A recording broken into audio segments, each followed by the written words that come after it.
Canto 17.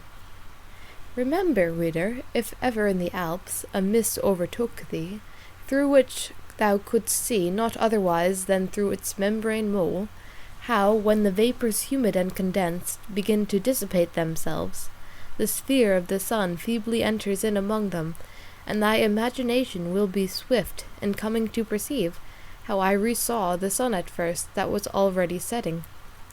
Thus to the faithful footsteps of my master mating my known, I issued from that cloud to raise already dead on the low shores. O thou imagination that dost steal us so from without sometimes, that man perceives not, although around may sound 1,000 trumpets. Who moveth thee, if sense impel thee not? Moves thee a light which in the heaven takes form by self or by a will that downward guides it. Of her impiety who changed her form into the bird that most delights in singing, and my imagining appeared the trace. And hereupon my mind was so withdrawn within itself that from without there came nothing that then might be received by it. Then reigned within my lofty fantasy one crucified, disdainful, and ferocious in countenance, and even thus was dying.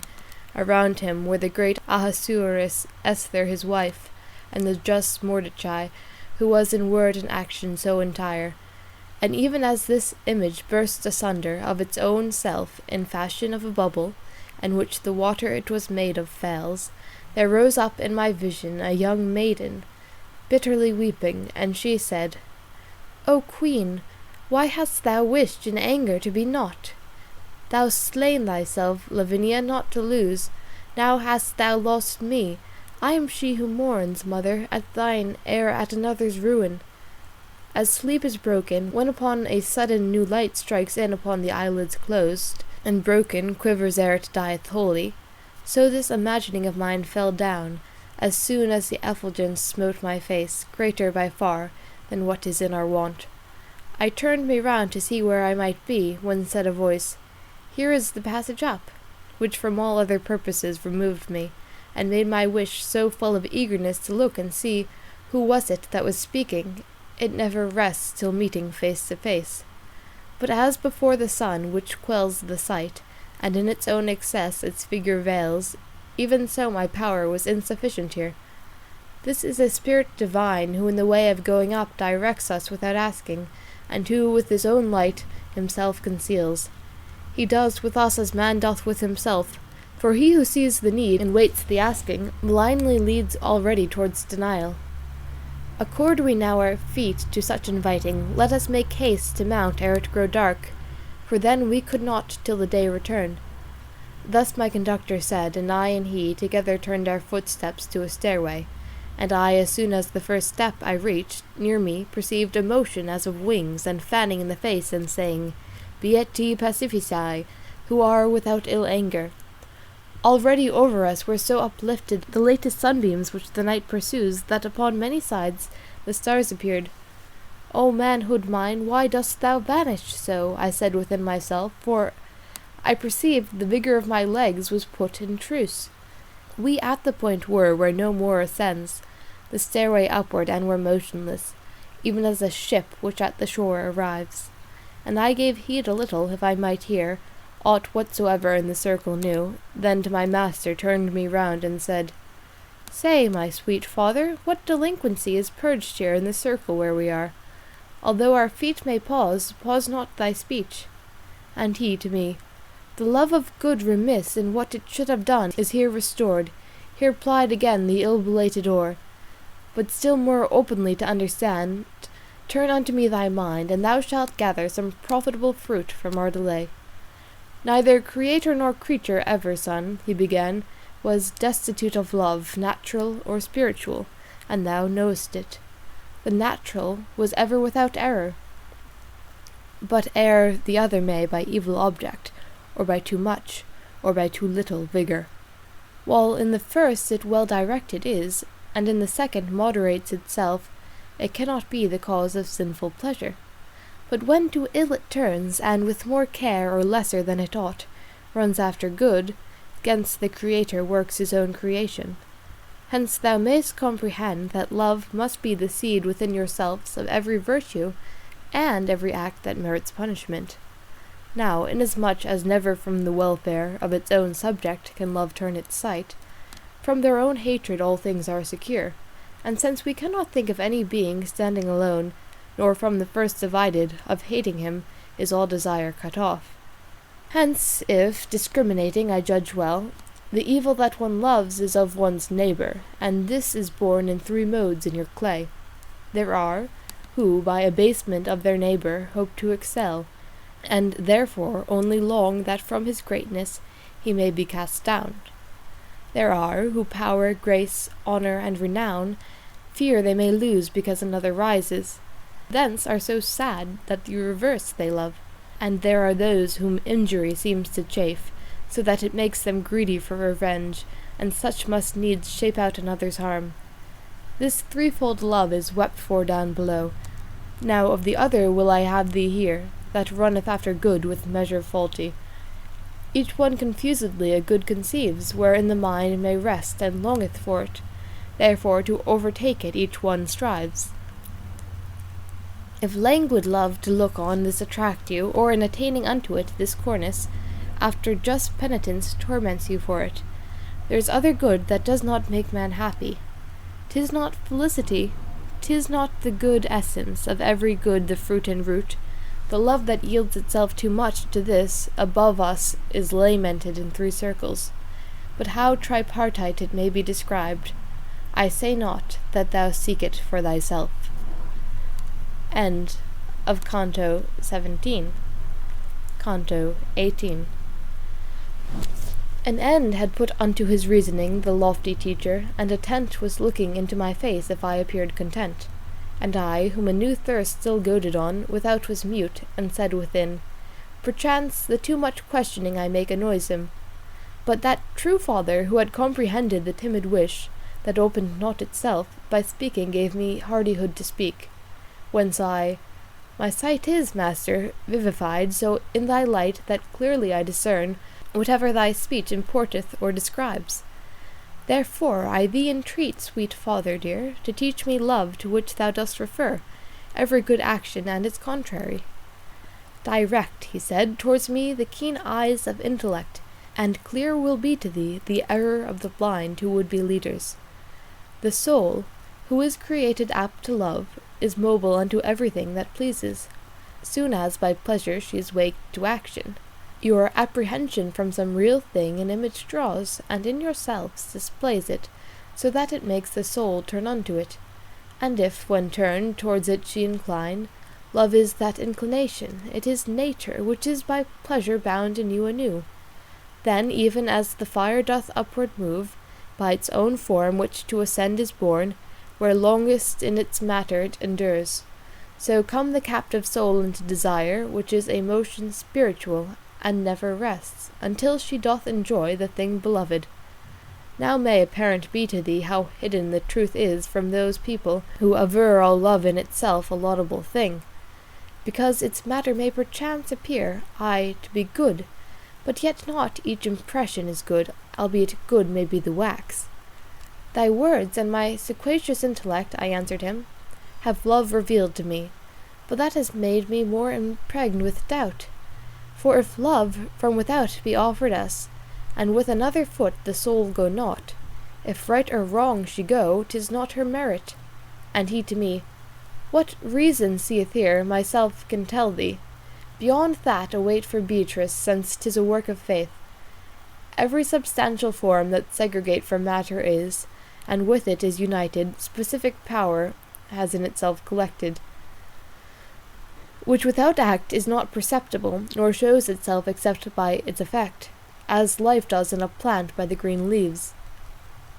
But still, whence cometh the intelligence of the first notions man is ignorant, and the affection for the first allurements, which are in you as instinct in the bee to make its honey, and this first desire, merit of praise or blame containeth not.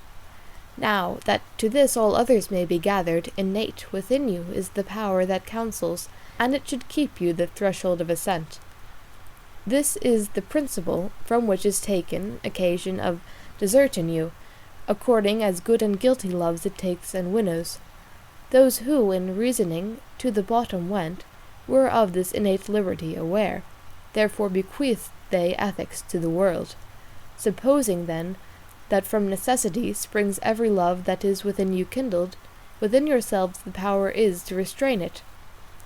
The noble virtue Beatrice understands by the free will, and therefore see that thou bear it in mind, if she should speak of it. The moon, belated almost unto midnight, now made the stars appear to us more rare, formed like a bucket, that is all ablaze, and counter to the heavens ran through those paths which the sun sets aflame, where he of Rome sees it twixt Sardes and Corsicans go down.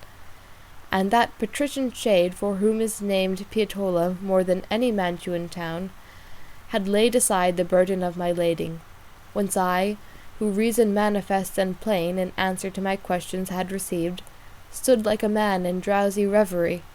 But taken from me was this drowsiness suddenly by a people that behind our backs already had come round to us, and as of old Ismenus and Asopus beside them saw at night the rush and throng, if but the Thebans were in need of Bacchus. So they along that circle curved their step, from what I saw of those approaching us, who by good will and righteous love are ridden. Full soon they were upon us, because running moved onward all that mighty multitude, and two in the advance cried out, lamenting, Mary in haste unto the mountain ran, and Caesar, that he might subdue Ilerda, thrust at Marseilles, and then ran into Spain. Quick, quick, so that the time may not be lost by little love. Forthwith the others cried, For ardour and well-doing freshens grace. O folk, in whom an eager fervour now supplies perhaps delay and negligence, put by you in well-doing through lukewarmness. This one who lives, and truly I lie not, would fain go up, if but the sun relight us. So tell us where the passage nearest is. These were the words of him who was my guide, and some one of those spirits said, Come on behind us, and the opening shalt thou find. So full of longing are we to move onward that we cannot. Therefore pardon us if thou for churlishness our justice take. I was San Zeno's abbot at Verona, under the empire of good Barbarossa, of whom still sorrowing Milan holds discourse. And he has one foot in the grave already, who shall ere long lament that monastery, and sorry be of having there had power, because his son, in his whole body sick, and worse in mind, and who was evil born, he put into the place of its true pastor. If more he said, or silent was, I knew not. He had already passed so far behind us, but this I heard, and to retain it pleased me. And he, who was in every need my succour, said, Turn thee hitherward, see two of them come fastening upon slothfulness their teeth. In rear of all they shouted, Sooner were the people dead to whom the sea was opened, than their inheritors the Jordan saw, and those who the fatigue did not endure unto the issue with Anchises' son, themselves to life without in glory offered. Then, when from us so separated were those shades, that they no longer could be seen, within me a new thought did entrance find. Whence others many and diverse were born, and so I lapsed from one into another, that in a reverie mine eyes I closed, and meditation into dream transmuted. End of Canto 18. Canto 19. It was the hour when the diurnal heat no more can warm the coldness of the moon, vanquished by earth or peradventure Saturn, when geomancers their fortuna major see in the orient before the dawn, rise by a path that long remains not dim. There came to me in dreams a stammering woman, squint in her eyes and in her feet distorted, with hands dissevered and of sallow hue. I looked at her, and as the sun restores the frigid members, which the night benumbs, even thus my gaze did render voluble her tongue, and made her all erect thereafter, in little while, and the lost countenance, as love desires it so, in her did colour. When in this wise she had her speech unloosed, she gan to sing so that with difficulty could I have turned my thoughts away from her. I am, she sang, I am the siren sweet, who mariners amid the main unman, so full am I of pleasantness to hear. I drew Ulysses from his wandering way unto my song, and he who dwells with me seldom departs, so wholly I content him. Her mouth was not yet closed again before appeared a lady saintly and alert, close at my sign to put her to confusion. Virgilius, oh Virgilius, who is this? Sternly she said, and he was drawing near, with eyes still fixed upon that modest one. She seized the other, and in front laid open, rending her garments, and her belly showed me. This waked me with the stench that issued from it. I turned mine eyes, and good Virgilius said, At least thrice have I called thee, rise and come, find we the opening by which thou mayest enter. I rose, and full already of high day were all the circles of the sacred mountain. And with the new sun at our back we went. Following behind him, I my forehead bore like unto one who has it laden with thought, who makes himself the half-arch of a bridge. When I heard say, Come, hear the passages, spoke in a manner gentle and benign, such as we hear not in this mortal region. With open wings, which of a swan appeared, upward he turned us, who thus spake to us, between the two walls of the solid granite. He moved his pinions afterward and fanned us, affirming those Theologians to be blessed, for they shall have their souls with comfort filled. What aileth thee that eye to earth thou gazest? To me my guide began to say, we both somewhat beyond the angel having mounted. And I, with such misgiving makes me go, a vision new which bends me to itself, so that I cannot from the thought withdraw me. Didst thou behold, he said, that old enchantress whose soul above us henceforth is lamented? Didst thou behold how man is freed from her? Suffice it thee, and smite earth with thy heels, thine eyes lift upward to the lure that whirls the eternal king with revolutions vast. Even as the hawk that first his feet surveys, then turns him to the coal and stretches forward, the desire of food that draws him thither, such I became, and such as far as cleaves the rock to give away to him who mounts, went on to where the circling doth begin. On the 5th circle I had come forth. People I saw upon it who were weeping, stretched prone upon the ground, all downward turned. Adhicit pavimento anima mea, I heard them say with sighing so profound that hardly could the words be understood. O ye elect of God, whose sufferings, justice, and hope both render less severe, direct ye us toward the high ascents. If ye are come secure from this prostration, and wish to find the way most speedily, let your right hands be evermore outside. Thus did the poet ask, and thus was answered by them somewhat in front of us, whence I, in what is spoken, divined the rest concealed. And unto my Lord's eyes mine eyes I turned, whence he assented with a cheerful sign, to what the sight of my desire implored. When of myself I could dispose at will, above that creature did I draw myself, whose words before had caused me to take note, saying, O Spirit, in whom weeping ripens that without which to God we cannot turn, suspend awhile for me thy greater care. Who wast thou, and why are your backs turned upwards? Tell me, and if thou wouldst that I procure thee anything there whence living I departed. And he to me, Wherefore are backs the heaven turned to itself? No shalt thou, but beforehand, seest quod ego fui successor Petri. Between Siestri and Chiavari descends a river beautiful, and of its name the title of my blood its summit makes. A month and little more, said I, how weighs the great cloak on him from mire who keeps it, for all the other burden seemed a feather. Tardy, ah, woe is me, was my conversion, but when the Roman shepherd I was made, then I discovered life to be a lie. I saw that there the heart was not at rest, nor farther in that life could one ascend, whereby the love of this was kindled in me. Until that time a wretched soul, and parted from God was I, and wholly avaricious. Now, as thou seest, I here am punished for it. What avarice does is here made manifest, in the purgation of these souls converted, and no more bitter pain than the mountain has, even as our eye did not uplift itself aloft, being fastened upon earthly things. So justice here has merged it in earth, as avarice had extinguished our affection for every good whereby was action lost.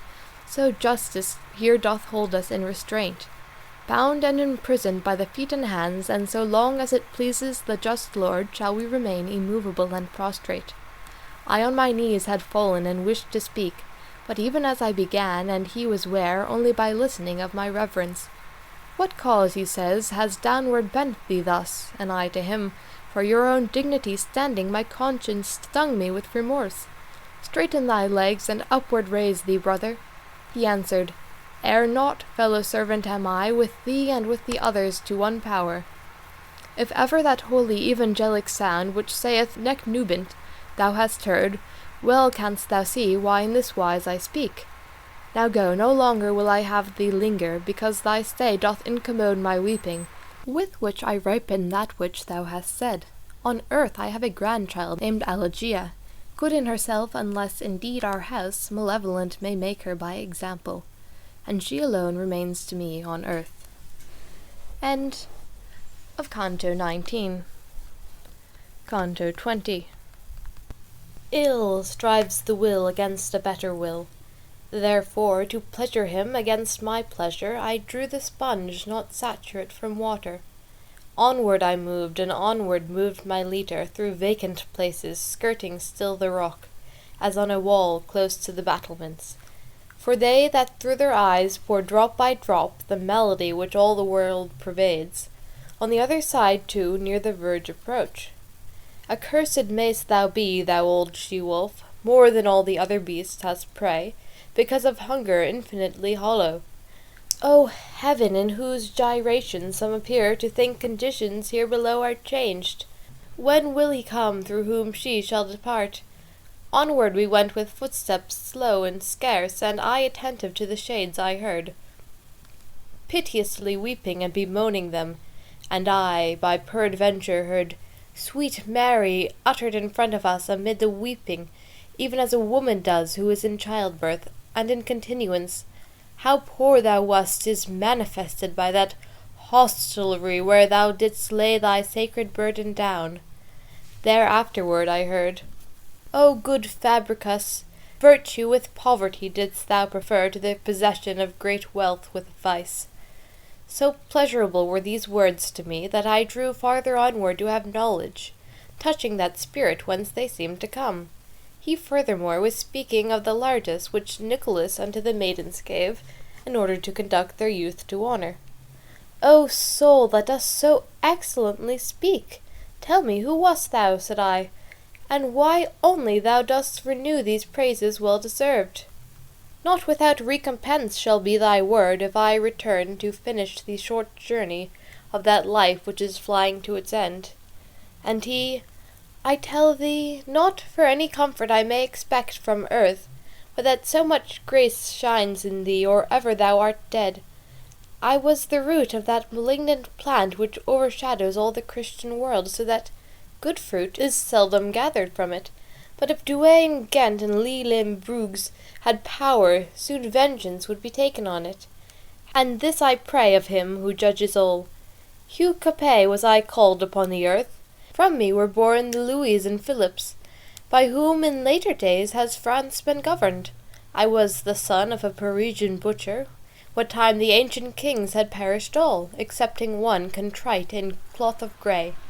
I found me grasping in my hands the rein of the realm's government, and so great power of new quest, and so with friends abounding, that to the widowed diadem promoted the head of mine own offspring was, from whom the consecrated bones of these began. So long as the great dowry of Provence out of my blood took not the sense of shame, 'twas little worth, but still it did no harm. Then it began with falsehood and with force its rapine, and thereafter for amends took Ponthieu, Normandy, and Gascony. Charles came to Italy, and for amends a victim made of Conradin, and then trussed Thomas back to heaven, for amends.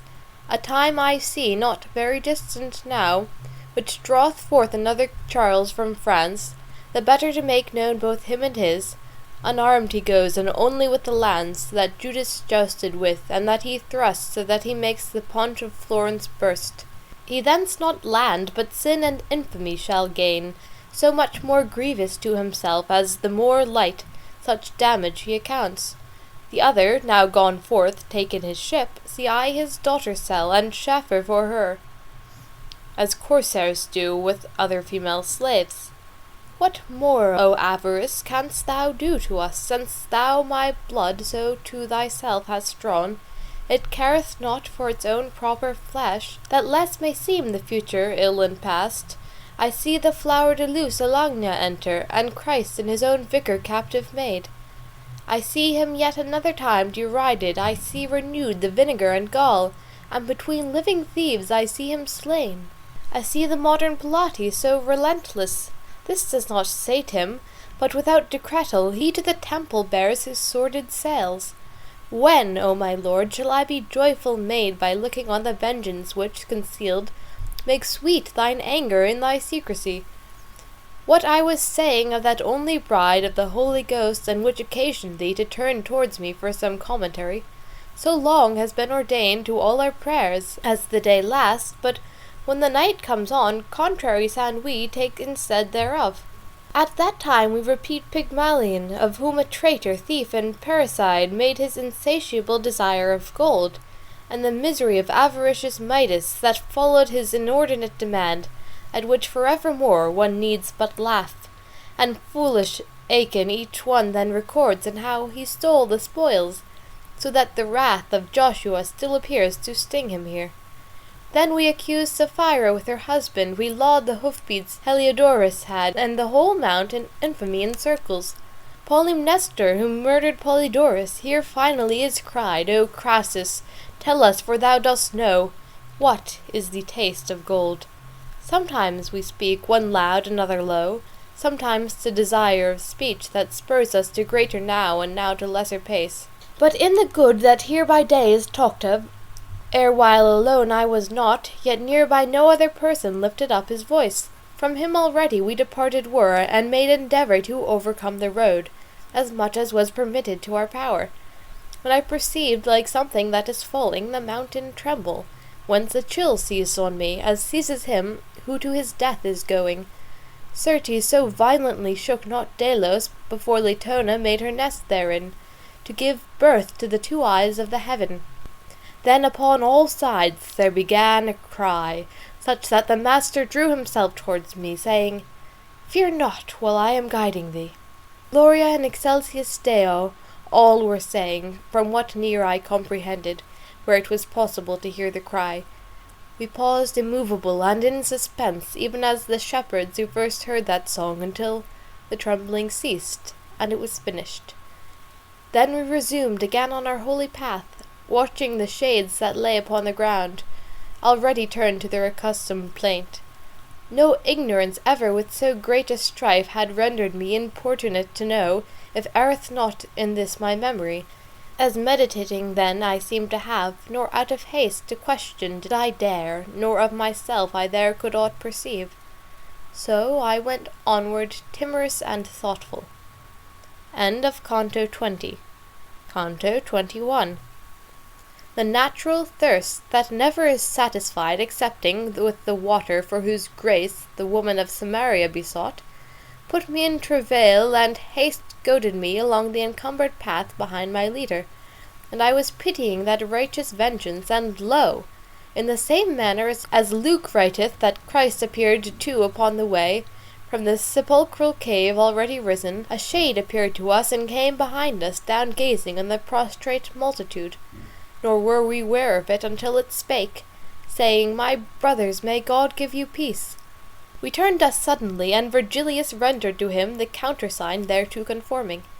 Thereon began he, In the blessed counsel, thee may the court veracious place in peace, that me doth banish in eternal exile.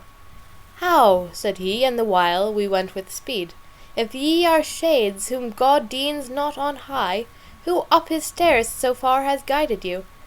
And, said my teacher, if thou note the marks which this one bears, and which the angel traces, well shalt thou see he with the good must reign. But because she who spinneth day and night for him had not yet drawn the distaff off, with clotholays for each one and compacts, his soul, which is thy sister and my own, in coming upwards could not come alone, by reason that it sees not in our fashion. Whence I was drawn from out the ample throat of hell to be his guide, and I shall guide him, as far on as my school has power to lead. But tell us if thou knowest why such a shudder? Erstwhile the mountain gave, and why together, all seemed to cry, as far as its moist feet. In asking he so hit the very eye of my desire, that merely with the hope my thirst became the less unsatisfied. Naught is there, he began, that without order may the religion of the mountain feel, nor aught that may be foreign to its custom. Free is it here from every permutation, from what from itself heaven in itself receiveth, can be of this the cause, and naught beside.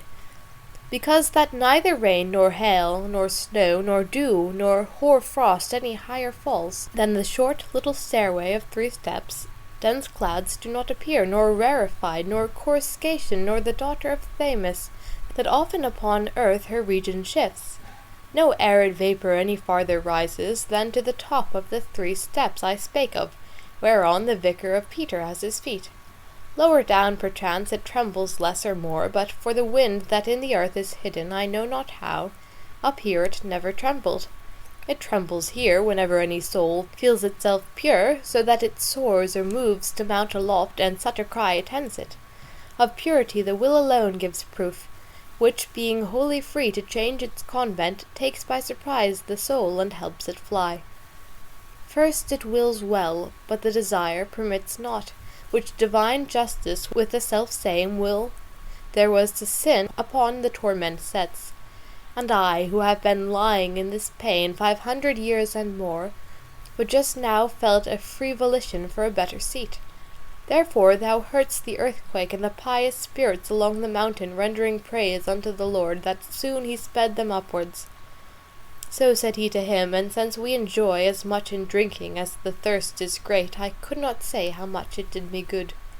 And the wise leader, now I see the net that snares you here, and how ye are set free, why the earth quakes, and wherefore ye rejoice. Now who thou wast be pleased that I may know, and why so many centuries thou hast here been lying, let me gather from thy words. In days when the good Titus, with the aid of the supremest king, avenged the wounds whence issued forth the blood by Judas sold, under the name that most endures and honours was I on earth, that spirit made reply. Greatly renowned, but not with faith as yet. My vocal spirit was so sweet, that Rome me a Theologian drew unto herself, where I deserved to deck my brows with myrtle. Satius the people name me still on earth. I sang of Thebes, and then of great Achilles, but on the way fell with my second burden. The seeds unto my ardour were the sparks of that celestial flame which heated me, whereby more than 1,000 have been fired. Of the Aeneid speak I, which to me a mother was, and was my nurse in song. Without this weighed I not a drachma's weight. And to have lived upon the earth that time Virgilius lived, I would accept one son more than I must ere issuing from my ban. These words towards me made Virgilius turn with looks that in their silence said, Be silent, but yet the power that wills cannot do all things. For tears and laughter are such pursuivants unto the passion from which each springs forth, and the most truthful least the will they follow. I only smiled, as one who gives the wink, whereat the shade was silent, and it gazed into mine eyes, where most expression dwells. And, As thou mayst consummate a labour so great, it said, why did thy face just now display to me the lightning of a smile? Now am I caught on this side and on that. One keeps me silent, one to speak conjures me, wherefore I sigh, and I am understood. Speak, said my master, and be not afraid of speaking, but speak out, and say to him what he demands with such solicitude. Whence I, Thou peradventure marvellest, O antique spirit, at the smile I gave, but I will have more wonder seize upon thee. This one, who guides on high these eyes of mine, is that Virgilius, from whom thou didst learn to sing aloud of men and of the gods. If other cause thou my smile imputedst, abandon it as false, and trust it was those words which thou hast spoken concerning him. Already he was stooping to embrace my teacher's feet, but he said to him, Brother, do not, for shade thou art, and shade beholdest. And he uprising, Now canst thou the sum of love which warms me to thee comprehend, when this our vanity I disremember, treating a shadow as substantial thing.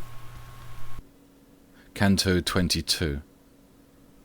Already was the angel left behind us, the angel who to the 6th round had turned us, having erased one mark from off my face.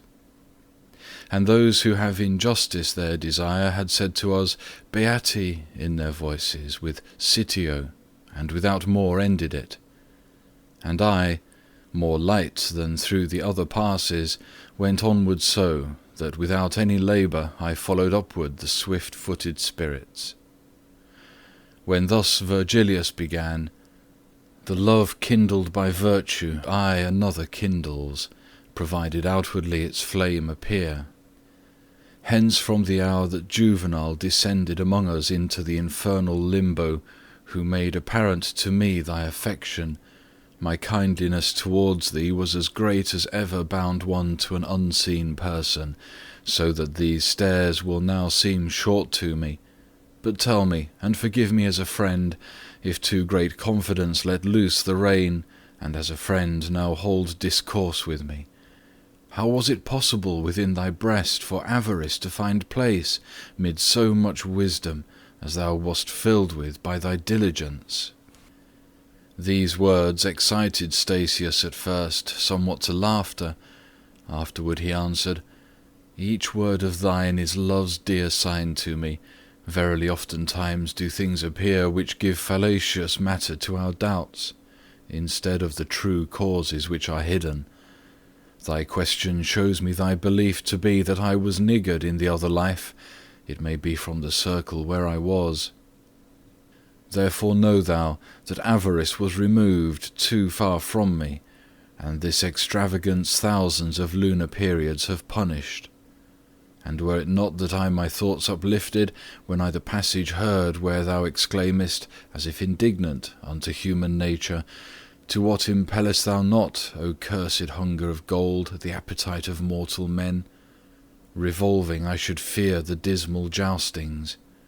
Then I perceived the hands which spread too wide their wings in spending, and repented me as well of that as of my other sins. How many with shorn hair shall rise again because of ignorance, which from this sin cuts off repentance living and in death?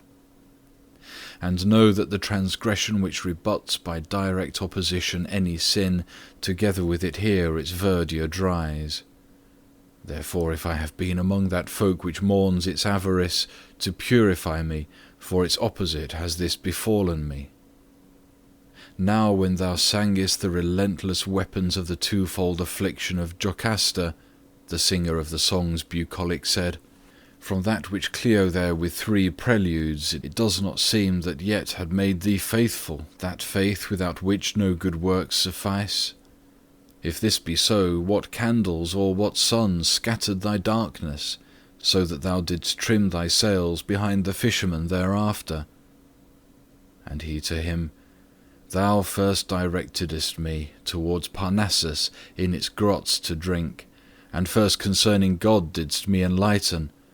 Thou didst as me who walketh in the night, who bears his light behind, which helps him not, but wary makes the persons after him, when thou didst say, The age renews itself, justice returns, and man's primeval time, and a new progeny descends from heaven.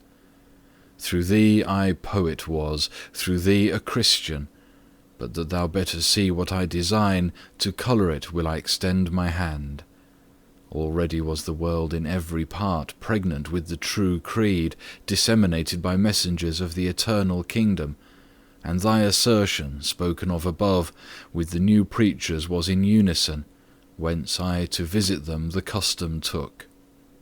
Then they became so holy in my sight, that when Domitian persecuted them, not without tears of mine were their laments. And all the while that I on earth remained, them I befriended, and their upright customs made me disparage all the other sects. And ere I led the Greeks unto the rivers of Thebes, in poetry, I was baptized, for out of fear was covertly a Christian, for a long time professing paganism, and this lukewarmness caused me the 4th circle to circuit round more than 4 centuries. Thou, therefore, who hast raised the covering that hid from me whatever good I speak of, while in ascending we have time to spare, Tell me, in what place is our friend Terentius, Caecilius, Plautus, Varro, if thou knowest? Tell me if they are damned, and in what alley? These, Perseus and myself, and others many, replied my leader, with that Grecian are whom more than all the rest the Muses suckled, in the first circle of the prison blind. Oft-times we of the mountain hold discourse, which has our nurses ever with itself. Euripides is with us, Antiphon, Simonides, Agatho, and many other Greeks who of old their brows with laurel decked. There some of thine own people may be seen, Antigone, Deiphile, and Argia, and there Ismene, mournful as of old. There she is seen who pointed out Langia, there is Tiresias' daughter, and there Thetis, and there Deidamia with her sisters. Silent already were the poets both, attent once more in looking round about, from the ascent and from the walls released. And 4 handmaidens of the day already were left behind, and at the pole the 5th was pointing upwards still its burning horn. What time my guide?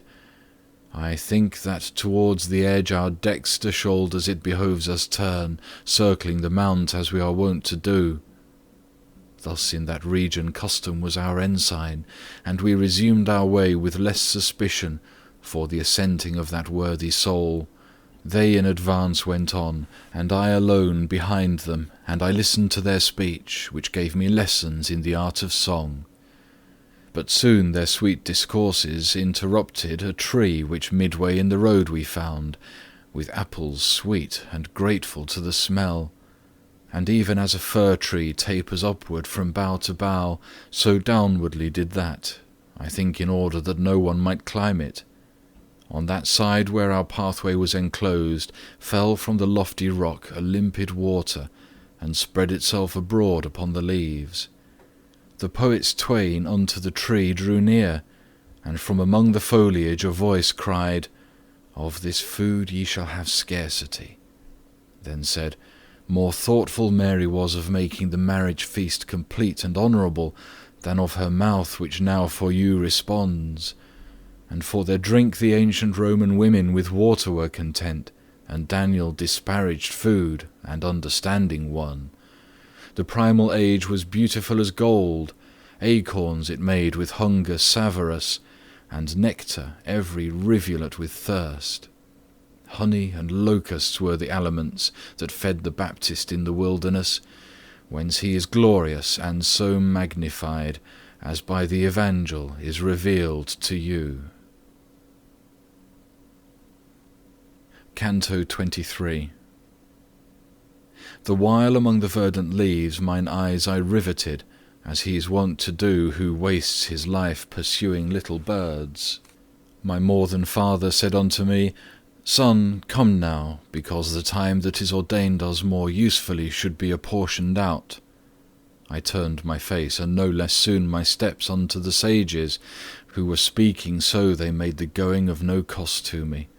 And lo, were heard a song and a lament, Labia mea Domine, in fashion such that delight and dolence it brought forth. "O my sweet father, what is this I hear?" began I, and he answered, "Shades that go perhaps the not unloosing of their debt." In the same way that thoughtful pilgrims do, who unknown people on the road o'ertaking turn themselves round to them, and do not stop, even thus behind us with a swifter motion coming and passing onward, gazed upon us a crowd of spirits, silent and devout. Each in his eyes was dark and cavernous, pallid in face, and so emaciate that from the bones the skin did shape itself. I do not think that so to merest rind could Erysichthon have been withered up by famine, when most fear he had of it. Thinking within myself, I said, "Behold, this is the folk who lost Jerusalem when Mary made a prey of her own son." Their sockets were like rings without the gems. Whoever in the face of men reads Omo might well in these have recognized the M. Who would believe the odour of an apple, begetting longing, could consume them so, and that of water, without knowing how. I still was wondering what so famished them, for the occasion not yet manifest of their emaciation and sad squalor. And lo, from out the hollow of his head, his eyes a shade, turned on me, and looked keenly, then cried aloud, "What grace to me is this?" Never should I have known him from his look, but in his voice was evident to me that which his aspect had suppressed within it. This spark within me wholly re-enkindled my recognition of his altered face, and I recalled the features of Forese. "Oh, do not look at this dry leprosy," he entreated me, "which doth my colour discolour, nor at default of flesh that I may have, but tell me truth of thee, and who are those two souls that yonder make for thee an escort? Do not delay in speaking unto me." "That face of thine, which dead I once bewept, gives me for weeping now no lesser grief," I answered him, "beholding it so changed. But tell me, for God's sake, what thus denudes you? Make me not speak while I am marvelling, for ill speaks he who's full of other longings."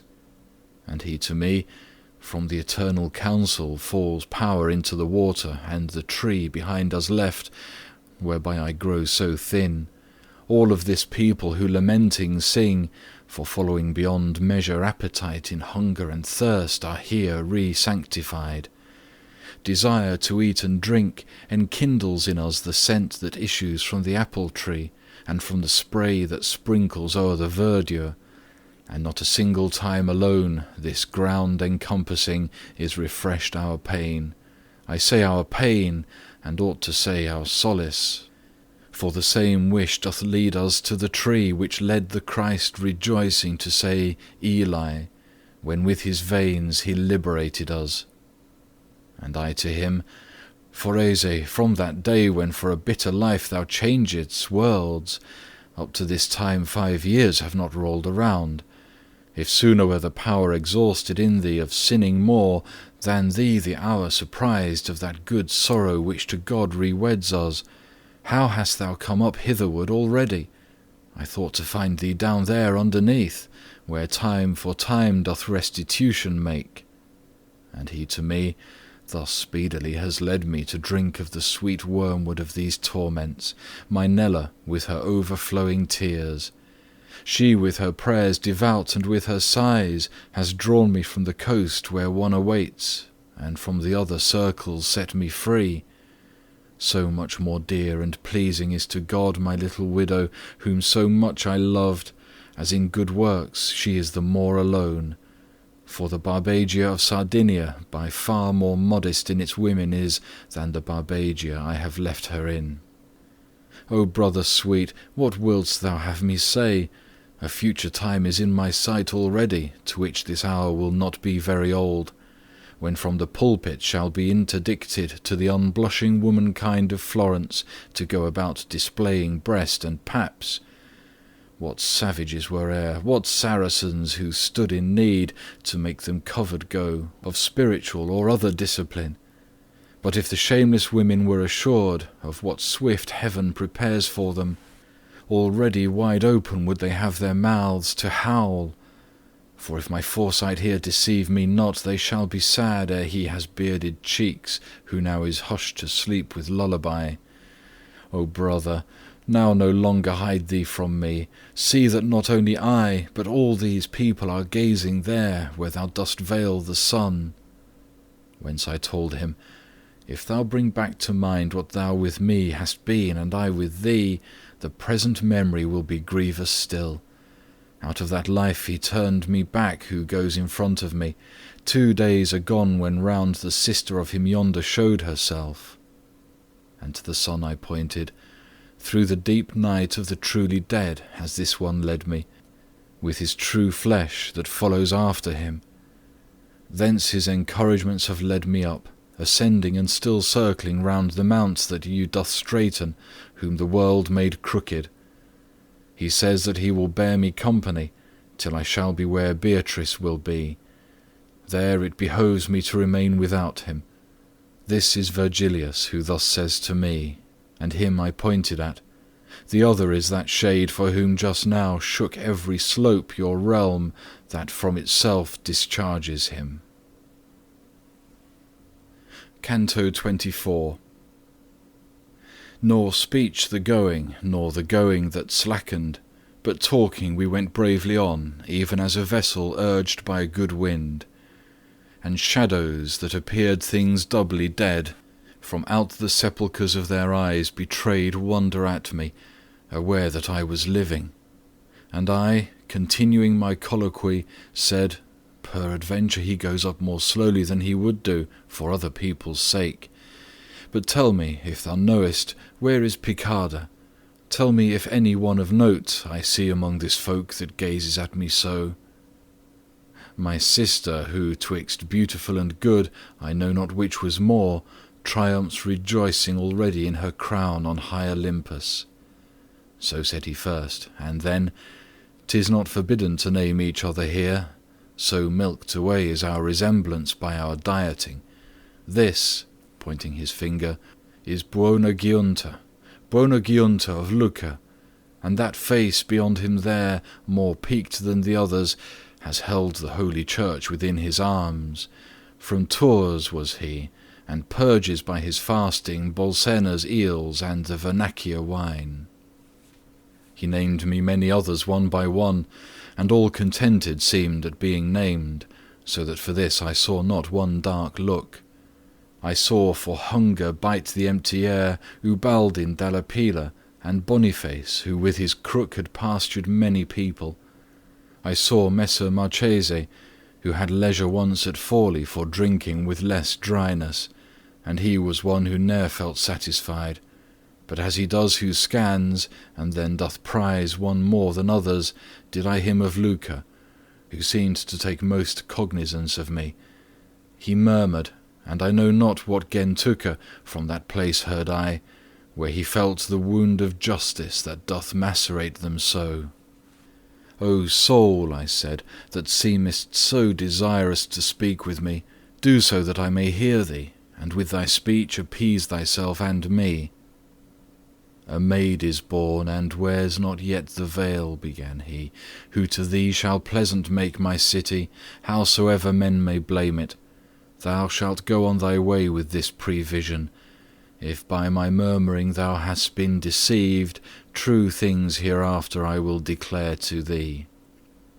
But say if him I here behold, who forth evoked the new invented rhymes, beginning, Ladies that have intelligence of love, and I to him, One am I who, whenever love doth inspire me, note, and in that measure which he within me dictates, singing go. O brother, now I see, said he, the knot which me, the notary, and Gittone held short of the sweet new style that now I hear. I do perceive full clearly how your pens go closely following after him who dictates, which with our own forsooth came not to pass, and he who sets him forth to go beyond, no difference sees from one style to another. And as if satisfied, he held his peace. Even as the birds that winter towards the Nile sometimes into a phalanx form themselves, then fly in greater haste and go in file. In such wise all the people who were there, turning their faces, hurried on their steps, both by their leanness and their wishes light. And as a man who weary is with trotting lets his companions onward go, and walks, until he vents the panting of his chest, so did Forese let the holy flock pass by, and came with me behind it, saying, When will it be that I again shall see thee? How long, I answered, I may live, I know not, yet my return will not so speedy be, but I shall sooner in desire arrive, because the place where I was set to live from day to day of good is more depleted, and until dismal ruin seems ordained. Now go, he said, for him most guilty of it at a beast's tail behold I dragged along towards the valley where is no repentance. Faster at every step the beast is going, increasing evermore until it smites him and leaves the body vilely mutilated. Not long those wheels shall turn. and he uplifted his eyes to heaven, ere shall be clear to thee that which my speech no farther can declare. Now stay behind, because the time so precious is in this kingdom that I lose too much by coming onward thus abreast with thee. As sometimes issues forth upon a gallop a cavalier from out a troop that ride, and seeks the honour of the first encounter, so he with greater strides departed from us, and on the road remained I with those two, who were such mighty marshals of the world. And when before us he had gone so far, mine eyes became to him such pursuivants as was my understanding to his words, appeared to me with laden and living boughs another apple tree, and not far distant, from having but just then turned thitherward. People I saw beneath it lift their hands, and cry I know not what towards the leaves, like little children, eager and deluded, who pray, and he they pray to doth not answer, but to make very keen their appetite, holds their desire aloft, and hides it not.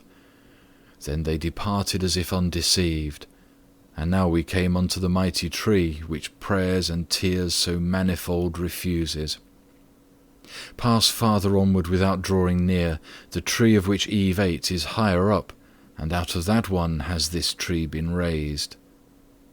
Thus said I know not who among the branches, whereat Virgilius, Stasius, and myself went crowding forward on the side that rises. Be mindful, said he, of the accursed ones formed of the cloud rack, who inebriate combated Theseus with their double breasts. And of the Jews who showed them soft in drinking, whence Gideon would not have them for companions when he towards Midian the hills descended. Thus, closely pressed to one of the two borders, on we passed, hearing sins of gluttony, followed forsooth by miserable gains. Then set at large upon the lonely road, 1,000 steps and more we onward went, in contemplation, each without a word. What go ye thinking thus, ye three alone? Said suddenly a voice, whereat I started, as terrified and timid beasts are wont. I raised my head to see who this might be, and never in a furnace was there seen metals or glass so lucent and so red as one I saw, who said, If it may please you to mount aloft, here it behoves you turn. This way goes he who goeth after peace. His aspect had bereft me of my sight, so that I turned me back unto my teachers, like one who goeth as his hearing guides him. And as, the harbinger of early dawn, the air of May doth move and breathe out of fragrance, impregnate all with herbage and with flowers, so did I feel a breeze strike in the midst my front, and felt the moving of the plumes that breathed around an odour of ambrosia, and heard it said, Blessed are they whom grace so much illumines, that the love of taste excites not in their breasts too great desire, hungering at all times so far as is just. Canto 25.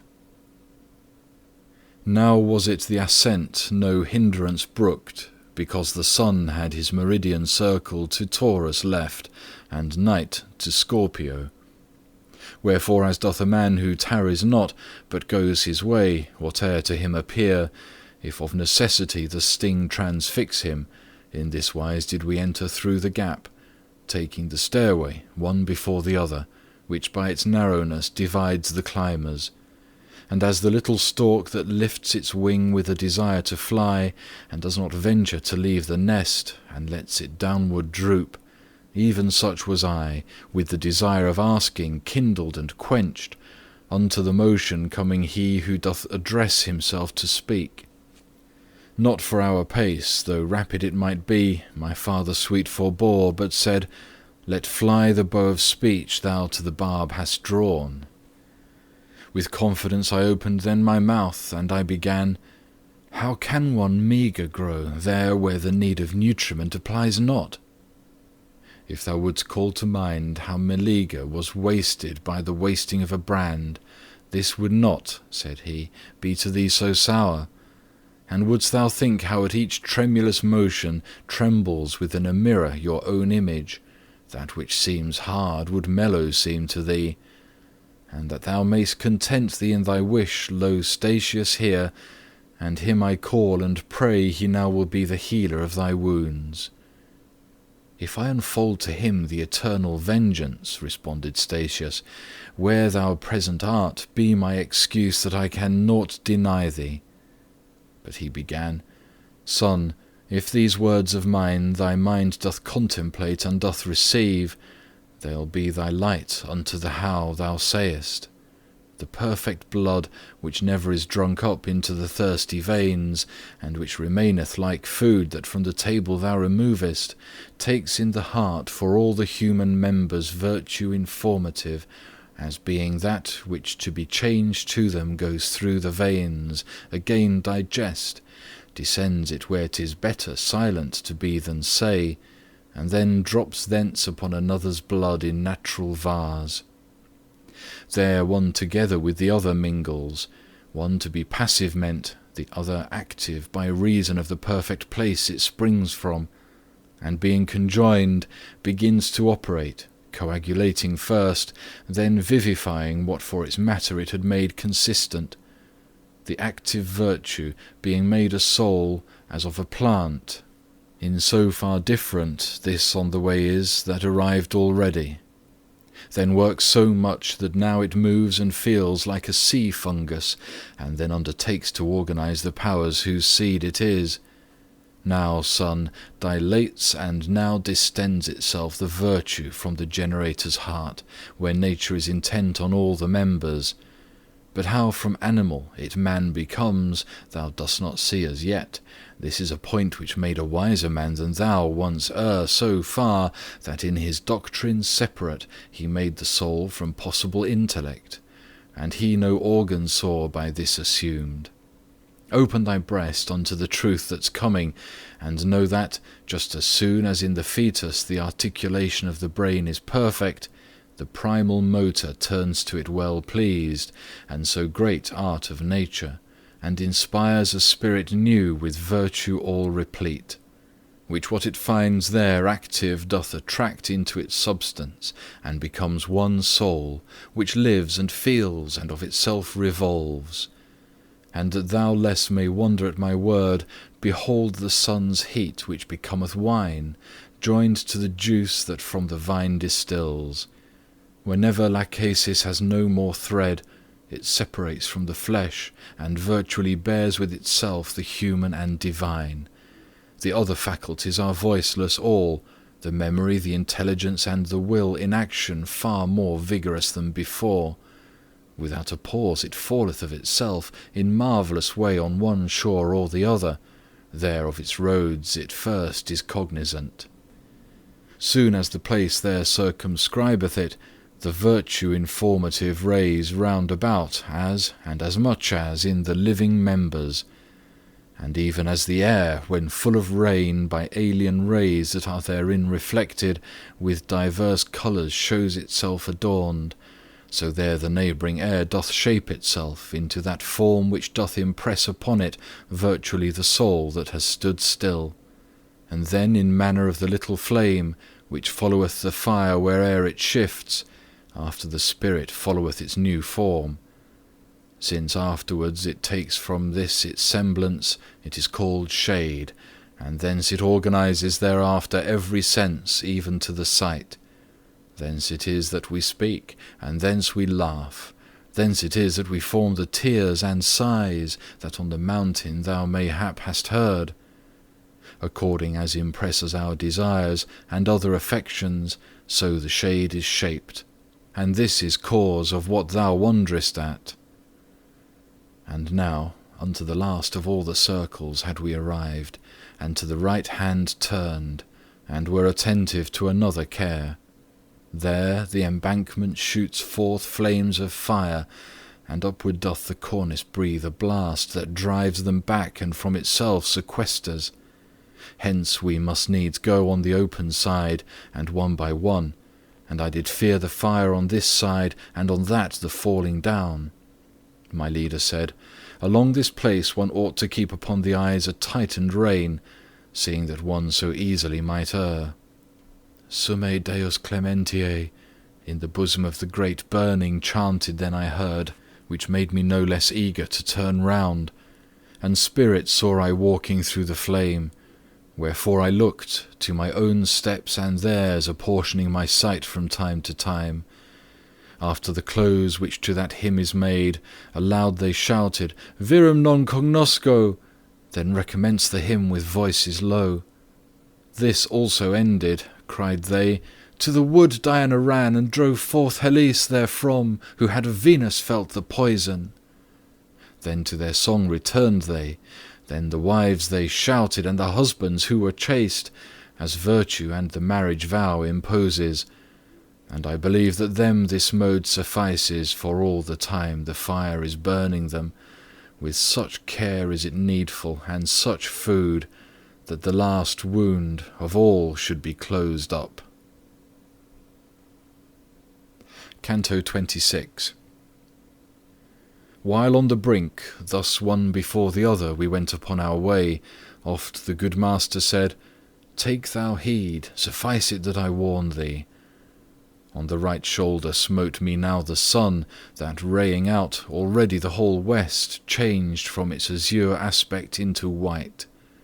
And with my shadow did I make the flame appear more red, and even to such a sign shades saw I many, as they went give heed.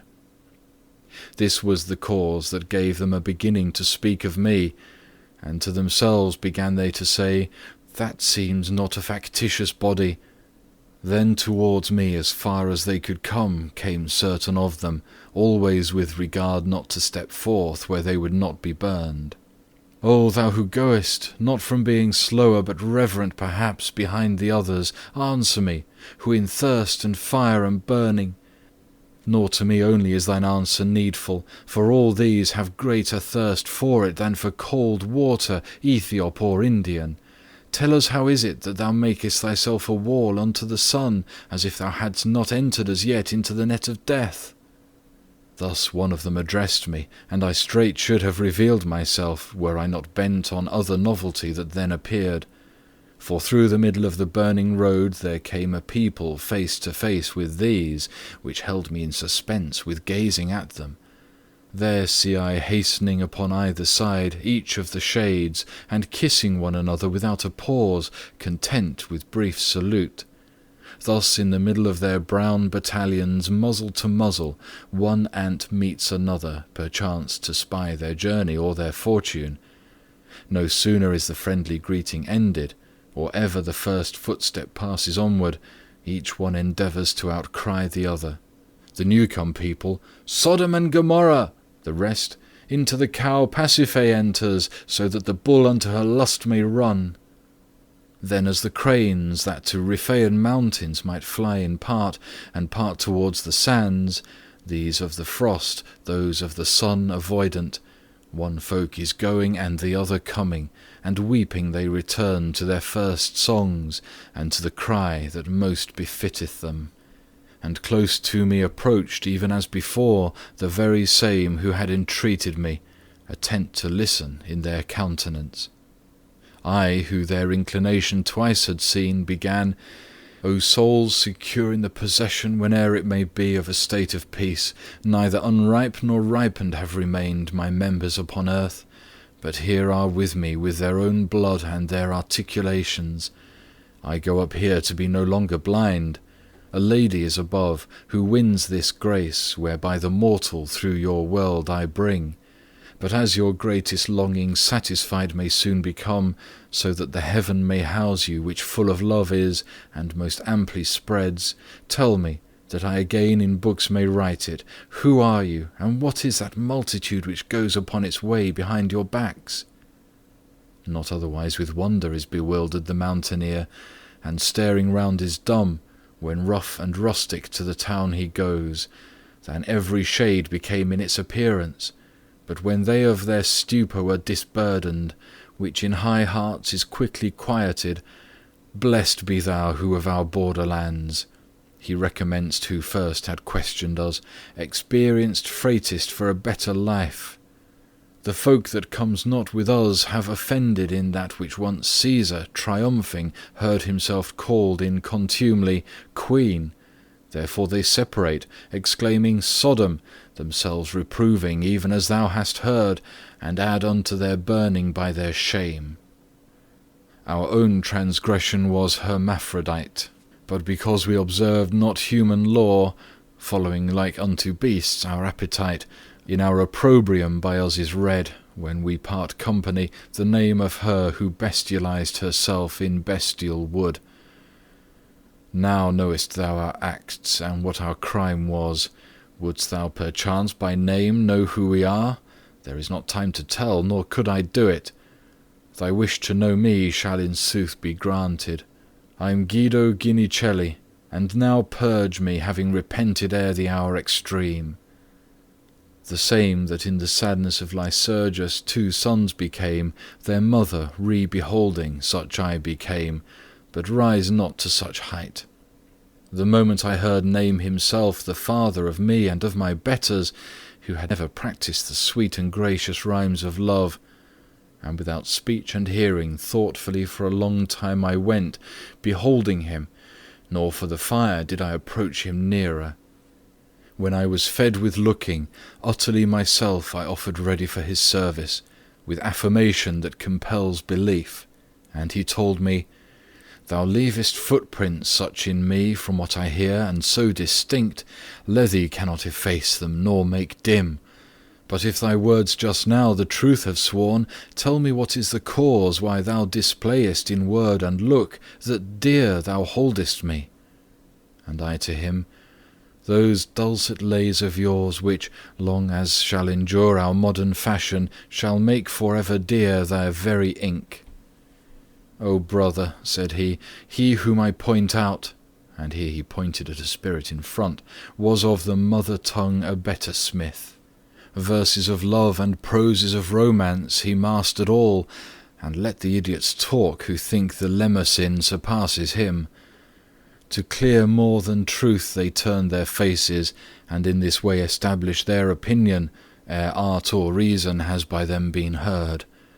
Thus many ancients with Gittone did, from cry to cry still giving him applause, until the truth has conquered with most persons. Now if thou hast such ample privilege, 'tis granted thee to go unto the cloister wherein is Christ the abbot of the college. To him repeat for me a paternoster, so far as needful to us of this world, where power of sinning is no longer ours. Then, to give place perchance to one behind, whom he had near, he vanished in the fire as fish in water going to the bottom. I moved a little towards him pointed out, and said that to his name my own desire an honourable place was making ready.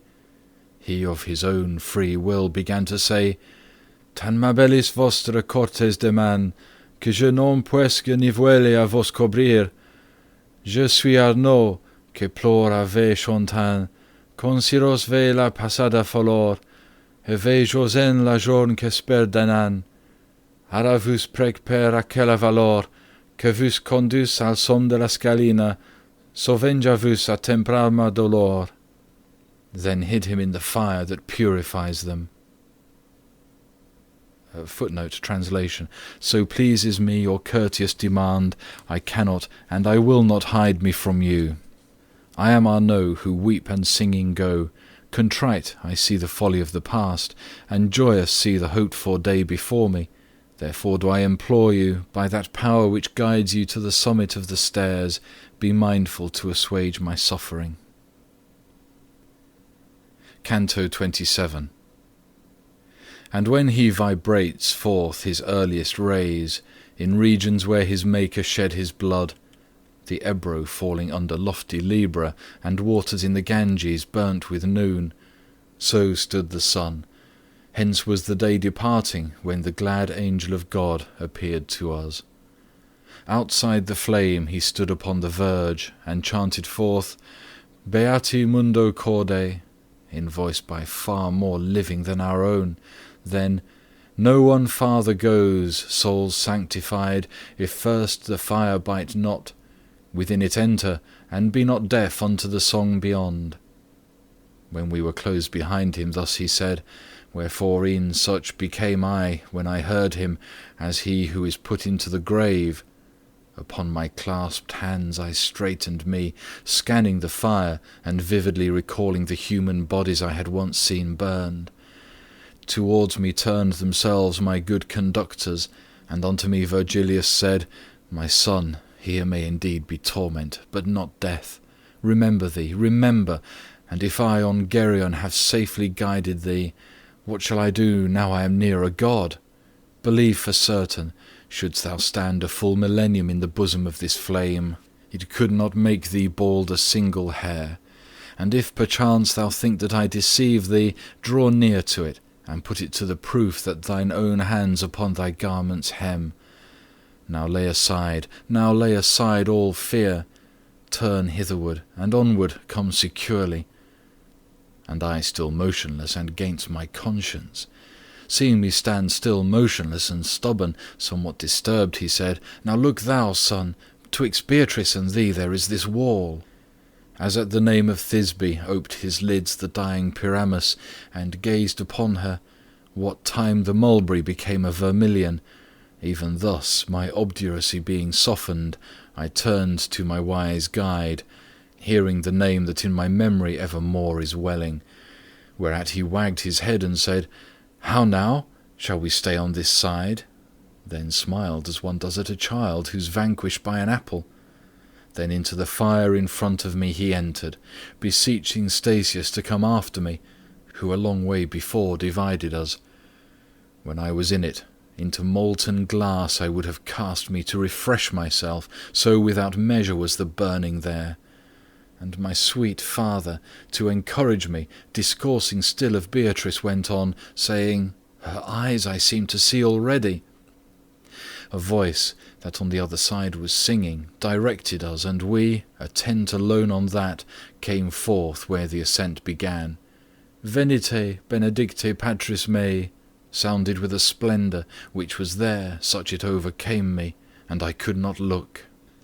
The sun departs, it added, and night cometh. Tarry ye not, for onward urge your steps, so long as yet the west becomes not dark. Straight forward through the rock the path ascended, in such a way that I cut off the rays before me of the sun that now was low. And of few stairs we yet had made essay, ere by the vanished shadow the sun setting behind us we perceived, I and my sages. And ere in all its parts immeasurable the horizon of one aspect had become, and night her boundless dispensation held, each of us of a stair had made his bed, because the nature of the mount took from us the power of climbing more than the delight.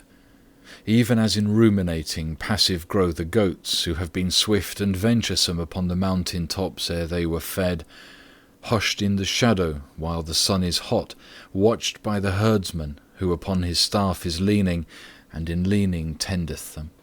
And as the shepherd, lodged out of doors, passeth the night beside his quiet flock, watching that no wild beast may scatter it, such at that hour were we, all three of us, I like the goat, and like the herdsman they, begirt on this side and on that by rocks. Little could there be seen of things without, but through that little I beheld the stars more luminous and larger than their wont. Thus ruminating and beholding these, sleep seized upon me, sleep that oftentimes before a deed is done has tidings of it. It was the hour, I think, when from the east first on the mountain Cytherea beamed, who with the fire of love seems always burning. Youthful and beautiful in dreams, methought I saw a lady walking in a meadow, gathering flowers, and singing she was saying, Know whosoever may my name demand that I am Leah, and go moving round my beauteous hands to make myself a garland, to please me at the mirror. Here I deck me, but never does my sister Rachel leave her looking-glass, and sitteth all day long, to see her beauteous eyes, as eager is she as I am to adorn me with my hands. Her seeing and me doing satisfies. And now before the Antilucan splendours that unto pilgrims the more grateful rise, as home returning, less remote they lodge, the darkness fled away on every side, and slumber with it, whereupon I rose, seeing already the great masters risen. That apple sweet, which through so many branches the care of mortals goeth in pursuit of, to-day shall put in peace thy hungerings. Speaking to me, Virgilius of such words as these made use, and never were there guerdons that could in pleasantness compare with these. Such longing upon longing came upon me, to be above, that at each step thereafter for flight I felt in me the pinions growing, when underneath us was the stairway all run o'er, and we were on the highest step. Virgilius fastened upon me his eyes, and said, The temporal fire and the eternal sun thou hast seen, and to a place art come whereof myself no farther I discern. By intellect and art I here have brought thee. Take thine own pleasure for thy guide henceforth. Beyond the steep ways and the narrow art thou. Behold the sun that shines upon thy forehead. Behold the grass, the flowerlets, and the shrubs which of itself alone this land produces. Until rejoicing come the beauteous eyes which weeping cause me to come unto thee, thou canst sit down, and thou canst walk among them. Expect no more or word or sign from me.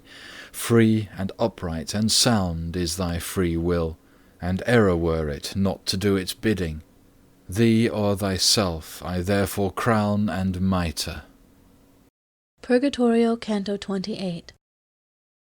Eager already to search in and round the heavenly forest, dense and living green, which tempered to the eyes the newborn day, withouten more delay I left the bank, taking the level country slowly, slowly over the soil that everywhere breathes fragrance. A softly breathing air that no mutation had in itself upon the forehead smote me no heavier blow than of a gentle wind. Whereat the branches, lightly tremulous, did all of them bow downward toward that side where its first shadow casts the holy mountain, yet not from their upright direction swayed, so that the little birds upon their tops should leave the practice of each art of theirs, but with full ravishment the hours of prime, singing, received they in the midst of leaves that ever bore a burden to their rhymes, such as from branch to branch goes gathering on through the pine forest on the shores of Chiasse when Aeolus unlooses the sirocco. Already my slow steps had carried me into the ancient wood so far that I could not perceive where I had entered it. And lo, my further course a stream cut off, which toward the left hand with its little waves bent down the grass on which its margin sprang. All waters that on earth most limpid are would seem to have within themselves some mixture compared with that which nothing doth conceal, although it moves on with a brown, brown current under the shade perpetual that never ray of the sun lets in, nor of the moon. With feet I stayed, and with mine eyes I passed beyond the rivulet, to look upon the great variety of the fresh May. And there appeared to me, even as appears suddenly something that doth turn aside through very wonder every other thought, a lady, all alone, who went along singing and culling floweret after floweret, with which her pathway was all painted over.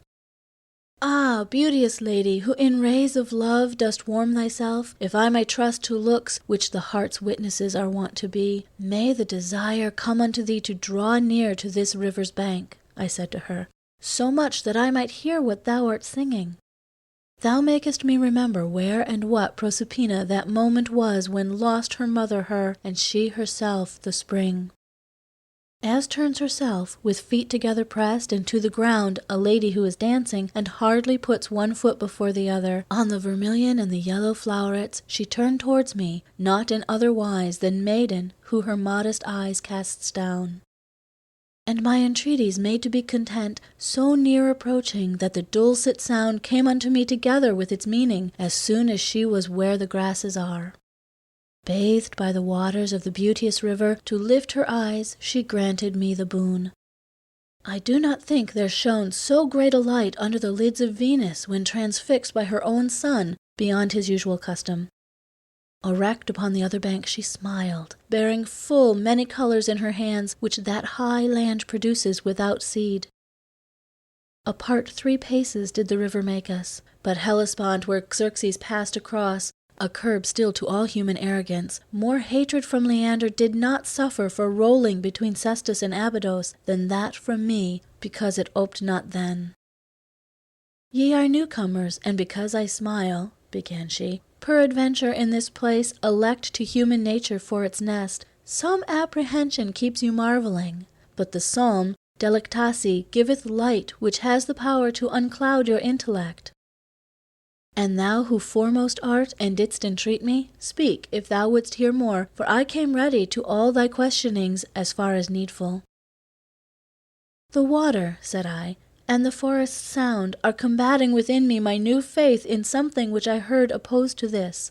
Whence she, I will relate how from its cause proceedeth that which maketh thee to wonder, and purge away the cloud that smites upon thee. The good supreme, soul in itself delighting, created man good, and this goodly place gave him as hansel of eternal peace. By his default short while he sojourned here. By his default to weeping and to toil he changed his innocent laughter and sweet play. That the disturbance which below is made by exhalations of the land and water, which far as may be follow after heat, might not upon mankind wage any war. This mount ascended towards the heavens so high, and is exempt from there where it is locked. Now, since the universal atmosphere turns in a circuit with the primal motion, unless the circle is broken on some side, upon this height that all is disengaged in living ether, doth this motion strike and make the forest sound, for it is dense. And so much power the stricken plant possesses, that with its virtue it impregns the air, and this revolving scatters it around. And yonder earth, according as 'tis worthy in self or in its clime, conceives and bears of diverse qualities the diverse trees. It should not seem a marvel then on earth, this being heard, whenever any plant without seed manifest there taketh root. And thou must know, this holy tableland in which thou art is full of every seed, and fruit has in it never gathered there. The water which thou seest springs not from vein restored by vapor that the cold condenses, like to a stream that gains or loses breath, but issues from a fountain, safe and certain, which, by the will of God, as much regains as it discharges, open on 2 sides. Upon this side with virtue it descends, which takes away all memory of sin. On that, every good deed done restores it. Here Lethe, as upon the other side Unui it is called, and worketh not if first on either side it be not tasted. This every other savour doth transcend, and notwithstanding slaked so far may be thy thirst, that I reveal to thee no more. I'll give thee a corollary still in grace, nor think my speech will be to thee less dear if it spread out beyond my promise to thee. Those who in ancient times have feigned in song the age of gold and its felicity dreamed of this place perhaps upon Parnassus. Here was the human race in innocence. Here evermore was spring, and every fruit. This is the nectar of which each one speaks. And then backward did I turn me wholly round unto my poets, and saw that with a smile they had been listening to these closing words. Then to the beautiful lady turned mine eyes. End of Canto 28. Purgatorio, Canto 29. Singing like unto an enamoured lady, she, with the ending of her words, continued, Beati quorum tecta sunt peccata. And even as nymphs that wandered all alone among the sylvan shadows, sedulous one to avoid and one to see the sun, she then against the stream moved onward, going along the bank, and I abreast of her, her little steps with little steps attending. Between her steps and mine were not 100, when equally the margins gave a turn in such a way that to the east I faced. Nor even thus our way continued far before the lady wholly turned herself unto me, saying, Brother, look and listen. And lo, a sudden lustre ran across on every side athwart the spacious forest, such that it made me doubt if it were lightning. But since the lightning ceases as it comes, and that, continuing, brightened more and more, within my thought I said, What thing is this? And a delicious melody there ran along the luminous air, whence holy zeal made me rebuke the hardihood of Eve. For there, where earth and heaven obedient were, the woman only, and but just created, could not endure to stay neath any veil, underneath which, had she devoutly stayed, I sooner should have tasted those delights ineffable, and for a longer time. While mid such manifold first fruits I walked of the eternal pleasure all enwrapped, and still solicitous of more delights, in front of us, like an enkindled fire, became the air beneath the verdant boughs, and the sweet sound, as singing, now was heard. O Virgin sacrosanct, if ever hunger, vigils, or cold for you I have endured, the occasion spurs me their reward to claim. Now Helicon must needs pour forth for me, and with her choir Urania must assist me to put in verse things difficult to think. A little further on, 7 trees of gold, in semblance the long space still intervening between ourselves and them, did counterfeit. But when I had approached so near to them, the common object, which the sense deceives, lost not by distance any of its marks.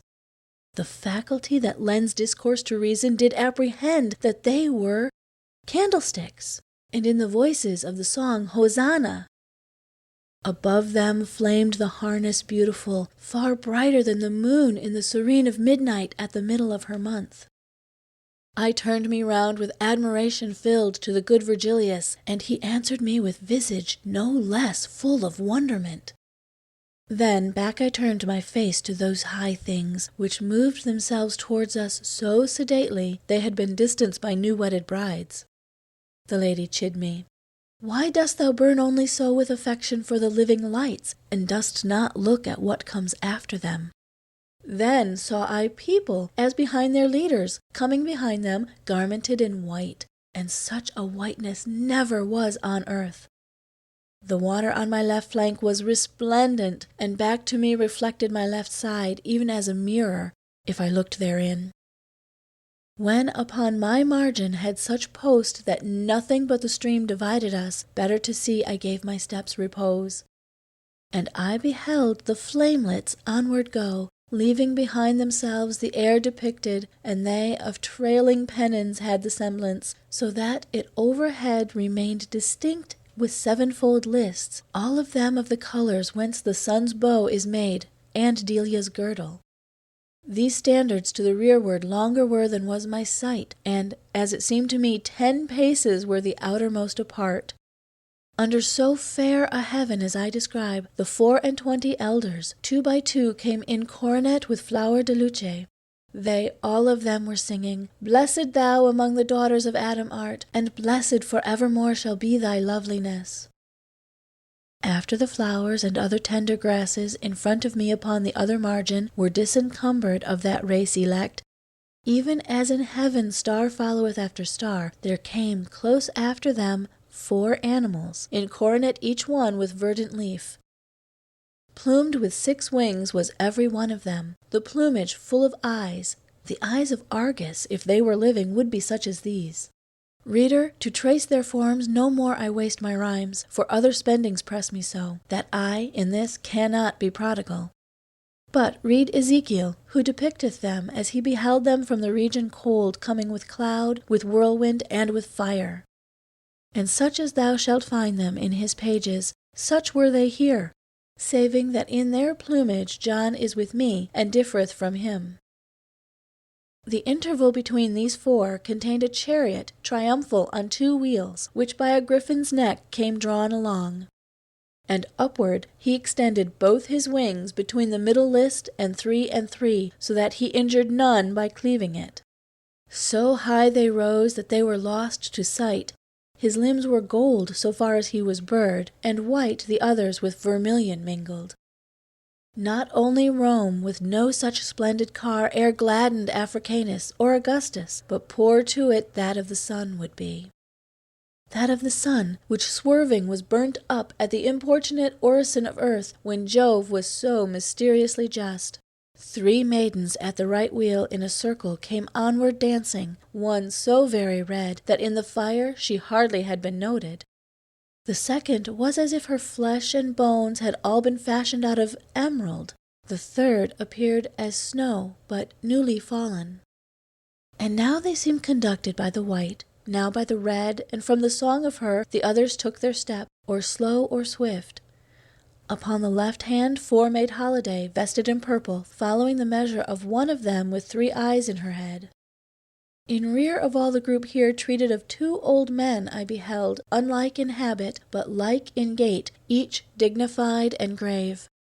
One showed himself as one of the disciples of that supreme Hippocrates, whom nature made for the animals she holds most dear.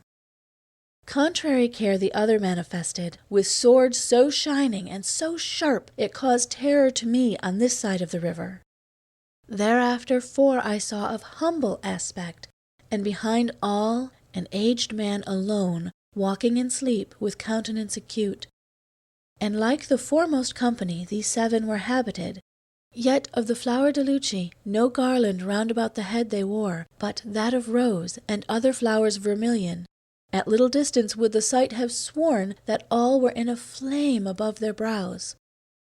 And when the car was opposite to me, thunder was heard, and all that folk august seemed to have further progress interdicted, there, with the vanward ensigns standing still. End of Purgatorio, Canto 29. When the septentrion of the highest heaven, which never either setting knew or rising, nor veil of other cloud than that of sin, and which made every one therein aware of his own duty, as the lower makes whoever turns the helm to come to port, motionless halted, the voracious people that came at first between it and the griffin turned themselves to the car as to their peace. And one of them, as if by heaven commissioned, singing, Veni sponsa de Libano, shouted 3 times, and all the others after. Even as the blessed at the final summons shall rise up quickened, each one from his cavern, uplifting light the reinvested flesh, so upon that celestial chariot 100 rose, ad vocem tante senis, ministers and messengers of life eternal. They all were saying, Benedictus qui venis, and scattering flowers above and round about, manibus odate lilia plenis. Ere now have I beheld, as day began, the eastern hemisphere all tinged with rose, and the other heaven with fair serene adorned, and the sun's face uprising, overshadowed, so that by tempering influence of vapors for a long interval the eye sustained it. Thus, in the bosom of a cloud of flowers, which from those hands angelical ascended, and downward fell again inside and out, over her snow-white veil with olive synced appeared a lady, under a green mantle, vested in colour of the living flame. And my own spirit, that already now so long a time had been, that in her presence, trembling with awe, it had not stood abashed, without more knowledge having by mine eyes, through occult virtue that from her proceeded of ancient love and mighty influence felt. As soon as on my vision smote the power sublime that had already pierced me through ere from my boyhood I had yet come forth, to the left hand I turned, with that reliance with which the little child runs to his mother when he has fear or when he is afflicted, to say unto Virgilius, Not a drachm of blood remains in me that does not tremble.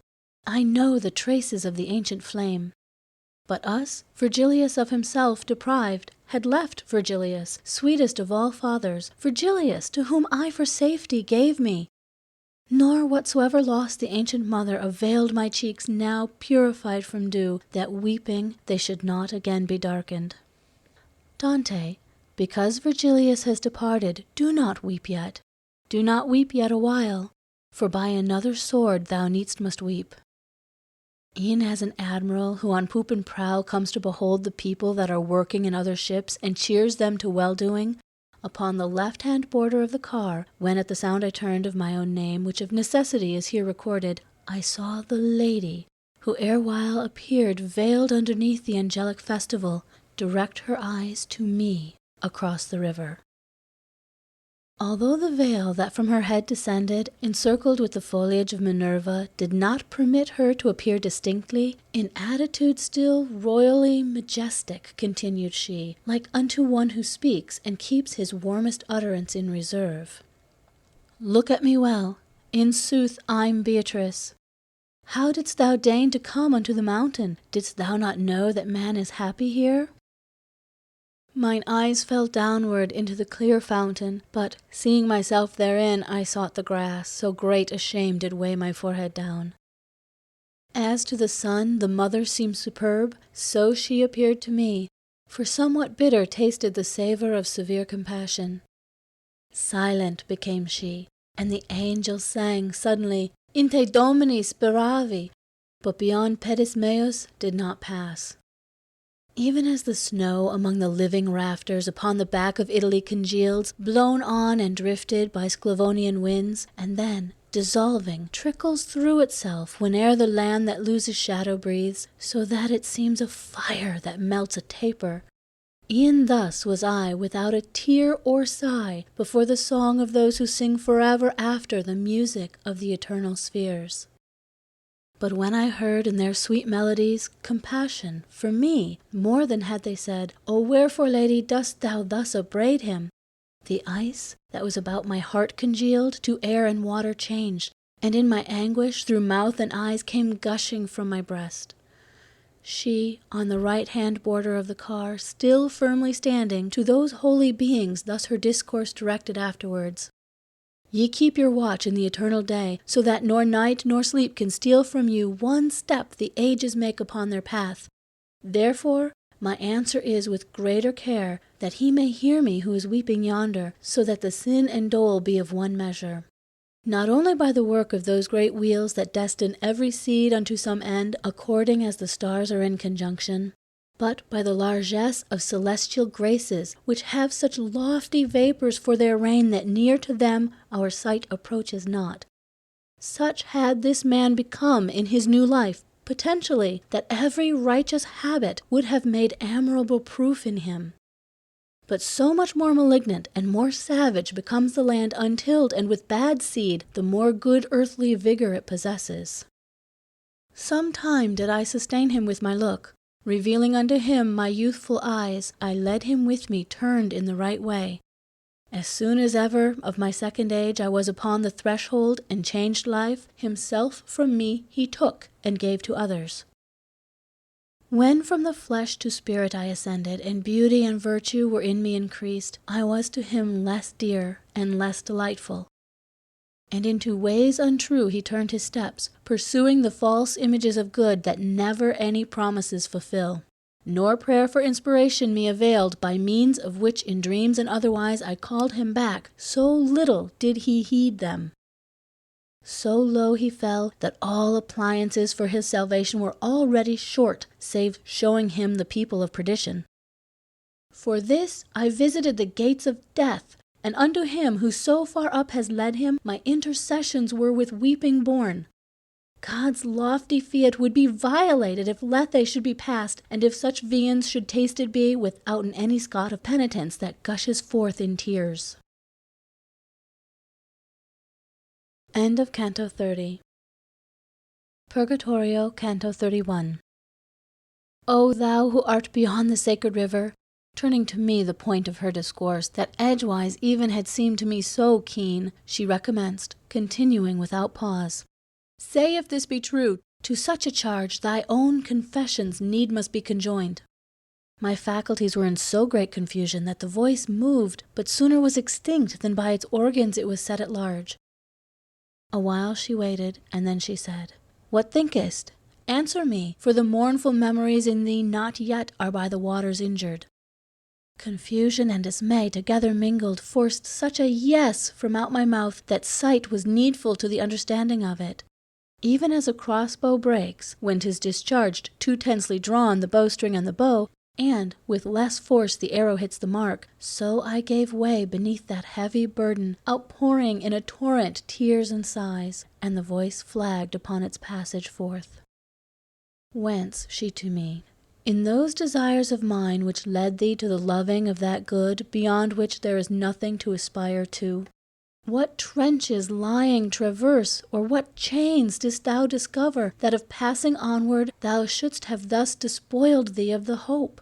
And what allurements, or what vantages upon the forehead of the others showed, that thou shouldst turn thy footsteps unto them? After the heaving of a bitter sigh, hardly had I the voice to make response, and with fatigue my lips did fashion it.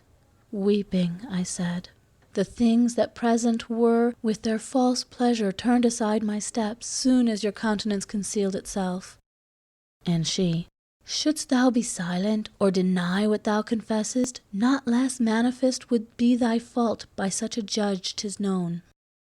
But when from one's own cheeks comes bursting forth the accusal of the sin, in our tribunal against the edge the wheel doth turn itself. But still, that thou mayst feel a greater shame for thy transgression, and another time hearing the sirens thou mayst be more strong, cast down the seed of weeping and attend, so shalt thou hear how, in an opposite way, my buried flesh should have directed thee. Never to thee presented art or nature pleasure so great as the fair limbs wherein I was enclosed, which scattered are in earth. And if the highest pleasure thus did fail thee by reason of my death, what mortal thing should then have drawn thee into its desire?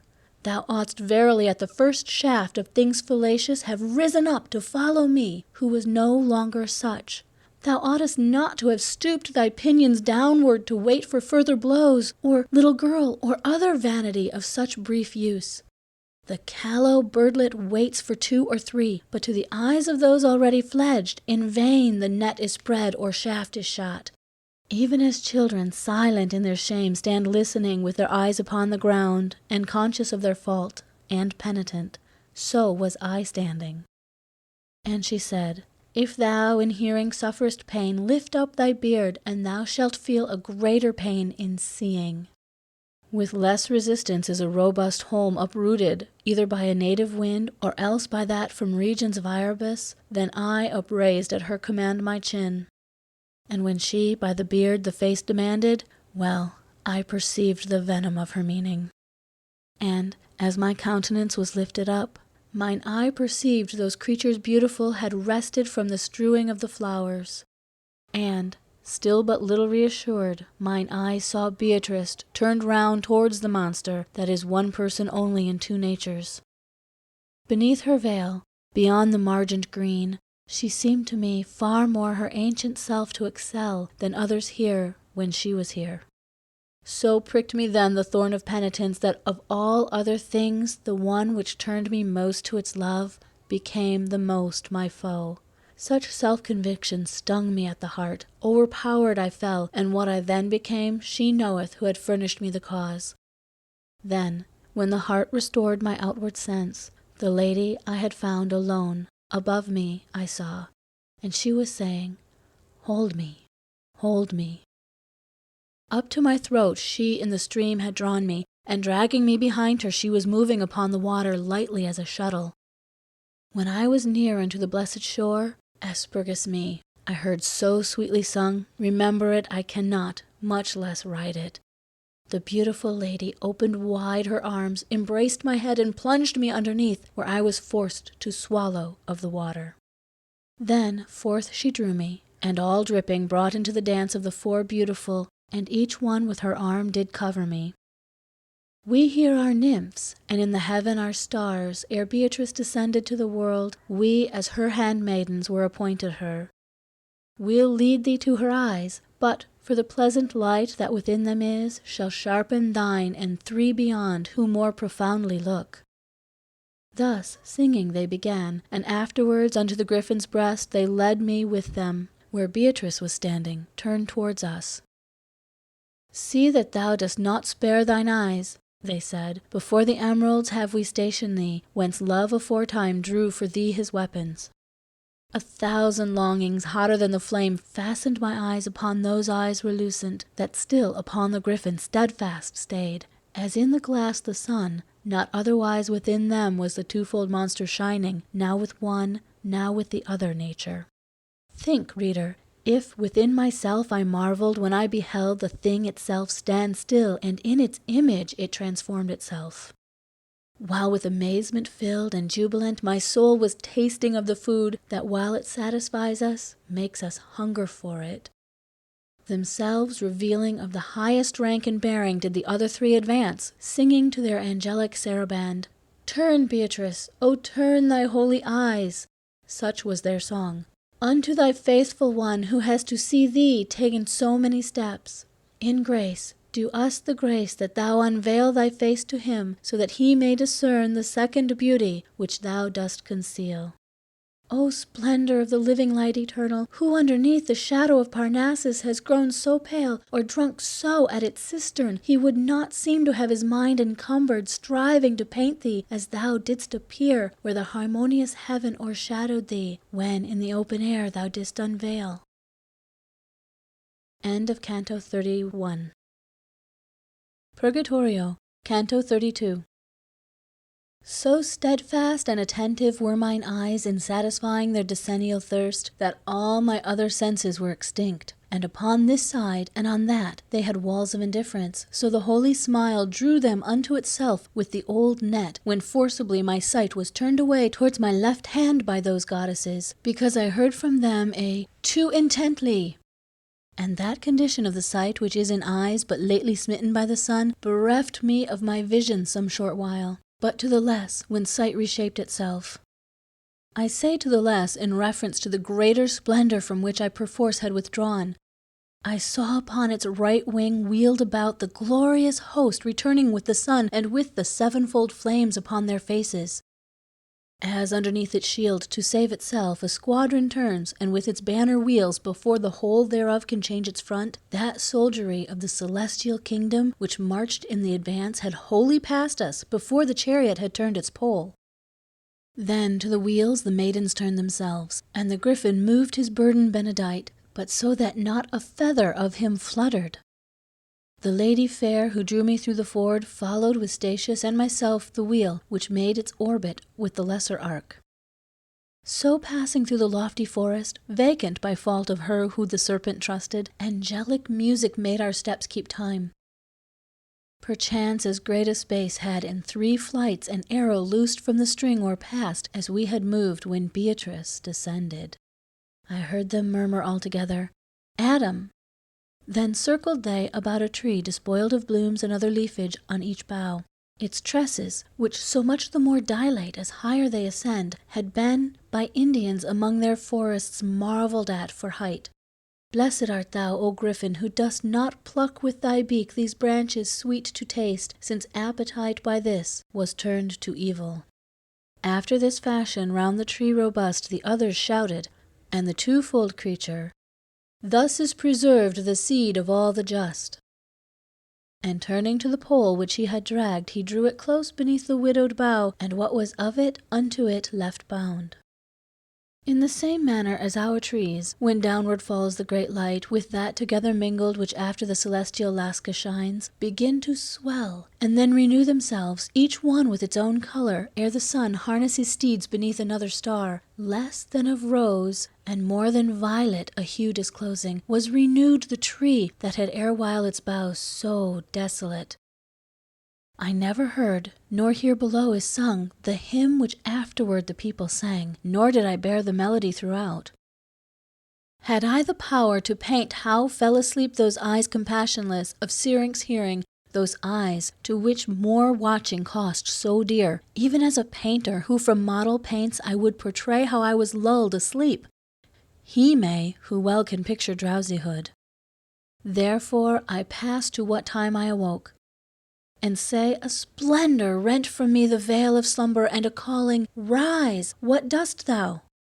As to behold the apple tree in blossom, which makes the angels greedy for its fruit, and keeps perpetual bridals in the heaven, Peter and John and James conducted were, and overcome, recovered at the word by which still greater slumbers have been broken, and saw their school diminished by the loss not only of Elias, but of Moses, and the apparel of their master changed.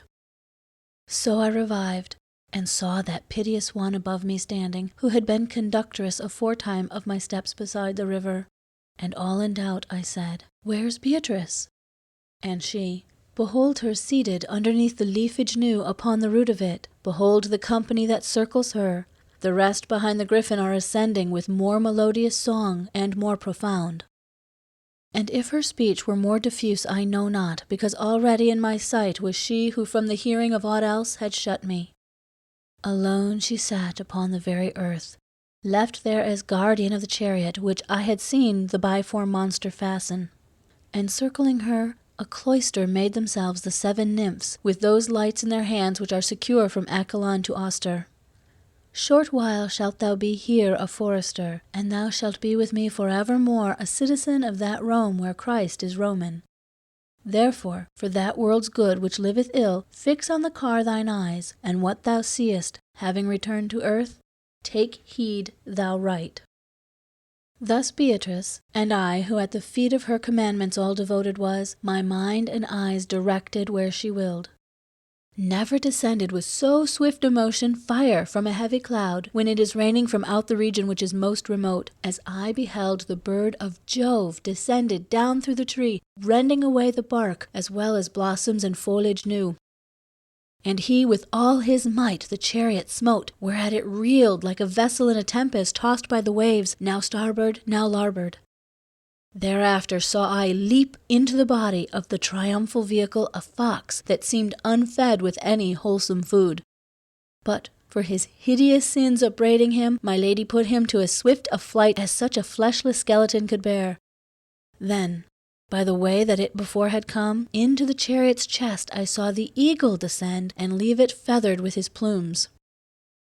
And such as issues from a heart that mourns, a voice from heaven there issued, and it said, My little bark, how badly art thou frightened! Methought then that the earth did yawn between both wheels, and I saw rise from it a dragon, who through the chariot upward fixed his tail, and as a wasp that draweth back its sting, drawing unto himself his tail malign, drew out the floor, and went his way rejoicing. That which remained behind, even as with grass a fertile region, with the feathers, offered perhaps with pure intention and benign, reclothed itself, and with them were reclothed the pole and both the wheels, so speedily a sigh doth longer keep the lips apart.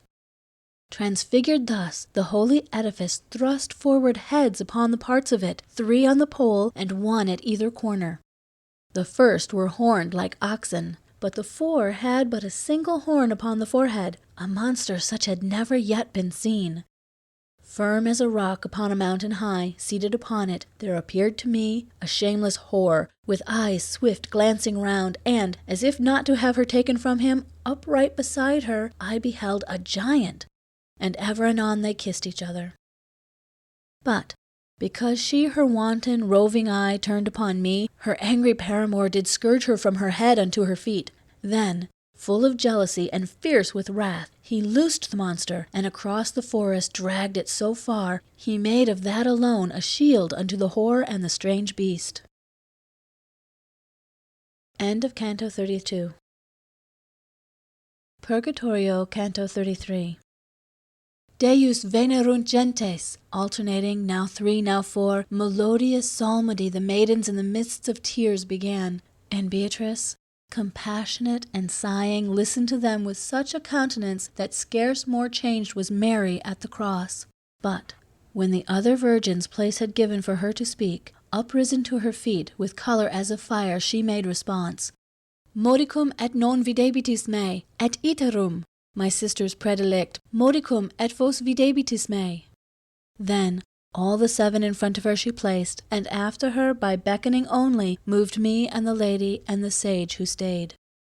So she moved onward, and I do not think that her 10th step was placed upon the ground when, with her eyes upon mine eyes, she smote, and with a tranquil aspect, Come more quickly, to me she said, that, if I speak with thee, to listen to me thou mayst be well placed.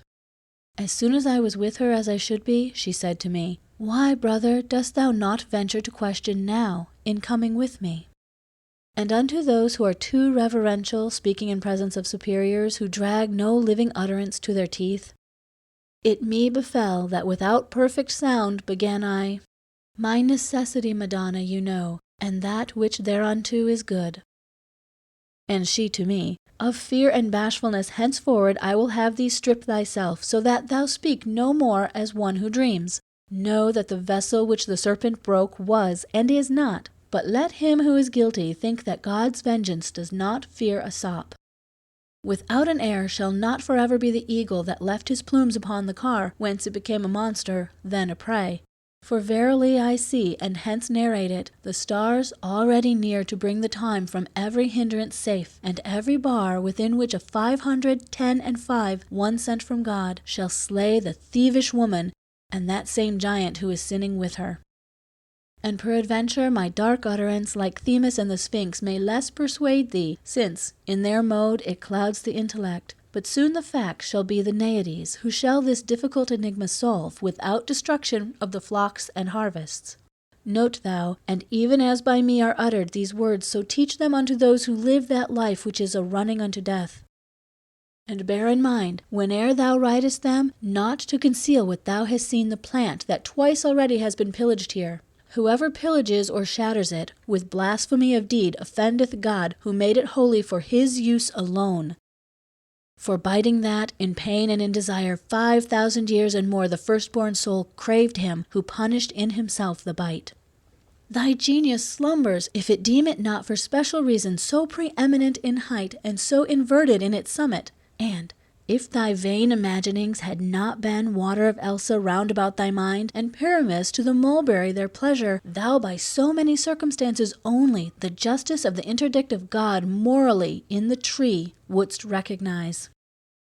But since I see thee in thine intellect converted into stone and stained with sin, so that the light of my discourse doth daze thee, I will too, if not written, at least painted, thou bear it back within thee, for the reason that synced with palm the pilgrim's staff is borne. And I, as by a signet is the wax which does not change the figure stamped upon it, my brain is now imprinted by yourself. But wherefore so beyond my power of sight soars your desirable discourse, that I, the more I strive, so much the more I lose it? That thou mayest recognize, she said, the school which thou hast followed, and mayest see how far its doctrine follows after my discourse, and mayst behold your path from the divine, distant as far as separated is earth from the heaven that highest hastens on. Whence her I answered, I do not remember that ever I estranged myself from you, nor have I conscience of it that reproves me. And if thou art not able to remember, smiling she answered, recollect thee now that thou this very day hast drunk of Lethe, and if from smoke of fire may be inferred, such an oblivion clearly demonstrates some error in thy will elsewhere intent. Truly, from this time forward shall my words be naked, so far as it is befitting to lay them open unto thy rude gaze. And more coruscant with slower steps the sun was holding the meridian circle, which with the point of view shifts here and there when halted, as he cometh to a halt who goes before a squadron as its escort, if something new he find upon his way. The ladies 7 at a dark shadow's edge, such as, beneath green leaves and branches black, the Alp upon its frigid border wears. In front of them the Tigris and Euphrates methought I saw forth issue from one fountain, and slowly part, like friends from one another.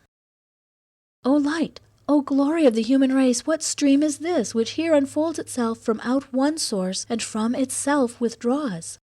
For such a prayer 'twas said unto me, Pray Matilda that she tell thee. And here answered, as one does who doth free himself from blame, the beautiful lady.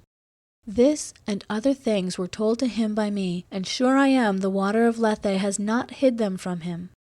And Beatrice, perhaps a greater care which oftentimes our memory takes away has made the vision of his mind obscure.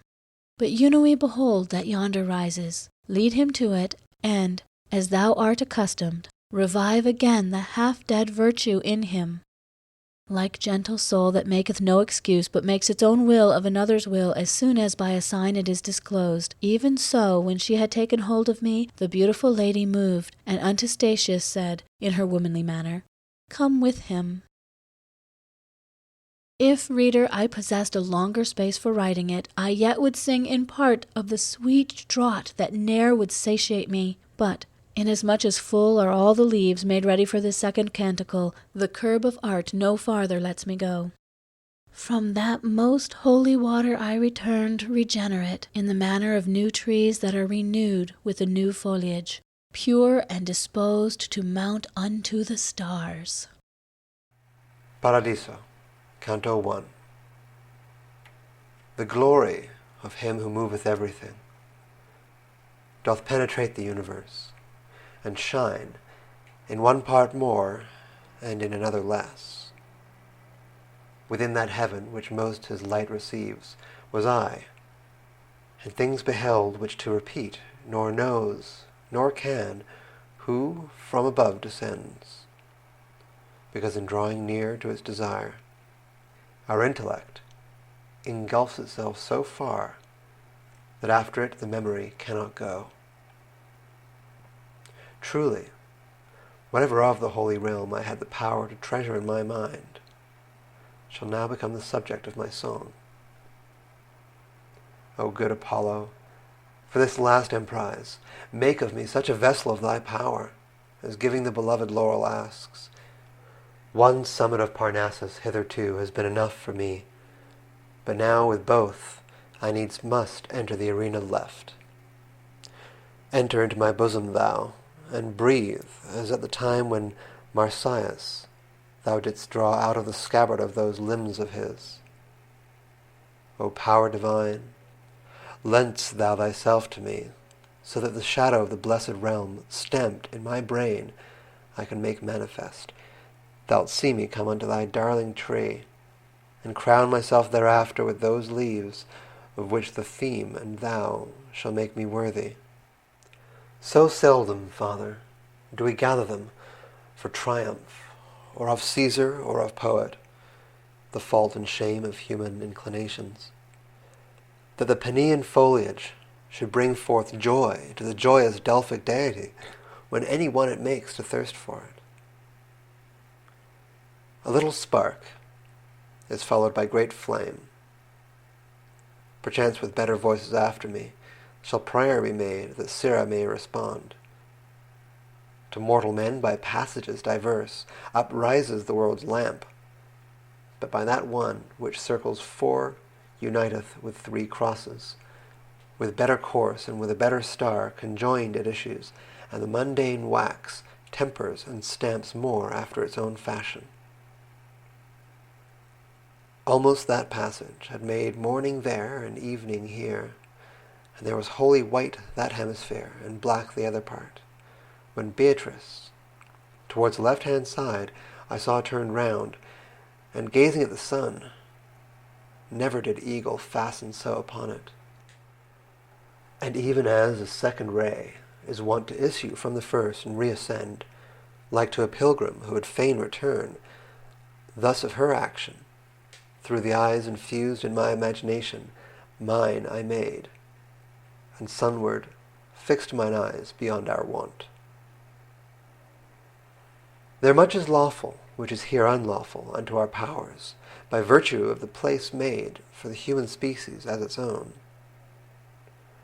Not long I bore it, nor so little while, but I beheld it sparkle round about, like iron that comes molten from the fire, and suddenly it seemed that day to day was added, as if he who has the power had with another sun the heaven adorned. With eyes upon the everlasting wheels stood Beatrice all intent, and I on her, fixing my vision from above removed. Such that her aspect inwardly became as Glaucus, tasting of the herb that made him peer of the other gods beneath the sea. To represent, transhumanize in words, impossible were.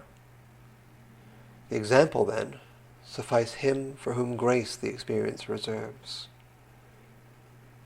If I was merely what of me thou newly createdst, love who governest the heaven, thou knowest who didst lift me with thy light.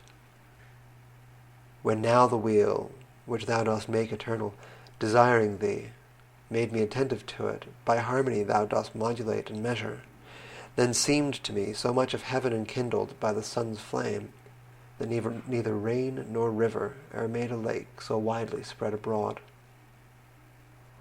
The newness of the sound and the great light kindled in me a longing for their cause, never before with such acuteness felt, whence she, who saw me as I saw myself, to quiet in me my perturbed mind, opened her mouth, ere I did mind to ask, and she began, Thou makest thyself so dull with false imagining, that thou seest not what thou wouldst see if thou hadst shaken it off. Thou art not upon earth, as thou believest, but lightning, fleeing its appropriate sight, ne'er ran as thou, who thitherward returnest.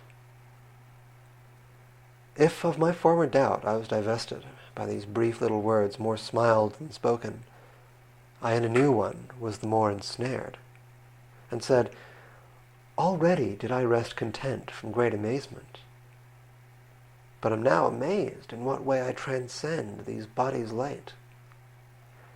Whereupon she, after a pitying sigh, her eyes directed towards me with that look a mother casts on a delirious child, and she began, All things, whate'er they be, have order among themselves, and this is form that makes the universe resemble God. Here do the higher creatures see the footprints of the eternal power, which is the end, whereto is made the law already mentioned. In the order that I speak of are inclined all natures, by their destinies diverse, more or less near unto their origin. Hence they move onward unto ports diverse, o'er the great sea of being, and each one with instinct given it which bears it on. This bears away the fire towards the moon. This is in mortal hearts the motive power that binds together and unites the earth. Nor only the created things that are without intelligence this bow shoots forth, but those that have both intellect and love. The providence that regulates all this makes with its light the heaven forever quiet, wherein that turns which has the greatest haste.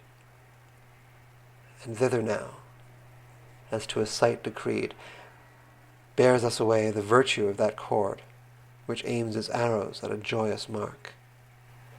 True is it, that as oftentimes the form accords not with the intention of the art, because in answering is matter deaf, so likewise from this course doth deviate sometimes the creature, who the power possesses, though thus impelled, to swerve some other way, in the same wise as one may see the fire fall from a cloud, if the first impetus earthward is rested by some false delight. Thou shouldst not wonder more, if well I judge, at thine ascent, than at a rivulet from some high mount descending to the lowland. Marvel it would be in thee, if deprived of hindrance, thou wert seated down below, as if on earth the living fire were quiet. Thereat she heavenward turned again her face. Paradiso, Canto 2. O ye, who in some pretty little boat, eager to listen, have been following behind my ship, that singing sails along, turn back to look again upon your shores. Do not put out to sea, lest peradventure in losing me you might yourselves be lost. The sea I sail has never yet been passed. Minerva breathes and pilots me Apollo, and Muses 9 point out to me the bears. Ye other few who have the neck uplifted, betimes to the bread of angels, upon which one liveth here, and grows not sated by it, well may you launch upon the deep salt sea your vessel, keeping still my wake before you upon the water that grows smooth again. Those glorious ones, who unto Colchos passed, were not so wonderstruck as you shall be, when Jason they beheld a ploughman made. The con created in perpetual thirst for the realm deiform did bear us on, as swift almost as ye the heavens behold. Upwards gazed Beatrice, and I at her, and in such space, perchance as strikes a bolt and flies, and from the notch unlocks itself. Arrived I saw me, where a wondrous thing drew to itself my sight, and therefore she, for whom no care of mine could be concealed, towards me turning, blithe as beautiful, said unto me, Fix gratefully thy mind on God, who unto the first star has brought us. It seemed to me a cloud encompassed us, luminous, dense, consolidated and bright, as adamant on which the sun is striking. Into itself did the eternal pearl receive us, even as water doth receive a ray of light, remaining still unbroken.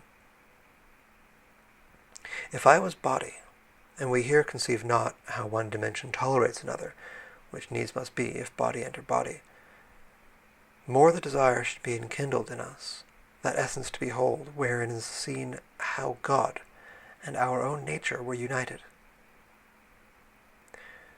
There will be seen what we receive by faith, not demonstrated, but self-evident, and guides the first truth that man believes. I made reply, Madonna, as devoutly as most I can do, I give thanks to him who has removed me from the mortal world. But tell me what the dusky spots may be upon this body, which below on earth make people tell that fabulous tale of Cain. Somewhat she smiled, and then, If the opinion of mortals be erroneous, she said, where'er the key of sense doth not unlock, certes the shafts of wonder should not pierce thee now, forasmuch as, following the senses, thou seest that the reason has short wings. But tell me what thou think'st of it thyself. And I, what seems to us up here diverse, is caused, I think, by bodies rare and dense. And she, right truly shall thou see immersed in error thy belief, if well thou hearest the argument that I shall make against it. Lights many the eighth sphere displays to you, which in their quality and quantity may noted be of aspects different. If this were caused by rare and dense alone, one only virtue would there be in all, or more or less diffused, or equally. Virtues diverse must be perforce the fruits of formal principles, and these, save one, of course would by thy reasoning be destroyed. Besides, if rarity were of this dimness, the cause thou askest, either through and through this planet thus attenuate were of matter, or else as in a body is apportioned the fat and lean, so in like manner this would in its volume interchange the leaves. Were it the former, in the sun's eclipse it would be manifest by the shining through of light, as through aught tenuous interfused. This is not so, hence we must scan the other. And if it chance the other I demolish, then falsified will thy opinion be. But if this rarity go not through and through, there needs must be a limit, beyond which its contrary prevents the further passing, and thence the foreign radiance is reflected, even as a colour cometh back from glass, the which behind itself concealeth lead. Now thou wilt say the sunbeam shows itself more dimly there than in the other parts, by being there reflected farther back. From this reply experiment will free thee, if e'er thou try it, which is wont to be the fountain to the rivers of your arts. 3 mirrors shalt thou take, and 2 remove alike from thee, the other more remote between the former 2 shall meet thine eyes. Turn toward these, cause that behind thy back be placed a light, illuming the 3 mirrors and coming back to thee by all reflected. though in its quantity be not so ample the image most remote. There shalt thou see how it perforce is equally resplendent.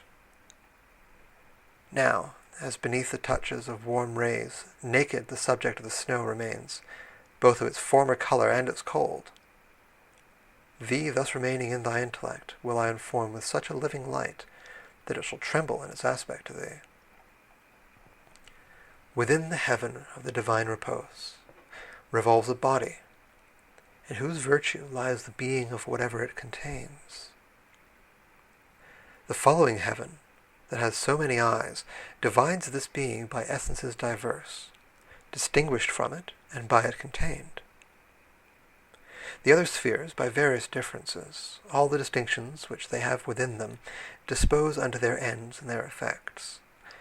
Thus do these organs of the world proceed, as thou perceivest now, from grade to grade, since from above they take, and act beneath.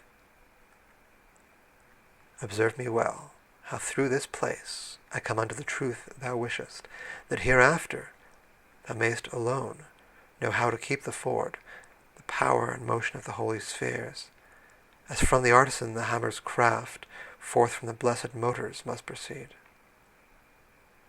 The heaven, which lights so manifold make fair, from the intelligence profound which turns it, the image takes, and makes of it a seal. And even as the soul within your dust, through members different and accommodated to faculties diverse, expands itself, so likewise this intelligence diffuses its virtue multiplied among the stars, itself revolving on its unity. Virtue diverse doth a diverse alloyage make with the precious body that it quickens, in which, as life in you, it is combined. From the glad nature whence it is derived, the mingled virtue through the body shines, even as gladness through the living pupil. From this proceeds whatever from light to light appeareth different, not from dense and rare. This is the formal principle that produces, according to its goodness, dark and bright. Paradiso, Canto 3. That sun, which erst with love my bosom warmed, of beauteous truth had unto me discovered, by proving and reproving the sweet aspect. And, that I might confess myself convinced and confident so far as was befitting, I lifted more erect my head to speak. But there appeared a vision, which withdrew me so close to it, in order to be seen, that my confession I remembered not. Such as through polished and transparent glass, or waters crystalline and undisturbed, but not so deep as that their bed be lost, come back again the outlines of our faces, so feeble, that a pearl on forehead white comes not less speedily unto our eyes. Such saw I many faces prompt to speak, so that I ran in error opposite to that which kindled love twixt man and fountain.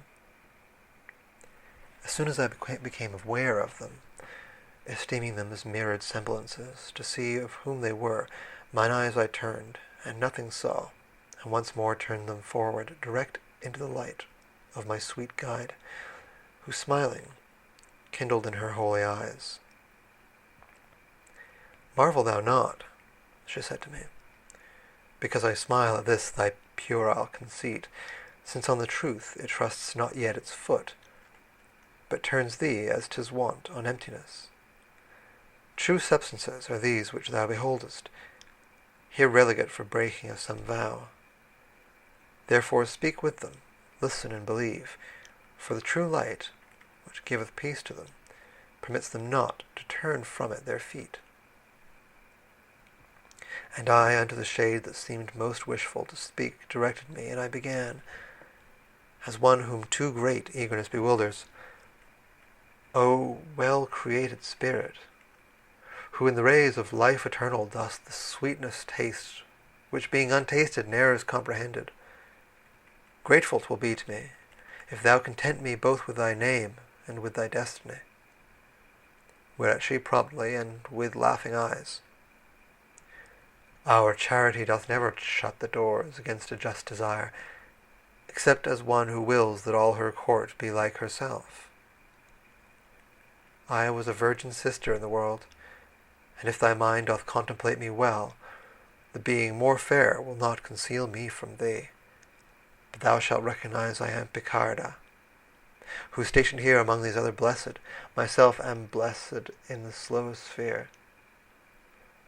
All our affections, that alone inflamed are in the pleasure of the Holy Ghost, rejoice at being of his order formed.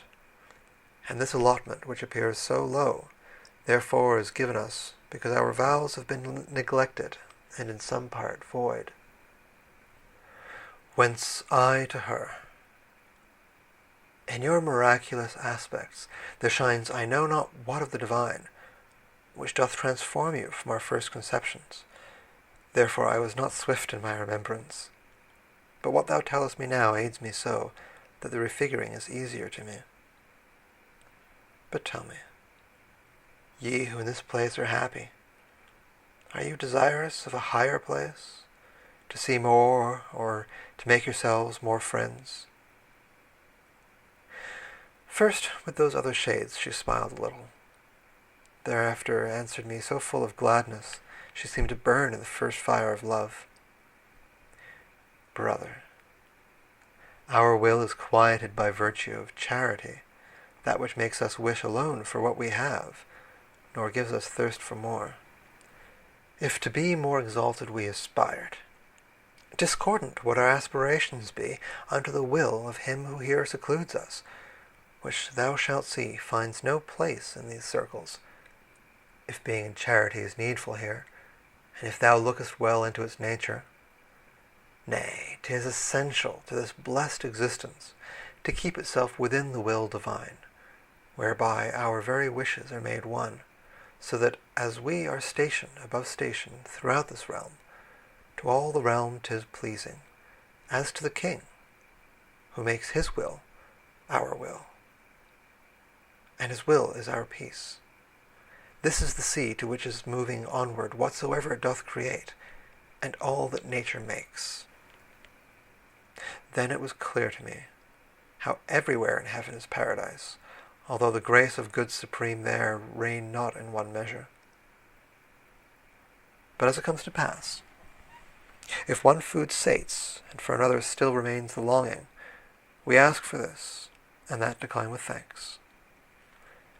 E'en thus did I, with gesture and with word, to learn from her what was the web wherein she did not ply the shuttle to the end. A perfect life, and merit high in heaven, a lady o'er us, said she, by whose rule down in your world they vest and veil themselves, that until death they may both watch and sleep beside that spouse who every vow accepts, which charity conformeth to his pleasure. To follow her in girlhood from the world I fled, and in her habit shut myself, and pledged me to the pathway of her sect. Then men accustomed unto evil more than unto good from the sweet cloister tore me. God knows what afterward my life became. This other splendor, which to thee reveals itself on my right side, and is enkindled with all the illumination of our sphere. What of myself, I say, applies to her. A nun she was, and likewise from her head was ta'en the shadow of the sacred wimple. But when she too was to the world returned against her wishes, and against good usage, of the heart's veil she never was divested. Of great Costanza, this is the effulgence, who from the second will of Suabia brought forth the third and latest puissance. Thus unto me she spake, and then began Ave Maria singing, and in singing vanished, as through deep water something heavy. My sight, that followed her as long a time as it was possible, when it had lost her, turned round unto the mark of more desire, and wholly unto Beatrice reverted. But such lightnings flashed into mine eyes, that at the first my sight endured it not, and this, in questioning, more backward made me. Paradiso, Canto 4. Between two viands, equally removed, and tempting, a free man would die of hunger ere either he could bring unto his teeth. So would a lamb between the ravenings of two fierce wolves stand fearing both alike, and so would stand a dog between two does. Hence if I held my peace, myself I blame not, impelled in equal measure by my doubts, since it must be so, nor do I commend. I held my peace, but my desire was painted upon my face, and questioning with that more fervent far than by articulate speech. Beatrice did as Daniel had done, relieving Nebuchadnezzar from the wrath which rendered him unjustly merciless, and said, Well see I how attracteth thee one and the other wish, so that thy care binds itself, so that forth it does not breathe. Thou arguest, if goodwill be permanent, the violence of others. For what reason doth it decrease the measure of my merit? Again for doubting furnish the occasion souls seeming to return unto the stars, according to the sentiment of Plato. These are the questions which upon thy wish are thrusting equally, and therefore first will I treat that which hath the most of gall. He of the seraphim, most absorbed in God, Moses and Samuel, and whichever John thou mayest select, I say, and even Mary, have not in any other heaven their seats, than have those spirits that just appeared to thee, nor of existence more or fewer years, but all make beautiful the primal circle, and have sweet life in different degrees by feeling more or less the eternal breath. They showed themselves here, not because allotted this fare has been to them, but to give sign of the celestial which is least exalted. To speak thus is adapted to your mind, since only through the sense it apprehendeth what then it worthy makes of intellect. On this account the Scripture condescends unto your faculties, and feet and hands to God attributes, and means something else. And Holy Church under an aspect human, Gabriel and Michael represent to you, and him who made Tobias whole again.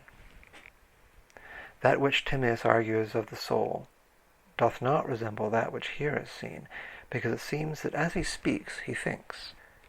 He says the soul unto its star returns, believing it to have been severed thence whenever nature gave it as a form. Perhaps his doctrine is of other guise than the words sound, and possibly may be with meaning that is not to be derided.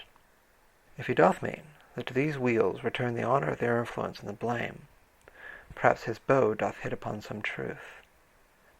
This principle ill understood once warped the whole world nearly, till it went astray invoking Jove and Mercury and Mars. The other doubt which doth disquiet thee, less venom has, for its malevolence could never lead thee otherwhere from me, that as unjust our justice should appear in eyes of mortals, is an argument of faith, and not of sin heretical. But still, that your perception may be able to thoroughly penetrate this verity as thou desirest, I will satisfy thee.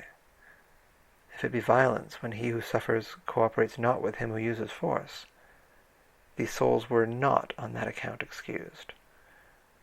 For will is never quenched unless it will, but operates as nature doth in fire, if violence 1,000 times distort it. Hence, if it yieldeth more or less, it seconds the force, and these have done so, having power of turning back unto the holy place. If their will had been perfect, like to that which Lawrence fast upon his gridiron held, and Mutius made severe to his own hand, it would have urged them back along the road whence they were dragged, as soon as they were free. But such a solid will is all too rare. And by these words, if thou hast gathered them as thou shouldst do, the argument is refuted that would have still annoyed thee many times. But now another passage runs across before thine eyes, and such that by thyself thou couldst not thread it ere thou wouldst be weary.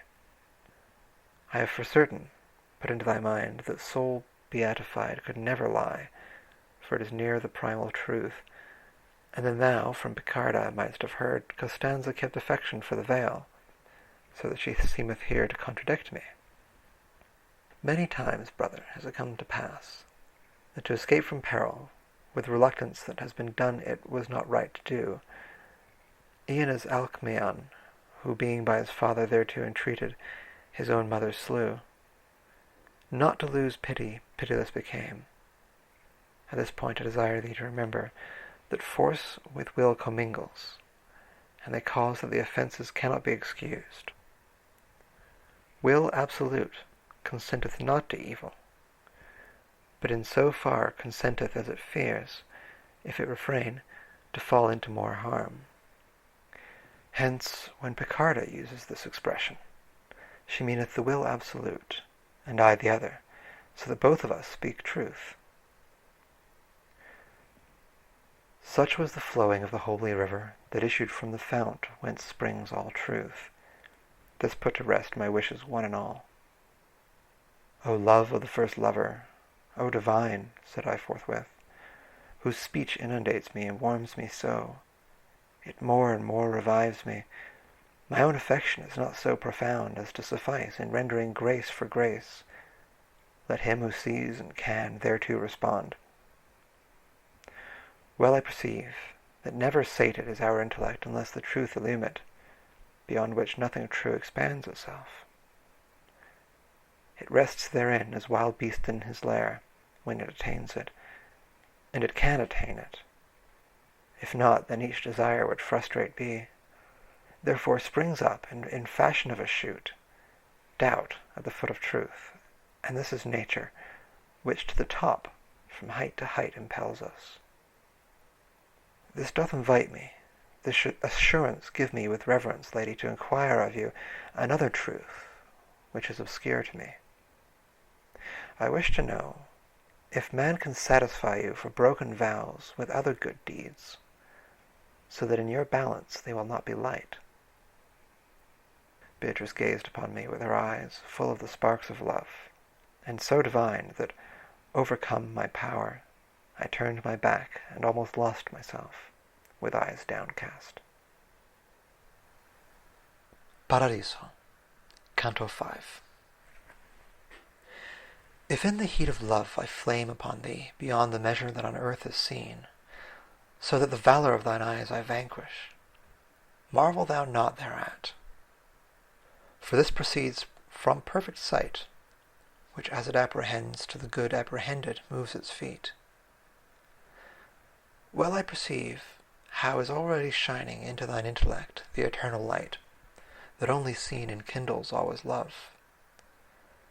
And if some other thing your love seduce, 'tis nothing but a vestige of the same, ill understood, which there is shining through.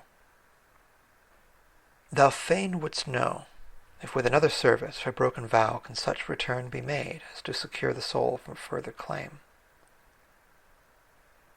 This canto thus did Beatrice begin, and, as a man who breaks not off his speech, continued thus her holy argument. The greatest gift that in his largesse God creating made, and unto his own goodness nearest conformed, and that which he doth prize most highly, is the freedom of the will, wherewith the creatures of intelligence, both all and only, were and are endowed. Now wilt thou see, if thence thou reasonest, the high worth of a vow, if it he made so that when thou consentest, God consents. For closing between God and man the compact, a sacrifice is of this treasure made, such as I say, and made by its own act. What can be rendered then as compensation? Thinkest thou to make good use of what thou hast offered? With gains ill-gotten thou wouldst do good deed. Now art thou certain of the greater point. But because Holy Church in this dispenses, which seems against the truth which I have shown thee, behooves thee still to sit a while at table, because the solid food which thou hast taken, requireth further aid for thy digestion. Open thy mind to that which I reveal, and fix it there within, for 'tis not knowledge, the having heard without retaining it.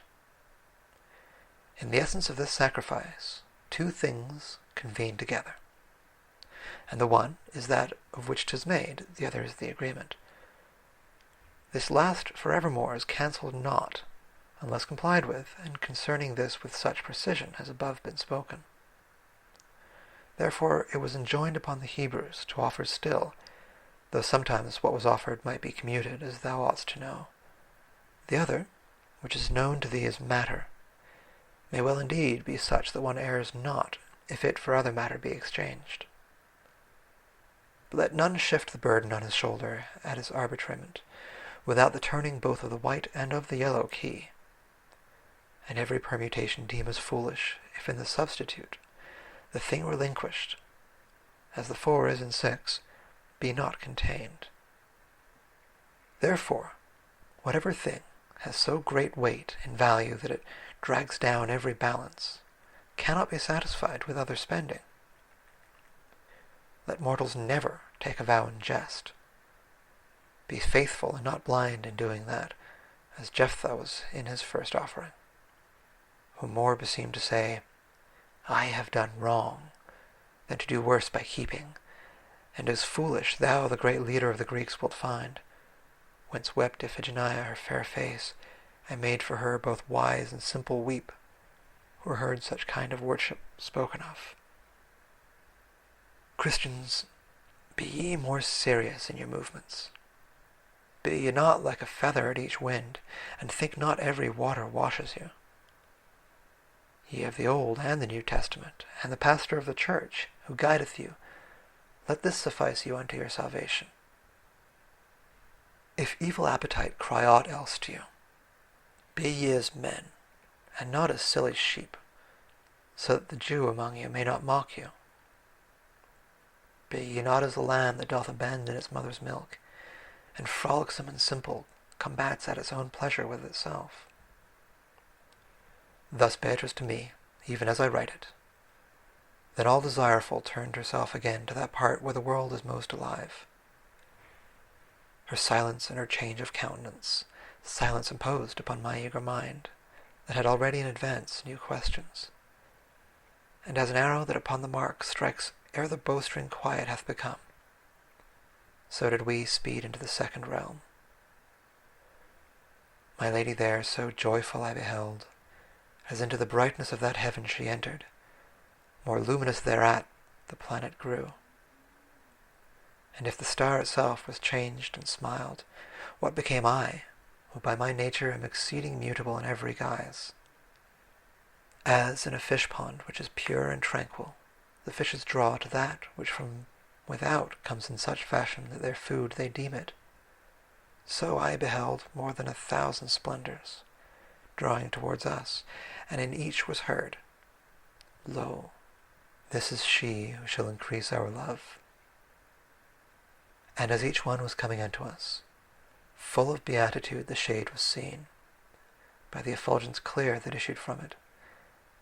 Think, reader, if what here is just beginning, no farther should proceed, how thou wouldst have an agonizing need of knowing more. And of thyself thou'lt see how I, from these, was in desire of hearing their conditions, as they unto mine eyes were manifest. O thou well-born, unto whom grace concedes to see the thrones of the eternal triumph, or ever yet the warfare be abandoned, with light that through the whole of heaven is spread, kindled are we. And hence if thou desirest to know of us, at thine own pleasure sate thee. Thus, by some one among those holy spirits was spoken, and by Beatrice, speak securely, and believe them even as gods. Well I perceive how thou dost nest thyself in thine own light, and drawest it from thine eyes, because they coruscate when thou dost smile, but know not who thou art, nor why thou hast, spirit august, thy station in the sphere, that veils itself to men in alien rays. This said I in direction of the light which first had spoken to me, whence it became by far more lucent than it was before. Even as the sun that doth conceal himself by too much light, when heat has worn away the tempering influence of the vapours dense.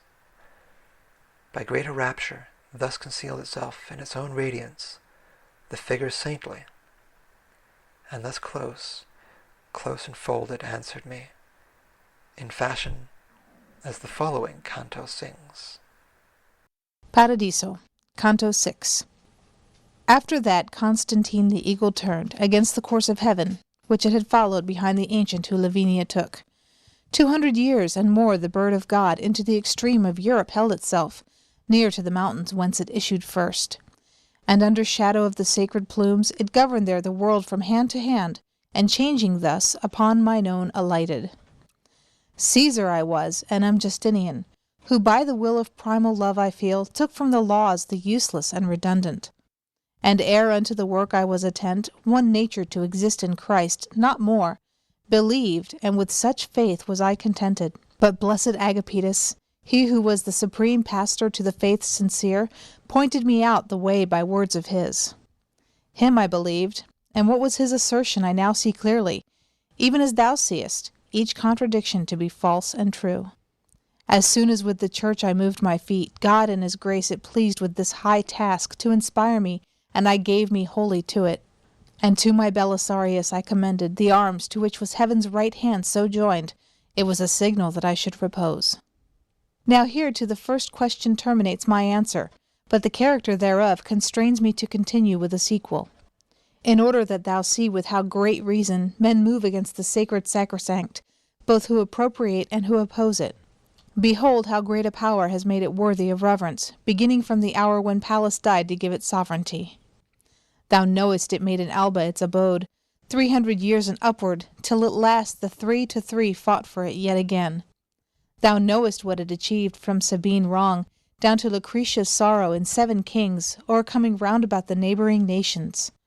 Thou knowest what it achieved, borne by the Romans illustrious against Brennus, against Pyrrhus, against the other princes and confederates, Torquatus thence and Quinctius, who from locks unkempt was named Decii and Fabi, received the fame I willingly embalm. It struck to earth the pride of the Arabians, who following Hannibal had passed across the Alpine ridges, Po, from which thou glidest. Beneath it triumphed while they yet were young, Pompey and Scipio, and to the hill, beneath which thou wast born, it bitter seemed. Then near unto the time when heaven had willed to bring the whole world to its mood serene, did Caesar by the will of Rome assume it. What it achieved from Var unto the Rhine, Isere beheld, and Seone beheld the Seine, and every valley whence the Rhone is filled. What it achieved when it had left Ravenna, and leapt the Rubicon, was such a flight that neither tongue nor pen could follow it. Round towards Spain it wheeled its legions, then toward Durazzo and Pharsalia smote, that to the Callid Nile was felt the pain. Antandros and the Simios, whence it started, it saw again, and there where Hector lies, and ill for Ptolemy, then roused itself. From thence it came like lightning upon Juba, then wheeled itself again into your west, where the Pompeian clarion it heard. From what it wrought with the next standard-bearer, Brutus and Cassius howl in hell together, and Modena and Perugia dolent were. Still doth the mournful Cleopatra weep, because thereof who fleeing from before it, took from the adder sudden and black death. With him it ran even to the Red Sea shore, with him it placed the world in so great peace that unto Janus was his temple closed. But what the standard that has made me speak, achieved before and after should achieve, throughout the mortal realm that lies beneath it, becometh in appearance mean and dim, if in the hand of the third Caesar seen with eye unclouded and affection pure, because the living justice that inspires me granted it, in the hand of him I speak of, the glory of doing vengeance for its wrath. Now here attend to what I answer thee. Later it ran with Titus to do vengeance, upon the vengeance of the ancient sin. And when the tooth of Lombardy had bitten the holy church, then underneath its wings did Charlemagne victorious succour her. Now hast thou power to judge of such as those, whom I accuse above, and of their crimes, which are the cause of all your miseries. To the public standard one the yellow lilies opposes, the other claims it for a party, so that 'tis hard to see which sins the most. Let the Ghibellines ply their handicraft beneath some other standard, for this ever ill follows he who it and justice parts. And let not this new Charles e'er strike it down, he and his gulfs, but let him fear the talons that from a nobler lion stripped the fell. Already oftentimes the sons have wept the father's crime, and let him not believe that God will change his scutcheon for the lilies. This little planet doth adorn itself with the good spirits that have active been, that fame and honour might come after them. And whensoever the desires mount thither, thus deviating must perforce the rays of the true love less vividly mount upward. But in commensuration of our wages, with our desert is portion of our joy, because we see them neither less nor greater. Herein doth living justice sweeten so affection in us that for evermore it cannot warp to any iniquity. Voices diverse make up sweet melodies, so in this life of ours the seats diverse render sweet harmony among these spheres. And in the compass of this present pearl shineth the sheen of Romeo, of whom the grand and beauteous work was ill rewarded. But the Provencals who against him wrought, they have not laugh, and therefore ill goes he, who makes his hurt of the good deeds of others. 4 daughters, and each one of them a queen, had Raymond Berenger, and this for him did Romeo, a poor man and a pilgrim. And then the malicious words incited him to summon to a reckoning this just man, who rendered to him 7 and 5 for 10. And he departed poor and stricken in years, and if the world could know the heart he had, in begging bit by bit his livelihood, though much it laud him, it would laud him more. End of Canto 6. Paradiso, Canto 7. O sana sanctus Deus Sabaoth, super lustrans claritate tua felices ignis horum malahoth. In this wise, to his melody returning, this substance upon which a double light doubles itself was seen by me to sing. And to their dance this and the others moved, and in the manner of swift hurrying sparks veiled themselves from me with a sudden distance. Doubting was I, and saying, tell her, within me, tell her, saying, tell my lady, who slakes my thirst with her sweet effluences. And yet that reverence which doth lord it over the whole of me, only by B and ICE, bowed me again like unto one who drowses. Short while did Beatrice endure me thus, and she began, lighting me with a smile, such as would make one happy in the fire. According to infallible advisement, after what manner a just vengeance justly could be avenged has put thee upon thinking. But I will speedily thy mind unloose, and do thou listen, for these words of mine of a great doctrine will a present make thee. By not enduring on the power that wills, curb for his good, that man who ne'er was born, damning himself, damned all his progeny. Whereby the human species down below lay sick for many centuries in great error, till to descend it pleased the word of God, to where the nature from which its own Maker estranged itself, he joined to him person by the sole act of his eternal love. Now unto what is said direct thy sight. This nature, when united to its Maker, such as created, was sincere and good, but by itself alone was banished forth from paradise, because it turned aside out of the way of truth and of its life. Therefore the penalty the cross held out, if measured by the nature thus assumed, none ever yet with so great justice stung, and none was ever of so great injustice, considering who the person was that suffered, within whom such a nature was contracted. From one act therefore issued things diverse. To God and to the Jews one death was pleasing. Earth trembled at it, and the heaven was opened. It should no longer now seem difficult to thee, when it is said that a just vengeance by a just court was afterward avenged. But now do I behold thy mind entangled, from thought to thought within a knot, from which with great desire it waits to free itself. Thou sayest, well, discern I what I hear, but it is hidden from me why God willed for our redemption only this one mode. Buried remaineth, brother, this decree unto the eyes of every one whose nature is in the flame of love not yet adult. Verily, insomuch as at this mark one gazes long and little is discerned, wherefore this mode was worthiest, I will say, goodness divine, from which itself doth spurn all envy, burning in itself so sparkles that the eternal beauties it unfolds. Whate'er from this immediately distills has afterwards no end, for ne'er removed is its impression when it sets its seal. Whate'er from this immediately rains down is wholly free, because it is not subject unto the influences of novel things.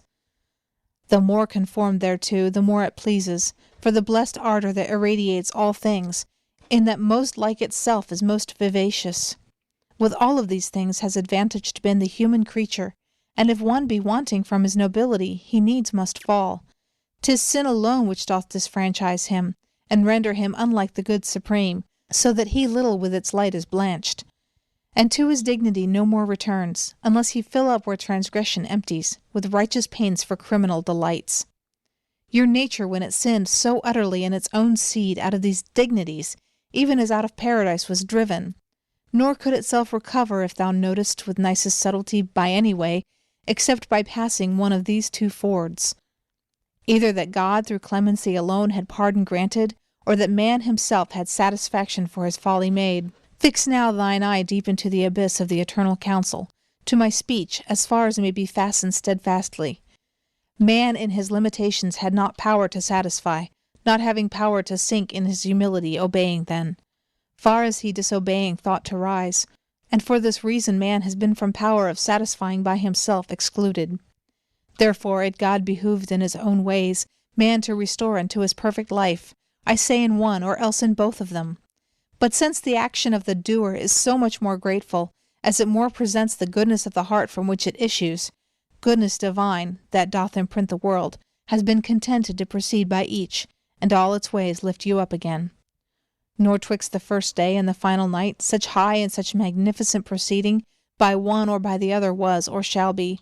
For God more bounteous was himself to give, to make man able to uplift himself, than if he only of himself had pardoned. And all the other modes were insufficient for justice, were it not the Son of God himself had humbled to become incarnate. Now to fill fully each desire of thine, return I to elucidate one place, in order that thou there mayest see as I do. Thou sayest, I see the air, I see the fire, the water and the earth and all their mixtures come to corruption, and short while endure. And these things notwithstanding were created. Therefore, if that which I have said were true, they should have been secure against corruption. The angels, brother, and the land sincere in which thou art, created may be called just as they are in their entire existence.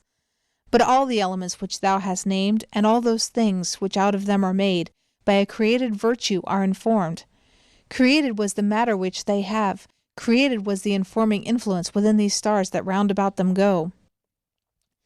The soul of every brute and of the plants by its potential temperament attracts the ray and motion of the holy lights. But your own life immediately inspires supreme beneficence, and enamors it, so with herself it evermore desires her. And thou from this mayest argue furthermore your resurrection, if thou think again how human flesh was fashioned at that time, when the first parents, both of them, were made. End of Canto 7. Paradiso, Canto 8. The world used in its peril to believe that the fair Cypria delirious love rayed out in the third epicycle turning. Wherefore not only unto her paid honour of sacrifices and of votive cry the ancient nations in the ancient error, but both Dione honoured they and Cupid, that as her mother and this one as her son, and said that he had sat in Dido's lap. And they took from her, whence I beginning took the denomination of the star that woos the sun, now following, now in front. I was not ware of our ascending to it, but of our being in it gave full faith, my lady whom I saw more beauteous grow. And as within a flame a spark is seen, and as within a voice discerned, when one is steadfast and one comes and goes, within that light beheld I other lamps move in a circle, speeding more and less, methinks in measure of their inward vision. From a cold cloud descended never winds, or visible or not so rapidly, they would not laggard and impeded seem. To any one who had those lights divine seen come towards us, leaving the gyration began at first in the high seraphim, and behind those that most in front appeared, sounded Hosanna, so that never since to hear again was I without desire. Then unto us more nearly one approached, and it alone began, We all are ready unto thy pleasure, that thou joy in us. We turn around with the celestial princes, one gyre and one gyration and one thirst, in whom thou in the world of old didst say, Ye who intelligent the third heaven are moving, and are so full of love to pleasure thee a little quiet will not be less sweet. After these eyes of mine themselves had offered unto my lady reverently, and she, content and certain of herself, had made them, back to the light they turned which so great promise made of itself, and Say, who art thou? Was my voice, imprinted with a great affection. Oh, how and how much I beheld it grow, with the new joy that superadded was unto its joys, as soon as I had spoken. Thus changed, it said to me, the world possessed me short time below, and if it had been more, much evil will be which would not have been. My gladness keepeth me concealed from thee, which rayeth round about me, and doth hide me, like as a creature swathed in its own silk. Much didst thou love me, and thou hadst good reason, for had I been below, I should have shown thee somewhat beyond the foliage of my love.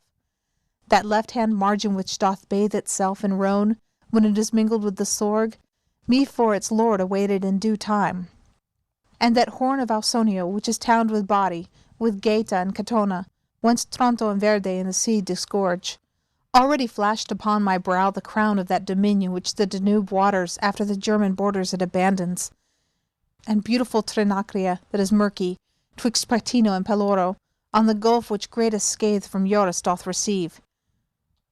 Not through Typhoeus, but through nascent sulphur, would have awaited her own monarch still, through me from Charles descended and from Rudolph.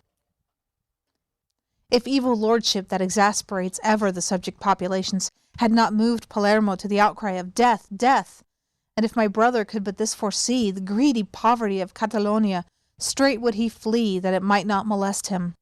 For verily 'tis needful to provide, through him or other, so that on his bark already freighted no more freight be placed. His nature, which from liberal covetous descended, such a soldiery would need as should not care for hoarding in a chest. Because I do believe the lofty joy thy speech infuses into me, my lord, where every good thing doth begin and end. Thou seest as I see it, the more grateful is it to me, and this too hold I dear, that gazing upon God thou dost discern it. Glad hast thou made me, so make clear to me, since speaking thou hast stirred me up to doubt, how from sweet seed can bitter issue forth. This I to him, and he to me, if I can show to thee a truth, to what thou askest, thy face thou'lt hold as thou dost hold thy back. The good which all the realm thou art ascending, turns and contents, maketh its providence to be a power unto these bodies vast. And not alone the natures are foreseen, within the mind that in itself is perfect, but they together with their preservation, for whatsoever thing this bow shoots forth, falls foreordained unto an end foreseen, even as a shaft directed to its mark. If that were not, the heaven which thou dost walk would in such manner its effects produce, that they no longer would be arts, but ruins. This cannot be, if the intelligences that keep these stars in motion are not maimed, and maimed the first that has not made them perfect. Wilt thou this truth have clearer made it to thee? And I, not so, for 'tis impossible that nature tire, I see, in what is needful. Whence he again, now say, would it be worse for men on earth were they not citizens? Yes, I replied, and here I ask no reason. And can they be so, if below they live not diversely unto offices diverse? No, if your master writeth well for you. So came he with deductions to this point. Then he concluded, therefore it behooves the roots of your effects to be diverse.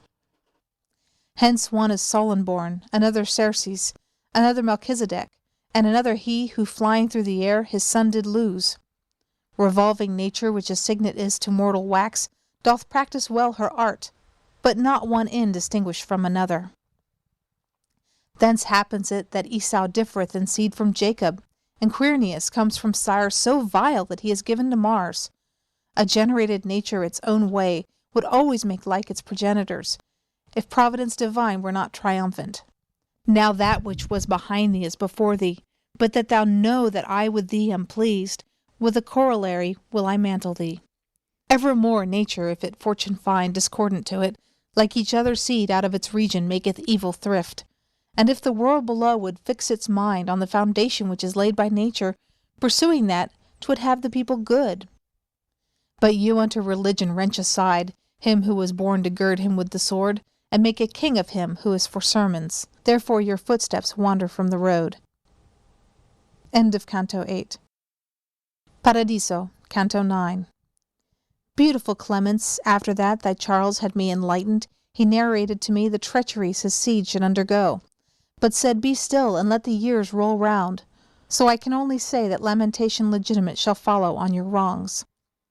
And of that holy light the life already had to the sun which fills it turned again, as to that good for which each thing sufficeth.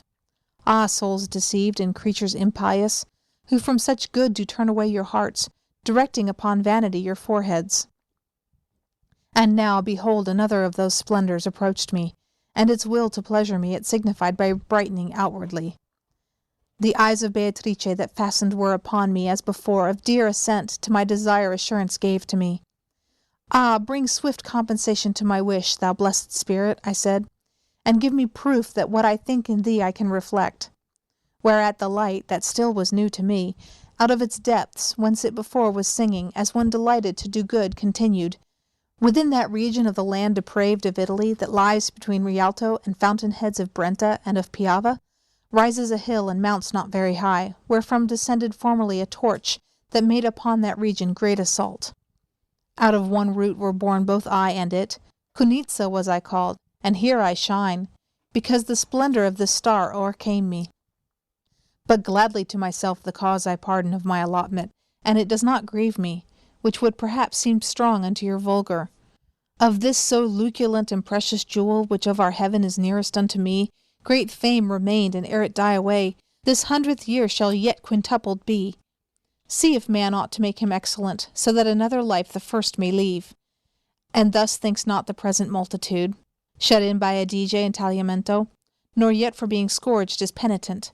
But soon 'twill be that Padua and the marsh will change the water that Vicenza bathes, because the folk are stubborn against duty. And where the Sile and Cagnano join, one lordeth it, and goes with lofty head, for catching whom e'en now the net is making. Feltro, moreover, of her impious pastor, shall weep the crime which shall so monstrous be, that for the like none ever entered Malta. Ample exceedingly would be the vat, that of the Ferrarese could hold the blood, and weary who should weigh it ounce by ounce. Of which this courteous priest shall make a gift, to show himself a partisan, and such gifts will to the living of the land conform. Above us there are mirrors, thrones you call them, from which shines out on us God judicant, so that this utterance seems good to us. Here it was silent, and it had the semblance of being turned elsewhither, by the wheel on which it had entered as it was before. The other joy, already known to me, became a thing transplendent in my sight, as a fine ruby smitten by the sun. Through joy effulgence is acquired above, as here a smile, but down below the shade outwardly darkens, as the mind is sad. God seeth all things, and in him, blessed Spirit, thy sight is, said I, so that never will of his can possibly from thee be hidden.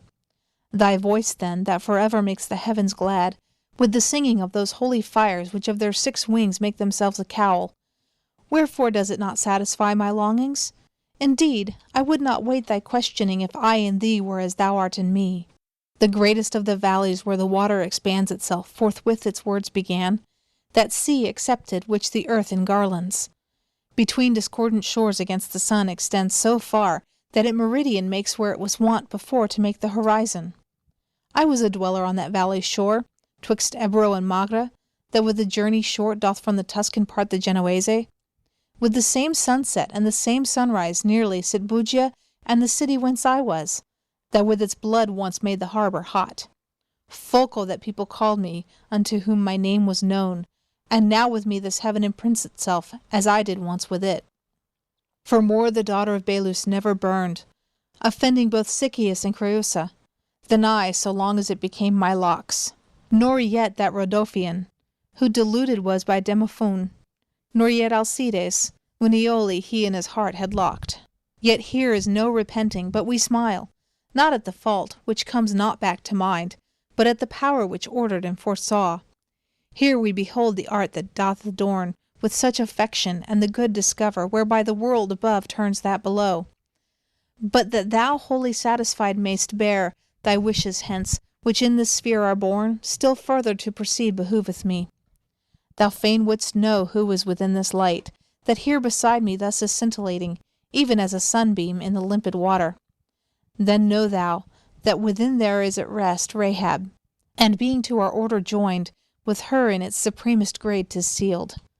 Into this heaven, where ends the shadowy cone, cast by your world before all other souls, first of Christ's triumph was she taken up. Full meet it was to leave her in some heaven, even as a palm of the high victory, which he acquired with one palm and the other. Because she favored the first glorious deed of Joshua upon the Holy Land, that little stirs the memory of the Pope. Thy city, which an offshoot is of him, who first upon his Maker turned his back, and whose ambition is so sorely wept, brings forth and scatters the accursed flower, which both the sheep and lambs hath led astray, since it has turned the shepherd to a wolf. For this the evangel and the mighty doctors are derelict, and only the decretals so studied that it shows upon their margins. On this are Pope and Cardinals intent. Their meditations reach not Nazareth, there where his pinions Gabriel unfolded, but Vatican, and the other parts elect of Rome, which have a cemetery been unto the soldiery that followed Peter, shall soon be free from this adultery. End of Canto 9. Paradiso, Canto 10. Looking into his Son with all the love which each of them eternally breathes forth, the primal and unutterable power, whate'er before the mind or eye revolves with so much order made, there can be none who this beholds without enjoying him.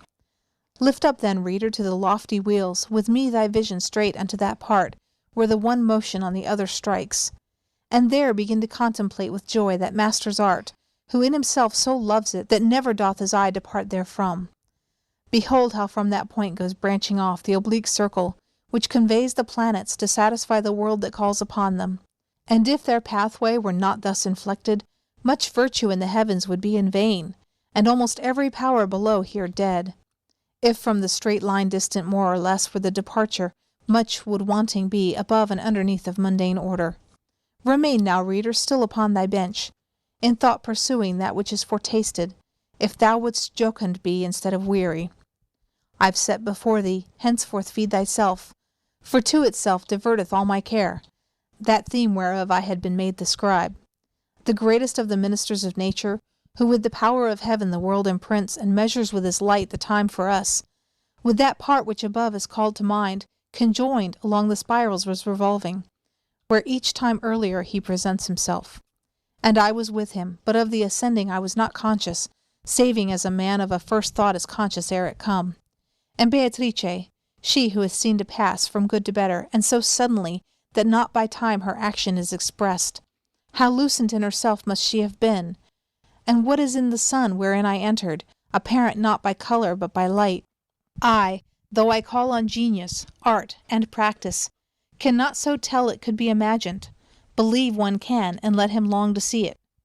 And if our fantasies too lowly are for altitudes so great, it is no marvel, since o'er the sun was never eye could go. Such in this place was the fourth family of the High Father, who forever sates it, showing how he breathes forth and how begets. And Beatrice began, give thanks unto the Son of Angels, who to the sensible one has raised thee by his grace. Never was heart of mortal so disposed to worship, nor to give itself to God with all its gratitude was it so ready, as at those words did I myself become, and all my love was so absorbed in him, that in oblivion Beatrice was eclipsed. Nor this displeased her, but she smiled at it, so that the splendor of her laughing eyes my single mind on many things divided. Lights many saw I, vivid and triumphant, make us a centre and themselves a circle, more sweet in voice than luminous in aspect. Thus girt about the daughter of Latona we sometimes see, when pregnant is the air, so that it holds the thread which makes her zone. Within the court of heaven, whence I return, are many jewels found, so fair and precious they cannot be transported from the realm. And of them was the singing of those lights, who takes not wings that he may fly up thither, the tidings thence may from the dumb await. As soon as singing thus those burning suns had round about us whirled themselves 3 times, like unto stars neighbouring the steadfast poles, ladies they seemed, not from the dance released, but who stop short, in silence, listening till they have gathered the new melody. And within one I heard beginning, when the radiance of grace by which is kindled true love, and which thereafter grows by loving, within thee multiplied is so resplendent that it conducts thee upward by that stair, where without reascending none descends. Who should deny the wine out of his vial, unto thy thirst in liberty were not except as water which descends not seaward? Fain wouldst thou know with what plants is enflowered this garland that encircles with delight, the lady fair who makes thee strong for heaven. Of the lambs was I of the holy flock, which Dominic conducteth by a road, where well one fattens if he strayeth not. He who is nearest me on the right, my brother and master was, and he, Albertus, is of Cologne, I, Thomas of Aquinium. If thou of all the others wouldst be certain, follow behind my speaking with thy sight, upward along the blessed garland turning. That next effulgence issues from the smile of Gratian, who assisted both the courts in such wise that it pleased in paradise. The other, which near by adorns our choir, that Peter was, who, even as the poor widow, offered his treasure unto holy church. The fifth light, that among us is the fairest, breathes forth from such a love that all the world below is greedy to learn tidings of it.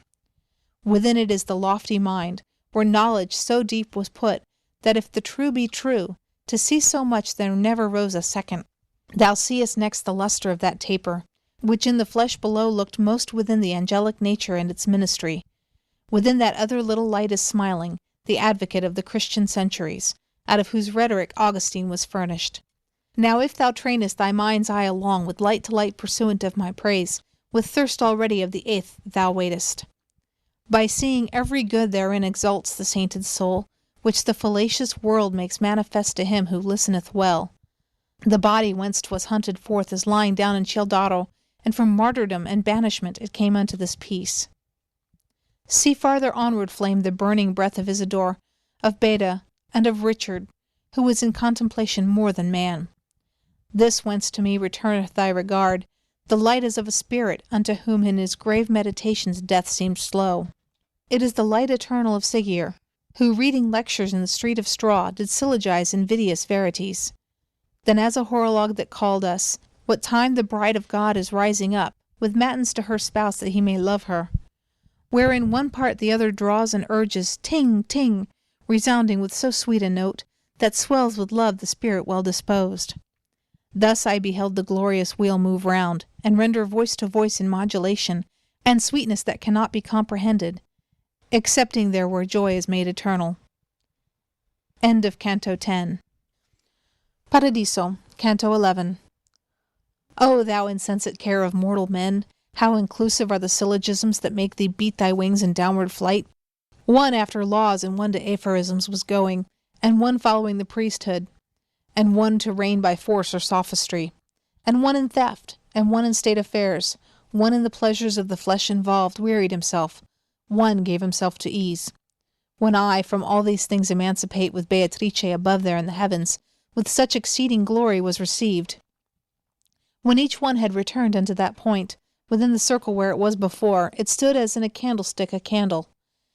And from within the effulgence which at first had spoken unto me, I heard begin, smiling while it more luminous became. Even as I am kindled in its ray, so looking into the eternal light, the occasion of thy thoughts I apprehend. Thou doubtest, and wouldst have me to resift in language so extended and so open my speech that to thy sense it may be plain. Where just before I said, where well one fattens, and where I said, there never rose a second, and here 'tis needful we distinguish well, the providence which governeth the world with counsel, wherein all created vision is vanquished ere it reach unto the bottom, so that towards her own beloved might go the bride of him, who uttering a loud cry espoused her with his consecrated blood, self-confident, and unto him more faithful.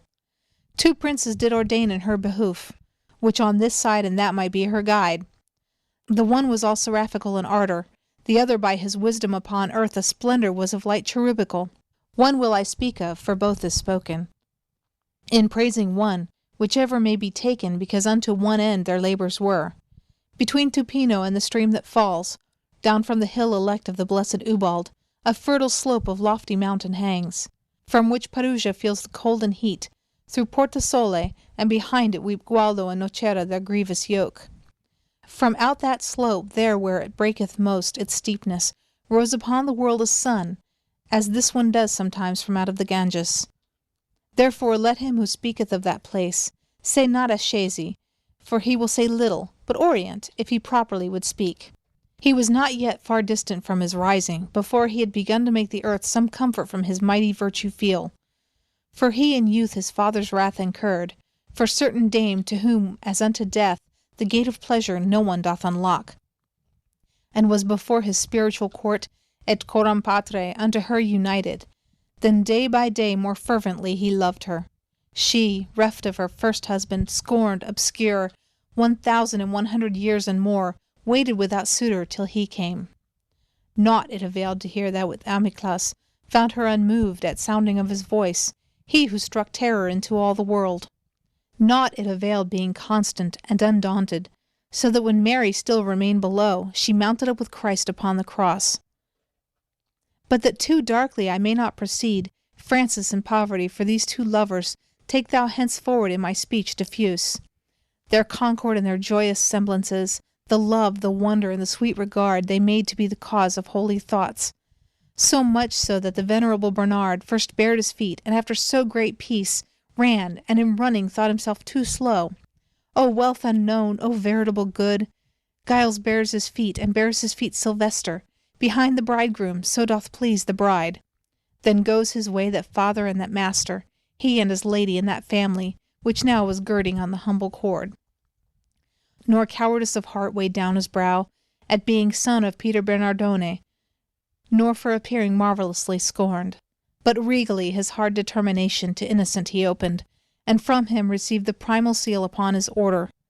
After the people mendicant increased, behind this man whose admirable life better in glory of the heavens were sung, incoronated with the second crown, was through Honorius by the eternal Spirit the holy purpose of this archimandrite. And when he had, through thirst of martyrdom, in the proud presence of the Sultan preached, Christ and the others who came after him, and finding for conversion too unripe the folk, and not to tarry there in vain, returned to fruit of the Italic grass. On the rude rock twixt Tiber and the Arno, from Christ did he receive the final seal, which during 2 whole years his members bore, when he, who chose unto him so much good, was pleased to draw him up to the reward that he had merited by being lowly. Unto his friars, as to the rightful heirs, his most dear lady did he recommend, and bade that they should love her faithfully. And from her bosom the illustrious soul wished to depart, returning to its realm, and for its body wished no other bier. Think now what man was he, who was a fit companion over the high seas, to keep the bark of Peter to its proper bearings? And this man was our patriarch, hence whoever doth follow him as he commands can see that he is laden with good merchandise. But for new pasturage his flock has grown so greedy, that it is impossible they be not scattered over fields diverse, and in proportion as his sheep remote and vagabond go farther off from him, more void of milk return they to the fold. Verily some there are that fear a hurt, and keep close to the shepherd, but so few that little cloth doth furnish forth their hoods. Now if my utterance be not indistinct, if thine own hearing hath attentive been, if thou recall to mind what I have said, in part contented shall thy wishes be, for thou shalt see the plant that's chipped away, and the rebuke that lieth in the words, where well one fattens, if he strayeth not. Canto 12. Soon as the blessed flame had taken up the final word to give it utterance, began the holy millstone to revolve, and in its gyre had not turned wholly round before another in a ring enclosed it, and motion joined to motion, song to song.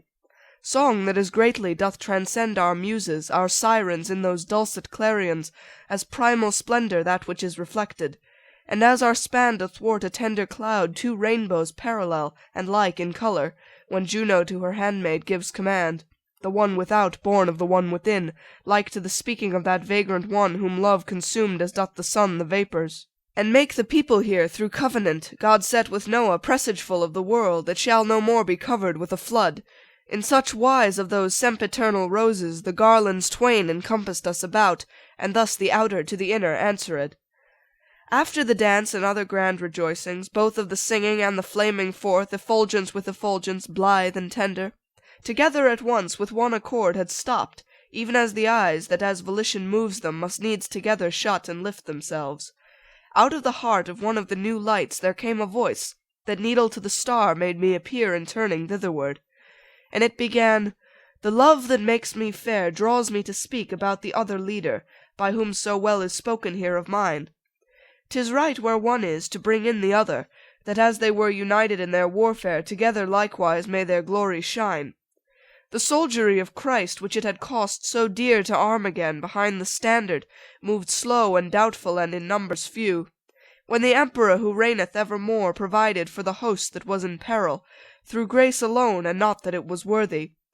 And as was said, he to his bride brought succour, with champions twain, at whose deed, at whose word, the straggling people were together drawn. Within that region where the sweet west wind rises to open the new leaves, wherewith Europe is seen to clothe herself afresh, not far off from the beating of the waves behind which in his long career the sun sometimes conceals himself from every man, is situate the fortunate Calahorra, under protection of the mighty shield in which the lion subject is and sovereign.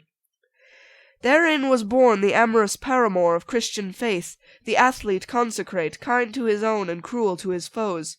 And when it was created was his mind replete with such a living energy, that in his mother her it made prophetic. As soon as the espousals were complete, between him and the faith at holy font, where they with mutual safety dowered each other, the woman who for him had given assent saw in a dream the admirable fruit that issue would from him and from his heirs, and that he might be construed as he was, a spirit from this place went forth to name him, with his possessive whose he wholly was.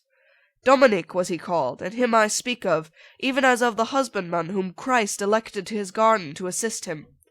Envoy and servant sooth he seemed of Christ, for the first love made manifest in him was the first counsel that was given by Christ. Silent and wakeful many a time was he, discovered by his nurse upon the ground, as if he would have said, For this I came.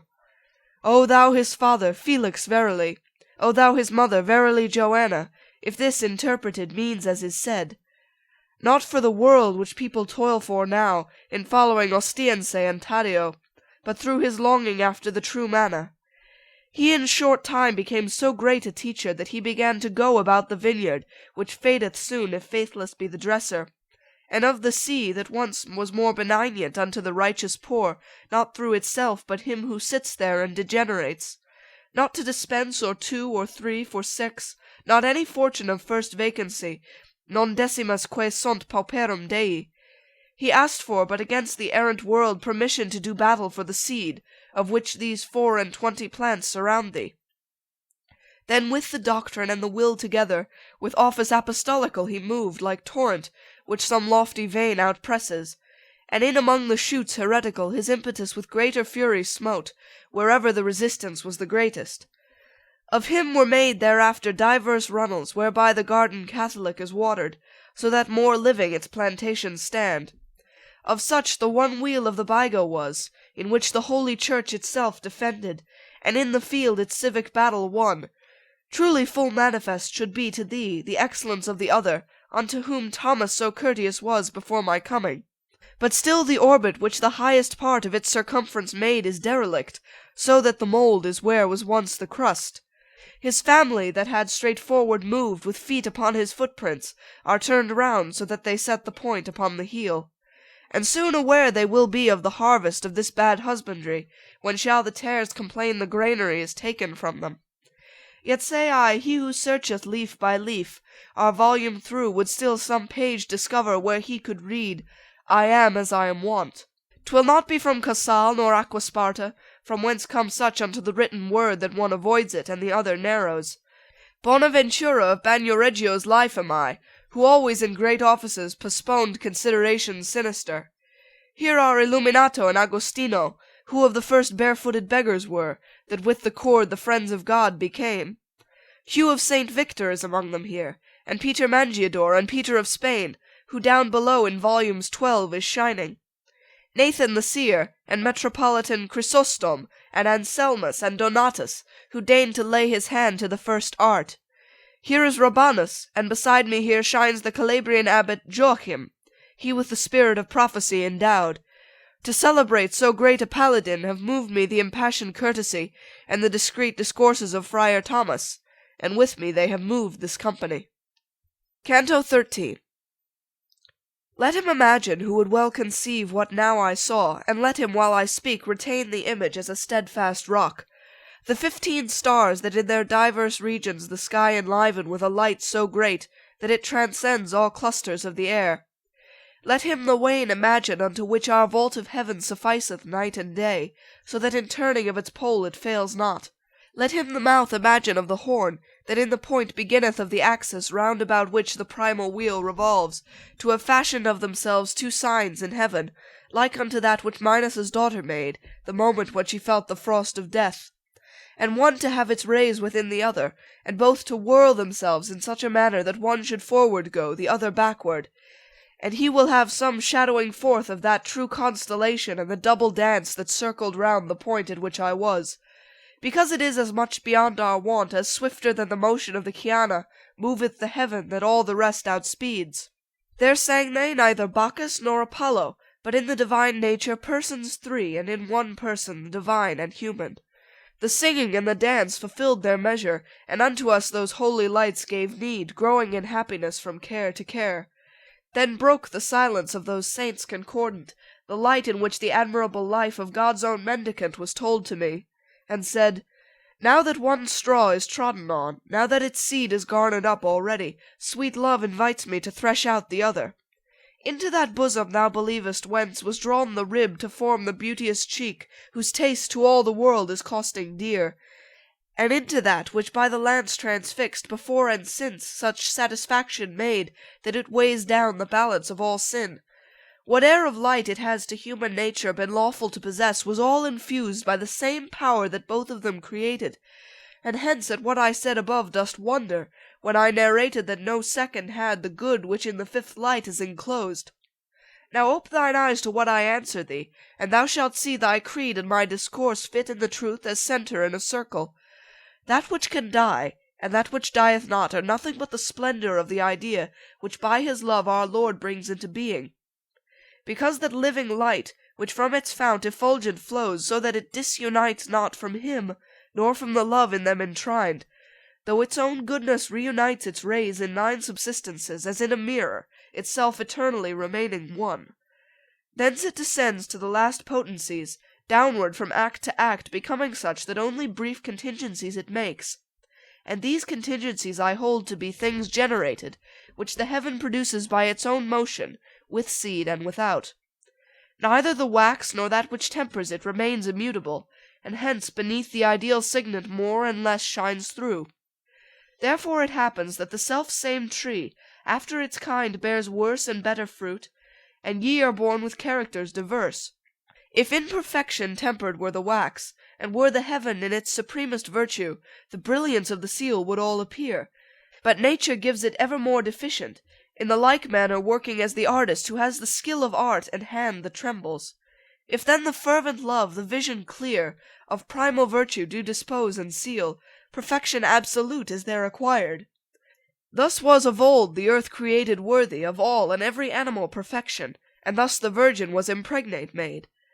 So that thine own opinion I commend, that human nature never yet has been nor will be what it was in those two persons. Now if no farther forth I should proceed, then in what way was he without a peer, would be the first beginning of thy words. But that may well appear what now appears not. Think who he was, and what occasion moved him to make request, when it was told him, Ask. I've not so spoken that thou canst not see clearly he was a king who asked for wisdom, that he might be sufficiently a king. 'Twas not to know the number in which are the motors here above, or if necesse with a contingent ere necesse make, non si est dare primum motum esse, or if in semicircle can be made triangle so that it have no right angle. Whence if thou notice this and what I said, a regal prudence is that peerless seeing in which the shaft of my intention strikes. And if on rose thou turnest thy clear eyes, thou'lt see that it has reference alone to kings who are many, and the good are rare. With this distinction take thou what I said, and thus it can consist with thy belief of the first Father and of our delight. And led shall this be always to thy feet, to make thee like a weary man move slowly, both to the yes and no thou seest not. For very low among the fools is he, who affirms without distinction, or denies as well in one as in the other case, because it happens that full often bends current opinion in the false direction, and then the feelings bind the intellect. Far more than uselessly he leaves the shore, since he returneth not the same he went, who fishes for the truth and has no skill. And in the world proofs manifest thereof, Parmenides, Melissus, Brissus are, and many who went on and knew not whither. Thus did Sibelius, Arius, and those fools who have been even as swords unto the Scriptures, in rendering distorted their straight faces. Nor yet shall people be too confident in judging, even as he is who doth count the corn in field or ever it be ripe. For I have seen all winter long the thorn first show itself intractable and fierce, and after bear the rose upon its top. And I have seen a ship direct and swift run o'er the sea throughout its course entire, to perish at the harbour's mouth at last. Let not Dame Bertha nor Sir Martin think, seeing one steal another offering make, to see them in the arbitrament divine. For one may rise and fall, the other may. Canto 14. From centre unto rim, from rim to centre, in a round vase the water moves itself, as from without 'tis struck, or from within. Into my mind upon a sudden dropped what I am saying at the moment when silent became the glorious life of Thomas, because of the resemblance that was born of his discourse and that of Beatrice, whom after him it pleased thus to begin. This man has need, and does not tell you so, nor with the voice, nor even in his thought, of going to the root of one truth more. Declare unto him if the light wherewith blossoms your substance shall remain with you eternally the same that it is now. And if it do remain, say in what manner, after ye are again made visible, it can be that it injure not your sight. As by a greater gladness urged and drawn, they who are dancing in a ring sometimes uplift their voices, and their motions quicken, so at that orison devout and prompt, the holy circles a new joy displayed in their revolving and their wondrous song. Whoso lamenteth him that here we die that we may live above, has never there seen the refreshment of the eternal reign. The one and two and three whoever liveth, and reigneth ever in three and two and one, not circumscribed, in all things circumscribing. 3 several times was chanted by each one among those spirits, with such melody that for all merit it were just reward. And in the lustre most divine of all, the lesser ring, I heard a modest voice, such as perhaps the angel's was to Mary, answer, As long as the festivity of paradise shall be, so long our love shall radiate round about us such a vesture. Its brightness is proportioned to the ardour to the vision, and the vision equals what grace it has above its worth. When glorious and sanctified our flesh is reassumed, then shall our persons be more pleasing by their being all complete. For will increase whate'er bestows on us of light gratuitous the good supreme, light which enables us to look on him. Therefore the vision must perforce increase the ardour which from that is kindled, increase the radiance which from this proceeds.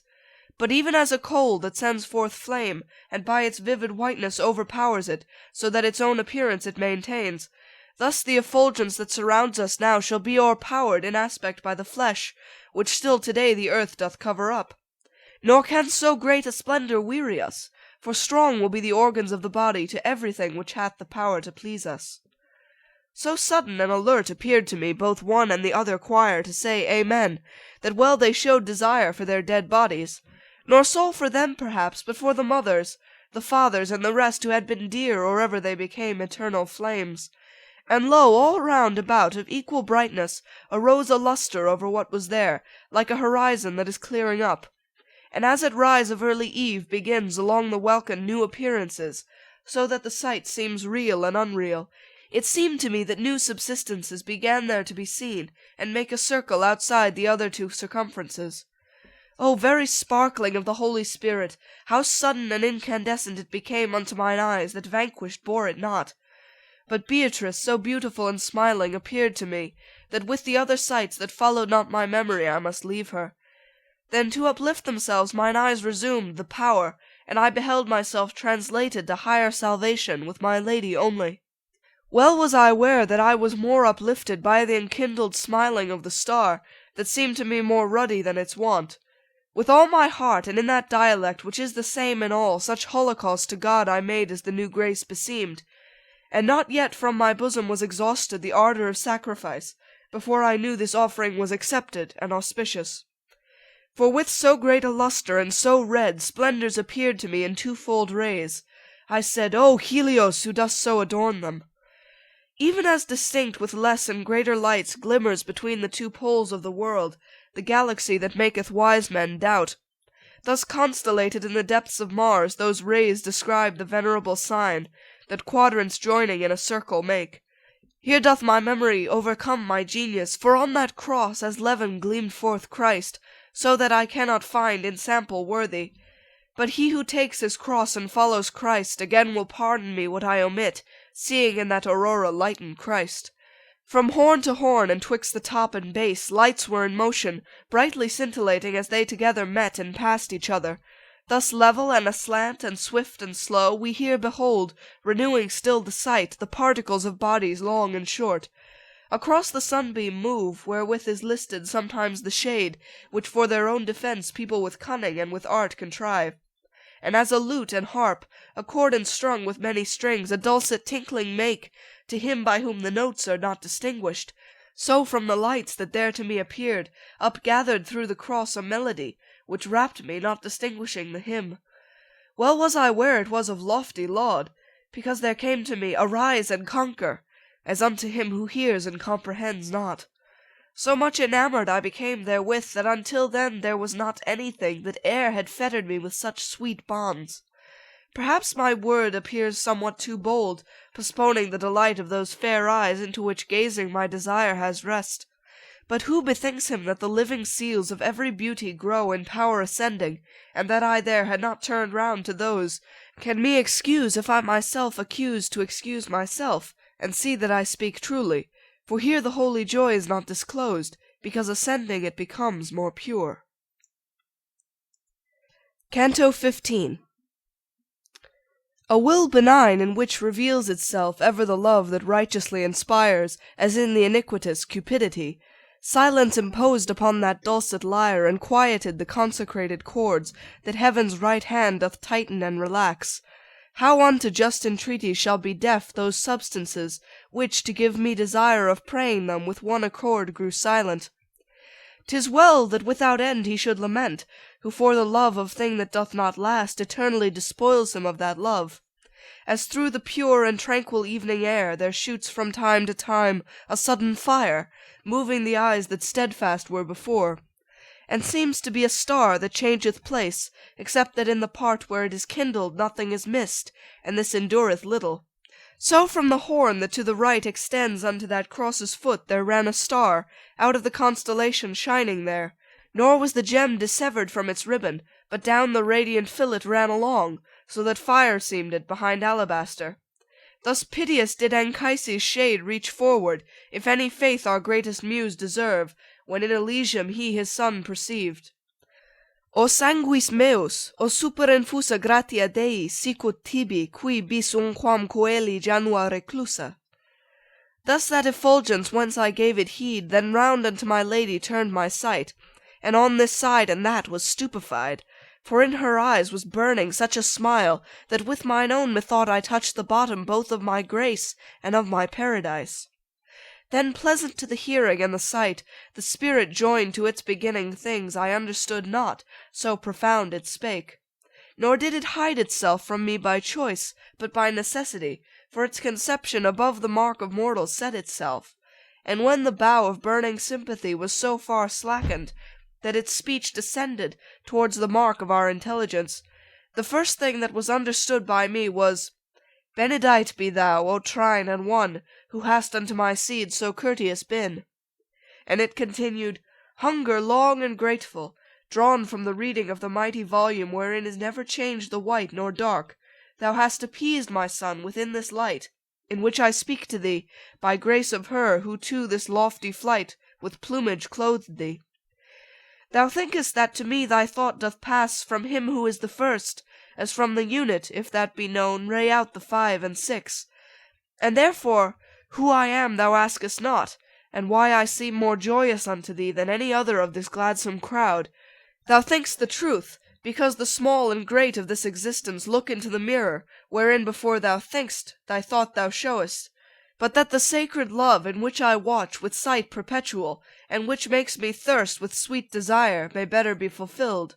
Now let thy voice secure and frank and glad proclaim the wishes, the desire proclaim, to which my answer is decreed already. To Beatrice I turned me, and she heard before I spake, and smiled to me a sign, that made the wings of my desire increase. Then in this wise began I. Love and knowledge, when on you dawned the first equality, of the same weight for each of you became, for in the sun which lighted you and burned with heat and radiance, they so equal are that all similitudes are insufficient. But among mortals will and argument, for reason that to you is manifest, diversely feathered in their pinions are. Whence I, who mortal am, feel in myself this inequality, so give not thanks save in my heart for this paternal welcome.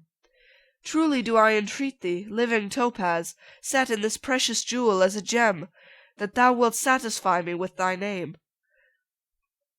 O leaf of mine, in whom I pleasure took, e'en while awaiting I was thine own root. Such a beginning he in answer made me. Then said to me, That one from whom is named thy race, and who 100 years and more has circled round the mount on the first cornice, a son of mine and thy great-grandsire was. Well it behoves thee that the long fatigue thou shouldst for him make shorter with thy works. Florence, within the ancient boundary, from which she taketh still her tierce and nuns, abode in quiet, temperate, and chaste. No golden chain she had, nor coronal, nor lady shod with sandal shoon, nor girdle that caught the eye more than the person did. Not yet the daughter at her birth struck fear into the father, for the time and dower did not o'errun this side or that the measure. No houses had she void of families, nor yet had thither come Sardanapalus, to show what in a chamber can be done. Not yet surpassed had Montemalo been by your Useletojo, which surpassed shall in its downfall be as in its rise. Belincion Berti saw I go begirt with leather and with bone, and from the mirror his dame depart without a painted face. And him of Nerli saw, and him of Vecchio, contented with their simple suits of buff, and with the spindle and the flax their dames. O fortunate women! And each one was certain of her own burial place, and none as yet for sake of France was in her bed deserted. One o'er the cradle kept her studious watch, and in her lullaby the language used that first delights the fathers and the mothers. Another, drawing tresses from her distaff, told o'er among her family the tales of Trojans and of Thessaly and Rome. As great a marvel then would have been held a Lapo Saltarello, a Cianghela, as Cincinnatus or Cornelia now. To such a quiet, such a beautiful life of the citizen, to such a safe community, and to so sweet an inn, did Mary give me, with loud cries invoked, and in your ancient baptistry at once, Christian and Casiaguida I became. Moronto was my brother, and Eliseo, from Val di Pado came to me my wife, and from that place thy surname was derived. I followed afterward the Emperor Conrad, and he begirt me of his chivalry, so much I pleased him with my noble deeds. I followed in his train against that law's iniquity, whose people doth usurp your just possession through your pastor's fault.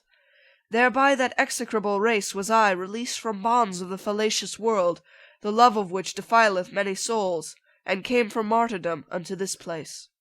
Canto 16. O thou our poor nobility of blood, if thou dost make the people glory in thee down here where our affection languishes, a marvellous thing it ne'er will be to me, for there where appetite is not perverted, I say in heaven, of thee I made a boast.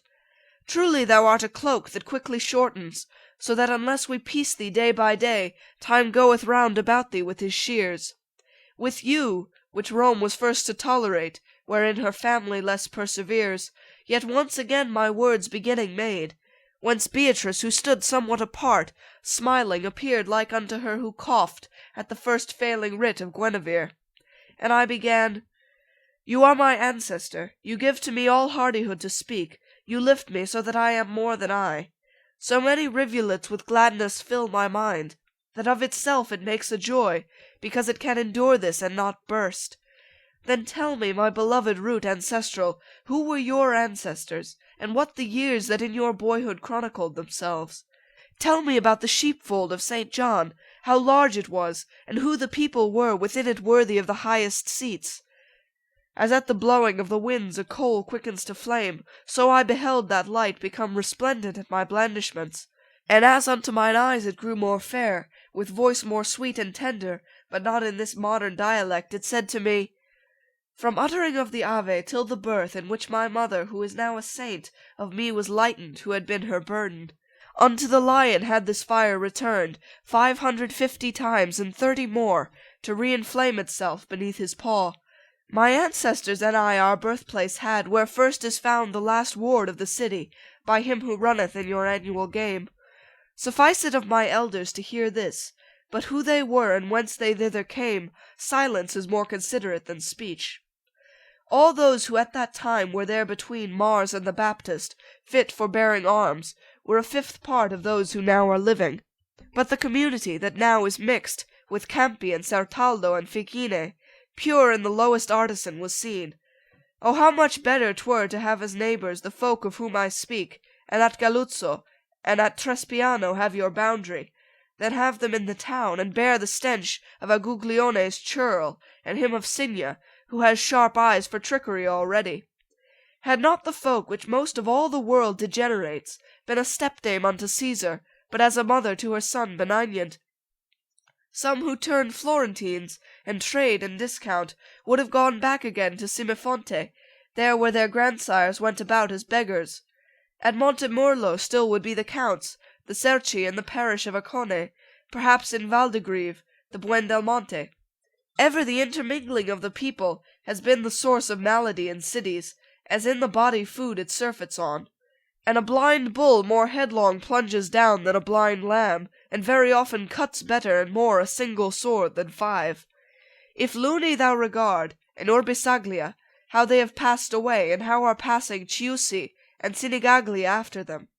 To hear how races waste themselves away will seem to thee no novel thing nor hard, seeing that even cities have an end. All things of yours have their mortality, even as yourselves, but it is hidden in some, that a long while endure and lives are short. And as the turning of the lunar heaven covers and bears the shores without a pause, in the like manner fortune does with Florence. Therefore should not appear a marvellous thing what I shall say of the great Florentines, of whom the fame is hidden in the past. I saw the Uci, saw the Catilini, Philippi, Greci, Ormani, and Alberici, even in their fall illustrious citizens, and saw, as mighty as they ancient were, with him of La Sanella, him of Arca, and Soldanir, and Ardinghi, and Bostici. Near to the gate that is at present laden with a new felony of so much weight that soon it shall be jetsam from the bark, the Ravignani were from whom descended the County Guido, and whoe'er the name of the great Bellincione since hath taken. He of La Presa knew the art of ruling already, and already Galligaggio had hilt and pommel gilden in his house. Mighty already was the column Ver, Sacchetti, Giuochi, Fifant, and Barucci, and Galli, and they who for the bushel blush. The stock from which were the Calfucci born was great already, and already chosen to curule chairs the Sizzi and Arrigucci. Oh, how beheld I those who are undone by their own pride, and how the balls of gold Florence enflowered in all their mighty deeds. So likewise did the ancestors of those who evermore, when vacant is your church, fatten by staying in consistory. The insolent race that like a dragon follows whoever flees, and unto him that shows his teeth or purse is gentle as a lamb, already rising was, but from low people, so that it pleased not Ubertin Donato that his wife's father should make him their kin. Already had Caponsacco to the market from Fesol descended, and already Giuda and Infangato were good burghers. I'll tell a thing incredible but true. One entered the small circuit by a gate, which from the Della Pera took its name. Each one that bears the beautiful escutcheon of the great baron whose renown and name the festival of Thomas keepeth fresh, knighthood and privilege from him received, though with the populace unites himself, today the man who binds it with a border. Already were Gualterotti and Importuni, and still more quiet would the Borgo be, if with new neighbours it remained unfed. The house from which is born your lamentation, through just disdain that death among you brought, and put an end unto your joyous life, was honoured in itself and its companions. O Buondelmonte, how in evil hour thou fledst the bridle at another's promptings! Many would be rejoicing who are sad if God had thee surrendered to the Ima the first time that thou camest to the city. But it behoved the mutilated stone which guards the bridge that Florence should provide a victim in her latest hour of peace. With all these families, and others with them, Florence beheld I in so great repose, that no occasion had she whence to weep. With all these families beheld so just and glorious her people, that the lily never upon the spear was placed reversed, nor by division was vermilion made. Paradiso, Canto 17. As came to Clymene, to be made certain of that which he had heard against himself, he who makes fathers chary still to children. Even such was I, and such was I perceived by Beatrice, and by the holy light that first on my account had changed its place. Therefore my lady said to me, Send forth the flame of thy desire, so that it issue imprinted well with the internal stamp. Not that our knowledge may be greater made by speech of thine, but to accustom thee to tell thy thirst, that we may give thee drink. O my beloved tree, that so doth lift thee, that even as minds terrestrial perceive no triangle containeth too obtuse, so thou beholdest the contingent things ere in themselves they are, fixing thine eyes upon the point in which all times are present. While I was with Virgilus conjoined upon the mountain that the souls doth heal, and when descending into the dead world was spoken to me of my future life some grievous words, although I feel myself in sooth foursquare against the blows of chance. On this account my wish would be content to hear what fortune is approaching me, because foreseen an arrow comes more slowly. Thus did I say unto that selfsame light that unto me had spoken before, and even as Beatrice willed was my own will confessed, not in vague phrase in which the foolish folk ensnared themselves of old, ere yet was slain the Lamb of God who taketh sins away, but with clear words and unambiguous language responded that paternal love, hidden revealed by its own proper smile. Contingency that outside of the volume of your materiality extends not, is all depicted in the eternal aspect. Necessity, however, thence it takes not, except as from the eye in which 'tis mirrored, a ship that with the current down descends. From thence, e'en as there cometh to the ear sweet harmony from an organ, comes in sight to me the time that is preparing for thee.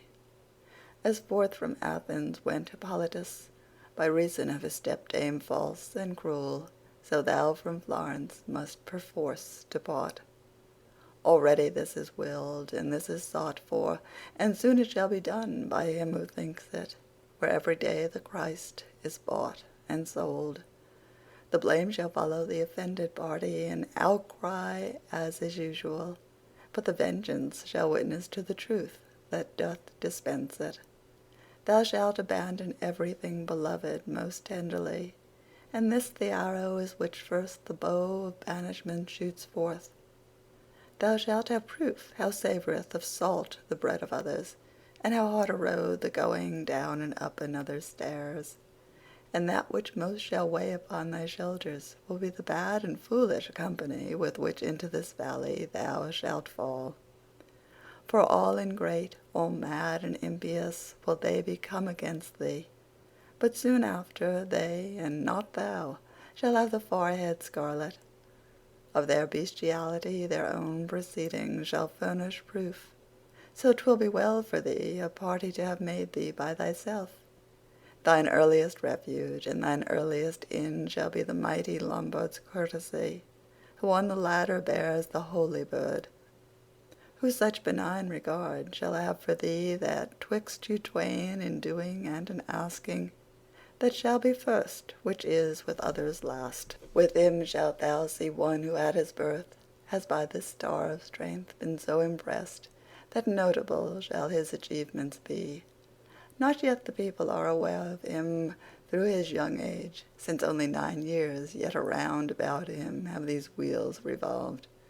But ere the Gascon cheat the noble Henry, some sparkles of his virtue shall appear in caring not for silver nor for toil. So recognized shall his magnificence become hereafter, that his enemies will not have power to keep mute tongues about it. On him rely, and on his benefits. By him shall many people be transformed, changing condition rich and mendicant, and written in thy mind thou hence shalt bear of him, but shalt not say it, and things said he incredible to those who shall be present. Then added, Son, these are the commentaries on which was said to thee, Behold the snares that are concealed behind few revolutions. Yet should I not thy neighbours thou shouldst envy, because thy life into the future reaches beyond the punishment of their perfidies. When by silence showed that sainted soul that it had finished putting in the woof into that web which I had given it warped, began I, even as he who yearneth after, being in doubt, some counsel from a person who seeth and uprightly wills and loves. Well see I, Father mine, how spurreth on the time towards me such a blow to deal me, as heaviest is to him who most gives way. Therefore with foresight it is well I arm me, that if the dearest place be taken from me, I may not lose the others by my songs. Down through the world of infinite bitterness, and o'er the mountains from which beauteous summit the eyes of my own lady lifted me, and afterward through heaven from light to light, I have learned that which, if I tell again, will be a saviour of strong herbs to many. And if I am a timid friend to truth, I fear lest I may lose my life with those who will hereafter call this time the olden.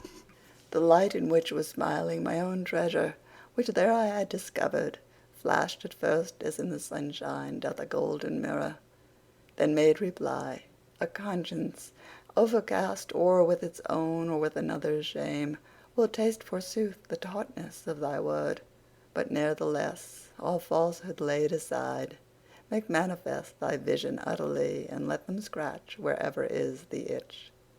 For if thine utterance shall offensive be at the first taste, a vital nutriment 'twill leave thereafter when it is digested. This cry of thine shall do as doth the wind, which smiteth most the most exalted summits, and that is no slight argument of honour. Therefore are shown to thee within these wheels, upon the mount and in the dolorous valley, only the souls that unto fame are known, because the spirit of the hearer rests not, nor doth confirm its faith by an example, which has the root of it unknown and hidden, or other reason that is not apparent. Paradiso, Canto 18. Now was alone rejoicing in its word, that soul beatified, and I was tasting my own the bitter tempering with the sweet, and the lady who to God was leading me said, change thy thought, consider that I am near unto him who every wrong disburdens. Unto the loving accents of my comfort I turned me round, and then what love I saw within those holy eyes I here relinquish. Not only that my language I distrust, but that my mind cannot return so far above itself unless another guide it. Thus much upon that point can I repeat, that her again beholding, my affection from every other longing was released, while the eternal pleasure which direct rayed upon Beatrice from her fair face contented me with its reflected aspect. Conquering me with the radiance of a smile, she said to me, turn thee about and listen. Not in my eyes alone is paradise, even as sometimes here do we behold the affection in the look, if it be such that all the soul is rapt away by it. So by the flaming of the effulgence holy to which I turned, I recognized therein the wish of speaking to me somewhat farther, and it began.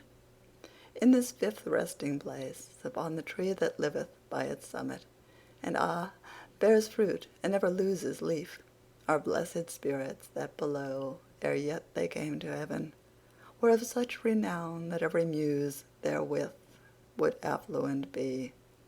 Therefore look thou upon the cross's horns. He whom I now shall name will there enact what doth within a cloud its own swift fire. I saw athwart the cross the splendor drawn by naming Joshua, even as he did it, nor noted I the word before the deed. And at the name of the great Maccabee I saw another move itself revolving, and gladness was the whip unto that top.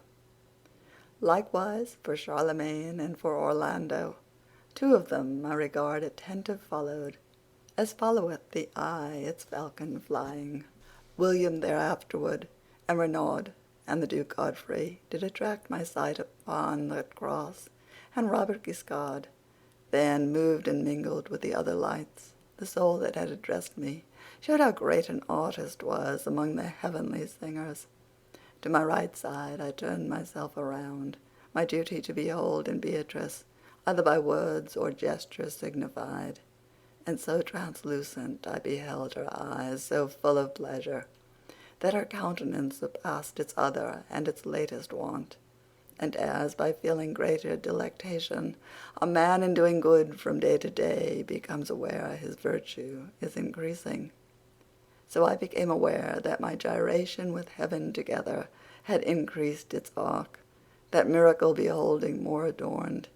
And such as is the change, in little lapse of time, in a pale woman, when her face is from the load of bashfulness unladen, such was it in mine eyes when I had turned, caused by the whiteness of the temperate star, the sixth which to itself had gathered me. Within that jovial torch did I behold the sparkling of the love which was therein delineate, our language to mine eyes. And even as birds uprisen from the shore, as in congratulation o'er their food, make squadrons of themselves, now round, now long, so from within those lights the holy creatures sang flying to and fro, and in their figures made of themselves now D, now I, now L. First singing they came, to their own music moved, then one becoming of these characters, a little while they rested and were silent. O divine Pegasus, thou who genius doth glorious make and render it long-lived, and this through thee the cities and the kingdoms, illume me with thyself, that I may bring their figures out as I have them conceived, apparent by thy power in these brief verses. Themselves then they displayed in 5 times 7 vowels and consonants, and I observed the parts as they seemed spoken unto me. Diligat justium. These were first verb and noun of all that was depicted. Qui judicus theram were the last. Thereafter in the M of the 5th word remained they so arranged that Jupiter seemed to be silver there with gold inlaid. And other lights I saw descend where was the summit of the M, and pause there singing the good, I think, that draws themselves to itself. Then, as in striking upon burning logs, upward there fly innumerable sparks, whence fools are wont to look for auguries. More than 1,000 lights seem thence to rise, and to ascend, some more, and others less, even as the sun that lights them had allotted. And each one being quiet in its place, the head and neck beheld I of an eagle, delineated by that inlaid fire. He who there paints has none to be his guide, but himself guides, and is from him remembered that virtue which is form unto the nest. The other beatitude, that contented seemed at first to bloom a lily on the M, by a slight motion followed out the imprint. O gentle star, what and how many gems did demonstrate to me that all our justice effect is of that heaven which thou ingemnest. Wherefore I pray the mind, in which begin thy motion and thy virtue, to regard whence comes the smoke that vitiates thy rays, so that a second time is now be wroth with buying and with selling in the temple, whose walls were built with signs and martyrdoms. O soldiery of heaven whom I contemplate, implore for those who are upon the earth, all gone astray after the bad example. Once 'twas the custom to make war with swords, but now 'tis made by taking here and there the bread the pitying Father shuts from none. Yet thou, who writest but to cancel, think that Peter and that Paul, who for this vineyard which thou art spoiling died, are still alive. Well canst thou say, so steadfast my desire is unto him who will to live alone, and for a dance was led to martyrdom, that I know not the fisherman nor Paul. Paradiso, Canto 19. Appeared before me with its wings outspread, the beautiful image that in sweet fruition made jubilant the interwoven souls. Appeared a little ruby each, wherein ray of the sun was burning so enkindled that each into mine eyes refracted it. And what it now behooves me to retrace, nor voice has e'er reported, nor ink written, nor was by fantasy e'er comprehended. For speak I saw, and likewise heard, the beak, and utter with its voice both I and my, when in conception it was we and our. And it began, being just and merciful, am I exalted here unto that glory which cannot be exceeded by desire. And upon earth I left my memory, such that the evil-minded people there commend it, but continue not the story. So doth a single heat from many embers make itself felt, even as from many loves issued a single sound from out that image. Whence I thereafter, all perpetual flowers of the eternal joy, that only one make me perceive your odors manifold, exhaling, break within me the great fast, which a long season has in hunger held me, not finding for it any food on earth. Well do I know that if in heaven its mirror justice divine another realm doth make, yours apprehends it not through any veil. You know how I attentively address me to listen, and you know what is the doubt that is in me so very old a fast, even as a falcon issuing from his hood doth move his head and with his wings applaud him, showing desire and making himself fine. Saw I become that standard, which of lauds was interwoven of the grace divine, with such songs as he knows who there rejoices. Then it began. He who a compass turned on the world's outer verge, and who within it devised so much occult and manifest, could not the impress of his power so make on all the universe, as that his word should not remain in infinite excess.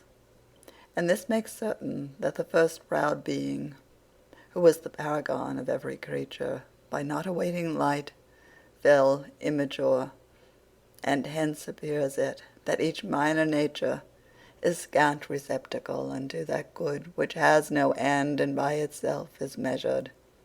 In consequence our vision, which perforce must be some ray of that intelligence with which all things whatever are replete, cannot in its own nature be so potent that it shall not its origin discern far beyond that which is apparent to it.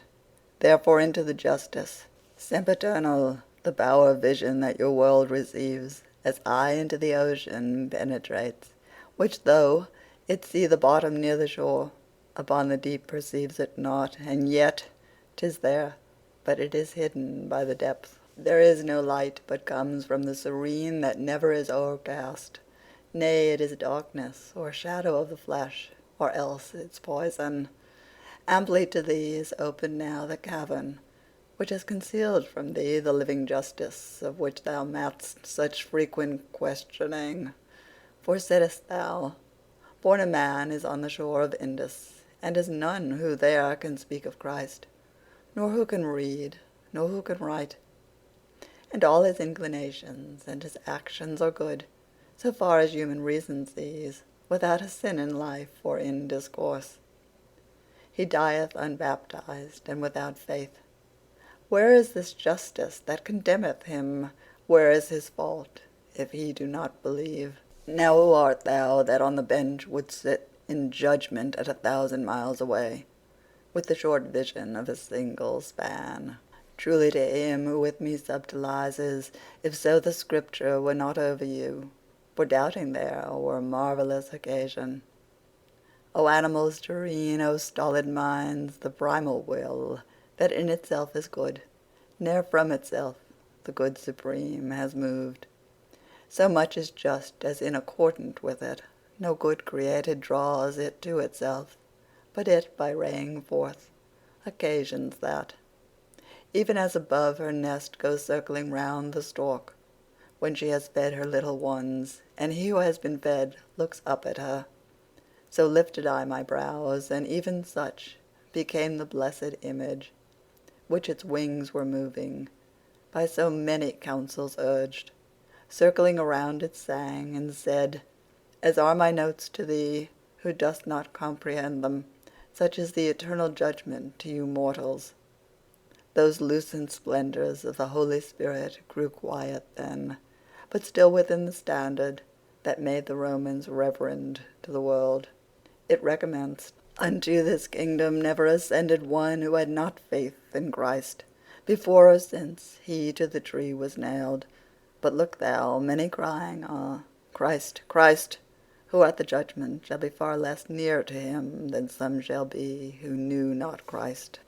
Such Christians shall the Ethiop condemn, when the two companies shall be divided, the one forever rich, the other poor. What to your kings may not the Persians say, when they that volume opened shall behold, in which are written down all their dispraises? There shall be seen among the deeds of Albert that which ere long shall set the pen in motion, for which the realm of Prague shall be deserted. There shall be seen the woe that on the Seine he brings by falsifying of the coin, who by the blow of a wild boar shall die. There shall be seen the pride that causes thirst, which makes the Scot and Englishman so mad that they within their boundaries cannot rest. Be seen the luxury and effeminate life of him of Spain and the Bohemian, who valor never knew and never wished. Be seen the cripple of Jerusalem, his goodness represented by an eye, while the reverse an M shall represent. Be seen the avarice and poltroonery of him who guards the island of the fire, wherein Anchises finished his long life, and to declare how pitiful he is shall be his record in contracted letters, which shall make note of much in little space, and shall appear to each one the foul deeds of uncle and of brother, who a nation so famous have dishonored, and 2 crowns. And he of Portugal and he of Norway shall there be known, and he of Rosca too, who saw in evil hour the coin of Venice. O happy Hungary, if she let herself be wronged no farther! And Navarre, the happy, if with the hills that gird her she be armed, and each one may believe that now, as Hansel thereof, do Nicotia and Famagosta lament and rage because of their own beast, who from the other's flank departeth not.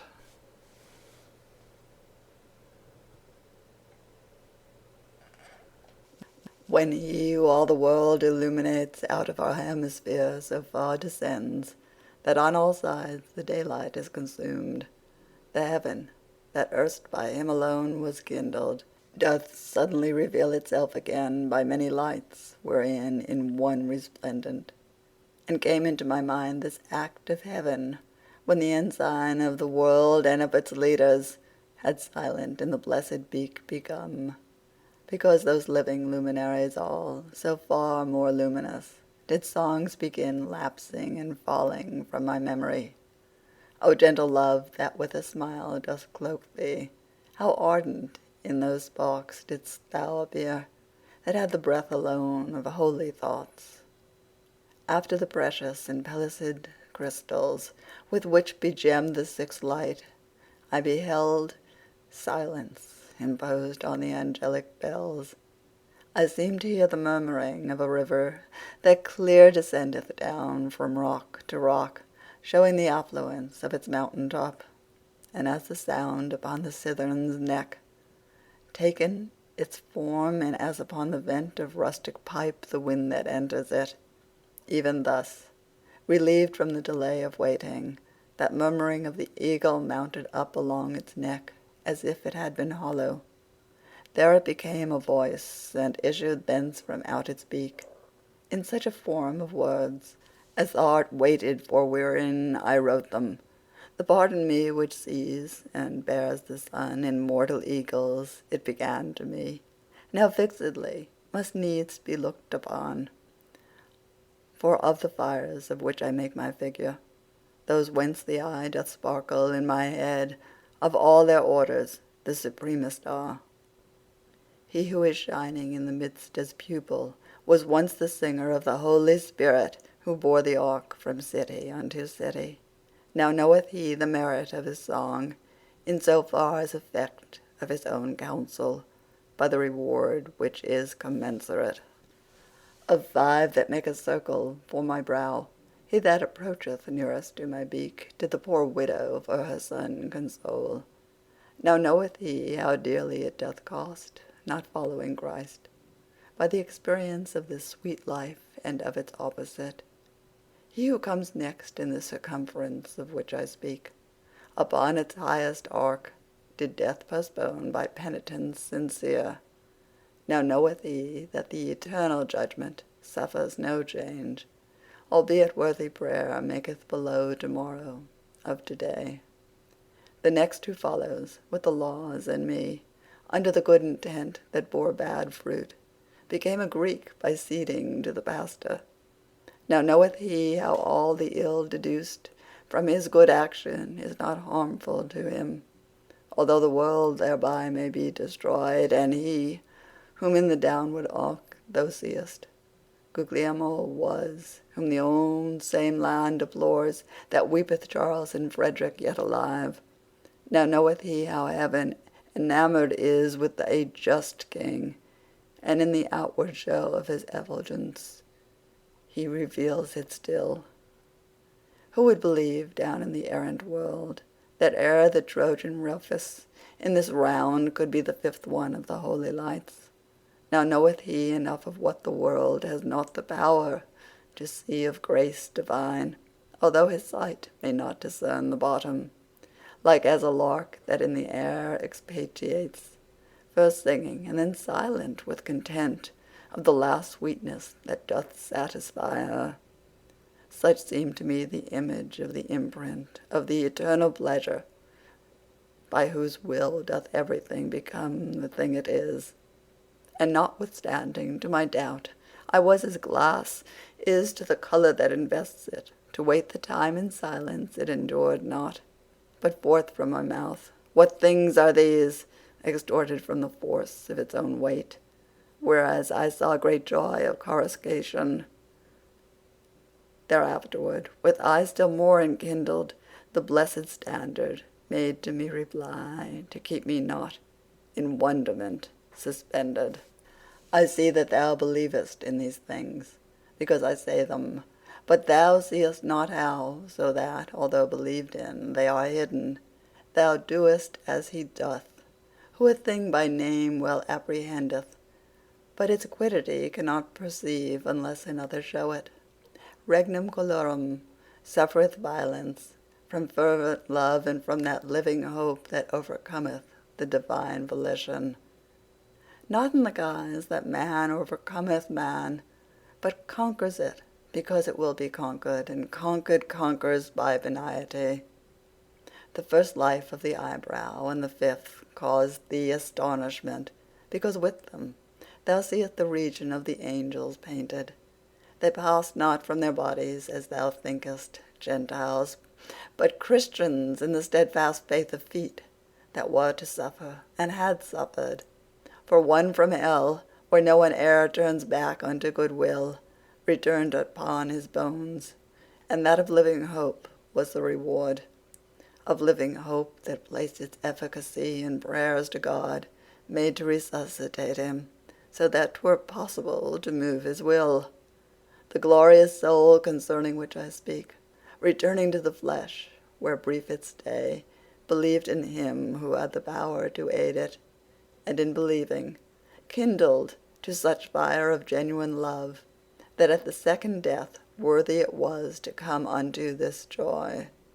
The other one through grace, that from so deep a fountain wells, that never hath the eye of any creature reached its primal wave, set all his love below on righteousness. Wherefore from grace to grace did God unclose his eye to our redemption yet to be, whence he believed therein, and suffered not from that day forth the stench of paganism, And he reproved therefore the folk perverse, those maidens three, whom at the right hand wheel thou didst behold, were unto him for baptism more than 1,000 years before baptizing. O thou predestination, how remote thy root is from the aspect of all those who the first cause did not behold entire. And you, O mortals, hold yourselves restrained in judging. For ourselves who look on God, we do not know as yet all the elect, and sweet to us is such deprivation, because our good in this good is made perfect, that whatsoever God wills, we also will. After this manner, by that shape divine, to make clear in me my short-sightedness, was given to me a pleasant medicine.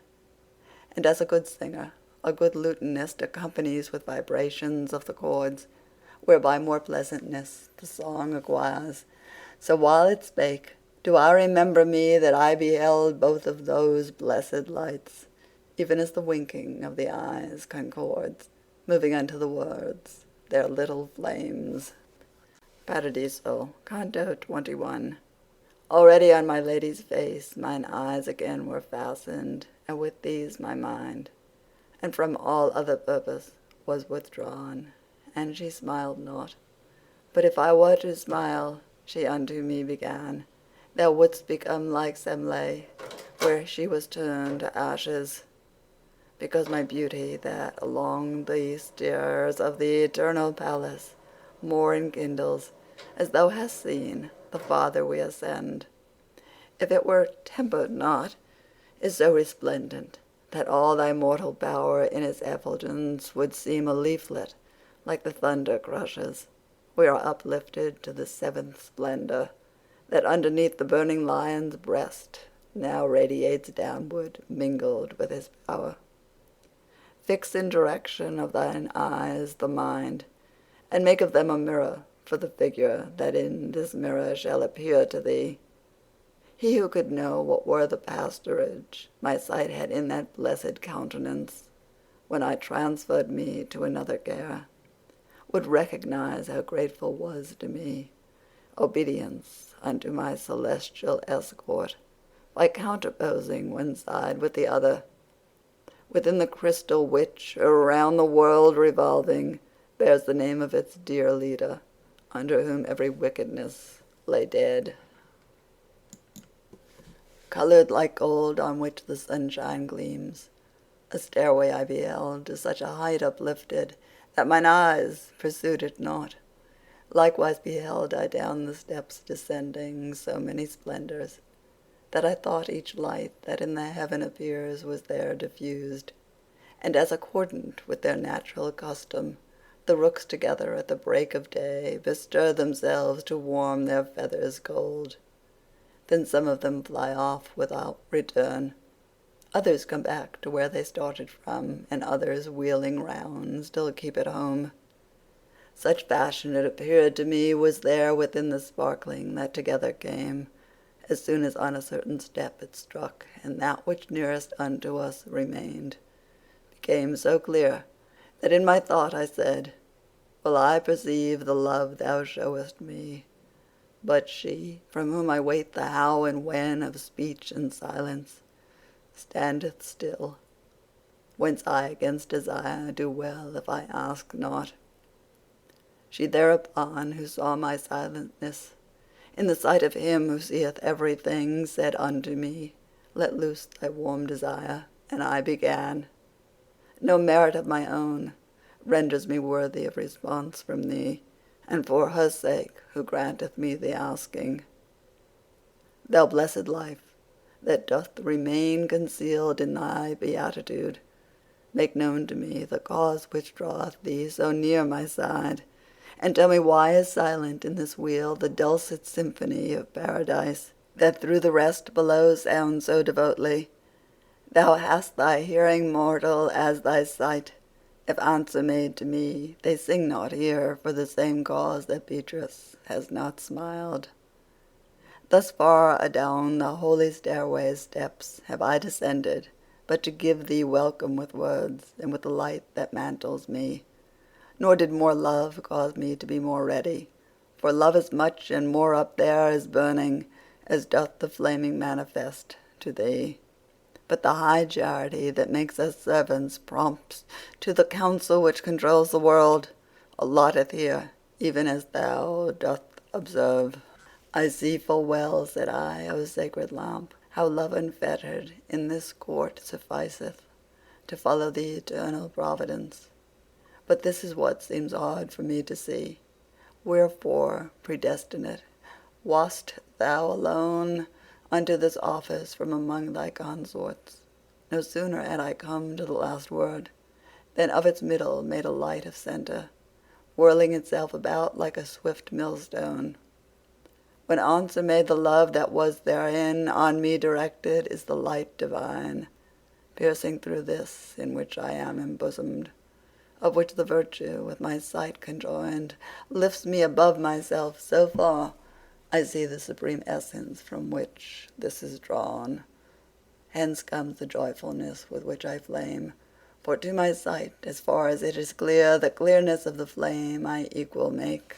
But that soul in the heaven which is most pure, that seraph which his eye on God most fixes, could this demand of thine not satisfy, because so deeply sinks in the abyss of the eternal statute what thou asketh.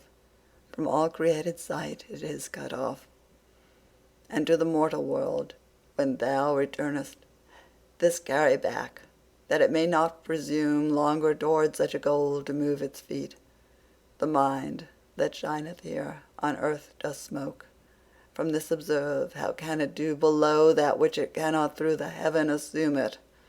Such limit did its words prescribe to me.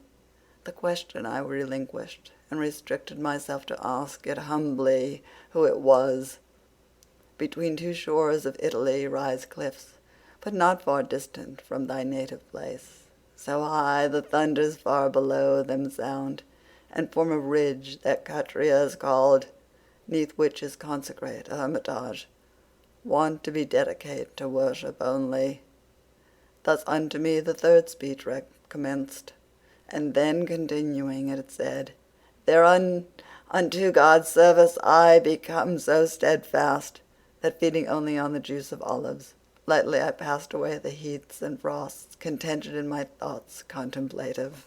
That cloister used to render to these heavens abundantly, and now is empty grown, so that perforce its seam must be revealed.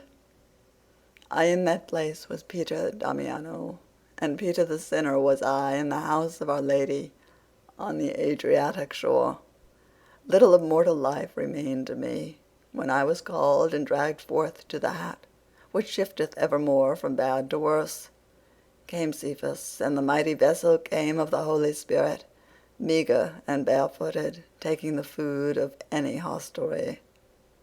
Now some one to support them on each side, the modern shepherds need, and some to lead them, so heavy are they, and to hold their trains.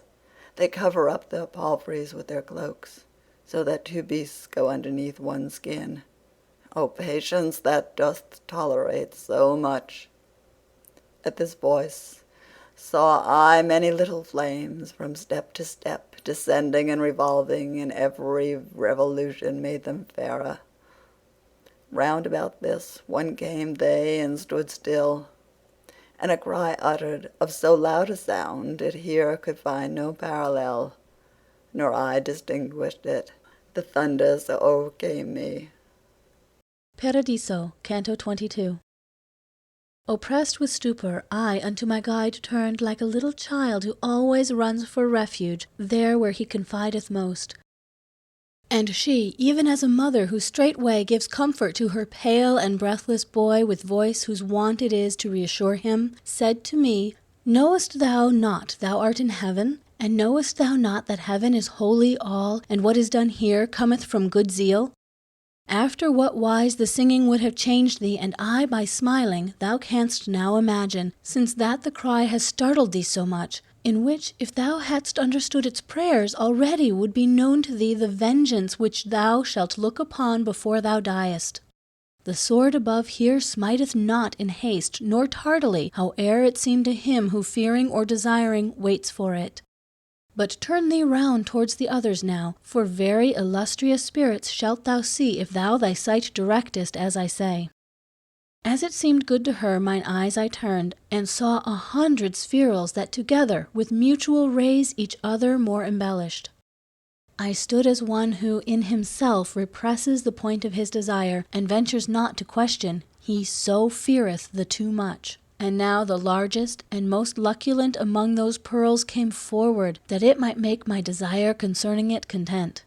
Within it then I heard, If thou couldst see, even as myself, the charity that burns among us, thy conceits would be expressed. But, that by waiting thou mayst not come late to the high end, I will make answer even unto the thought of which thou art so chary. That mountain on whose slope Casino stands was frequented of old upon its summit by a deluded folk and ill-disposed.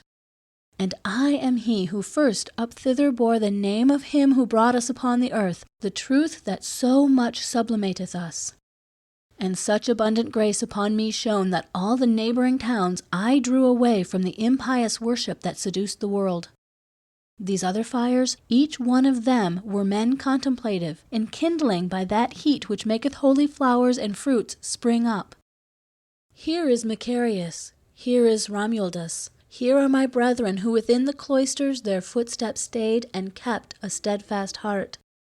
And I to him, The affection which thou showest speaking with me, and the good countenance which I behold and note in all your ardours, in me have so my confidence dilated as the sun doth the rose, when it becomes as far unfolded as it hath the power.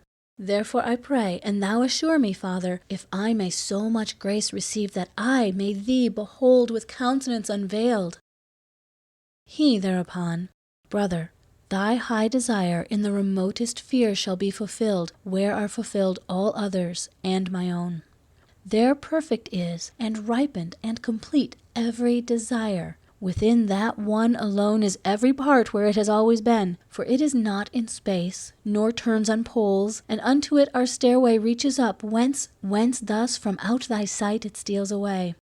Up to that height the patriarch Jacob saw it, extending its supernal part, what time so thronged with angels it appeared to him. But to ascend it now, no one uplifts his feet from off the earth, and now my rule below remaineth for mere waste of paper. The walls that used of old to be an abbey are changed to dens of robbers, and the cowls are sacks filled full of miserable flour. But heavy usury is not taken up so much against God's pleasure as that fruit which maketh so insane the heart of monks. For whatsoever hath the church in keeping is for the folk that ask it in God's name, not for one's kindred or for something worse. The flesh of mortals is so very soft that good beginnings down below suffice not from springing of the oak to bearing acorns.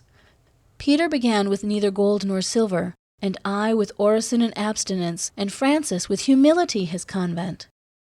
If thou lookest at each one's beginning, and then regardest whither he has run, thou shalt behold the white changed into brown. In verity the Jordan backward turned, and the sea, fleeing when God willed, were more a wonder to behold than succour here. Thus unto me he said, and then withdrew to his own band, and the band closed together. Then, like a whirlwind, all was upward rapt. The gentle lady urged me on behind them up o'er that stairway by a single sign, so did her virtue overcome my nature. Nor here below, where one goes up and down by natural law, was motion e'er so swift that it could be compared unto my wing. Reader, as I may unto that devout triumph return, on whose account I often for my transgressions weep and beat my breast, thou hadst not thrust thy finger in the fire and drawn it out again before I saw the sign that follows Taurus, and was in it. O glorious stars, O light impregnated with mighty virtue, from which I acknowledge all my genius, whatsoe'er it may be. With you was born, and hid himself with you, he who is father of all mortal life, when first I tasted of the Tuscan air, and then, when grace was freely given to me to enter the high wheel which turns around you, your region was allotted unto me. To you, devoutly, at this hour, my soul is sighing, that it virtue may acquire for the stern pass that draws it to itself. Thou art so near unto the last salvation. thus Beatrice began, thou oughtest now to have thine eyes unclouded and acute. And therefore, ere thou enter farther in, look down once more, and see how vast a world thou hast already put beneath thy feet, so that thy heart, as jocund as it may, present itself to the triumphant throng that comes rejoicing through this rounded ether. I with my sight returned through one and all the sevenfold spheres, and I beheld this globe such that I smiled at its ignoble semblance, and that opinion I approve as best which doth account it least, and he who thinks of something else may truly be called just. I saw the daughter of Latona shining without that shadow which to me was cause that once I had believed her rare and dense. The aspect of thy son Hyperion here I sustained, and saw how moved themselves around and near him Maia and Dione. Thence there appeared the temperateness of Jove, twixt son and father, and to me was clear the change that of their whereabout they make. And all the seven made manifest to me how great they are, and eke how swift they are, and how they are in distant habitations. The threshing floor that maketh us so proud, to me revolving with the eternal twins, was all apparent made from hill to harbor. Then to the beauteous eyes mine eyes I turned. End of Canto 22. Canto 23. Even as a bird, mid the beloved leaves, quiet upon the nest of her sweet brood throughout the night that hideth all things from us, who, that she may behold their longed-for looks, and find the food wherewith to nourish them, in which, to her, grave labours grateful are, anticipates the time on open spray, and with an ardent longing waits the sun, gazing intent as soon as breaks the dawn.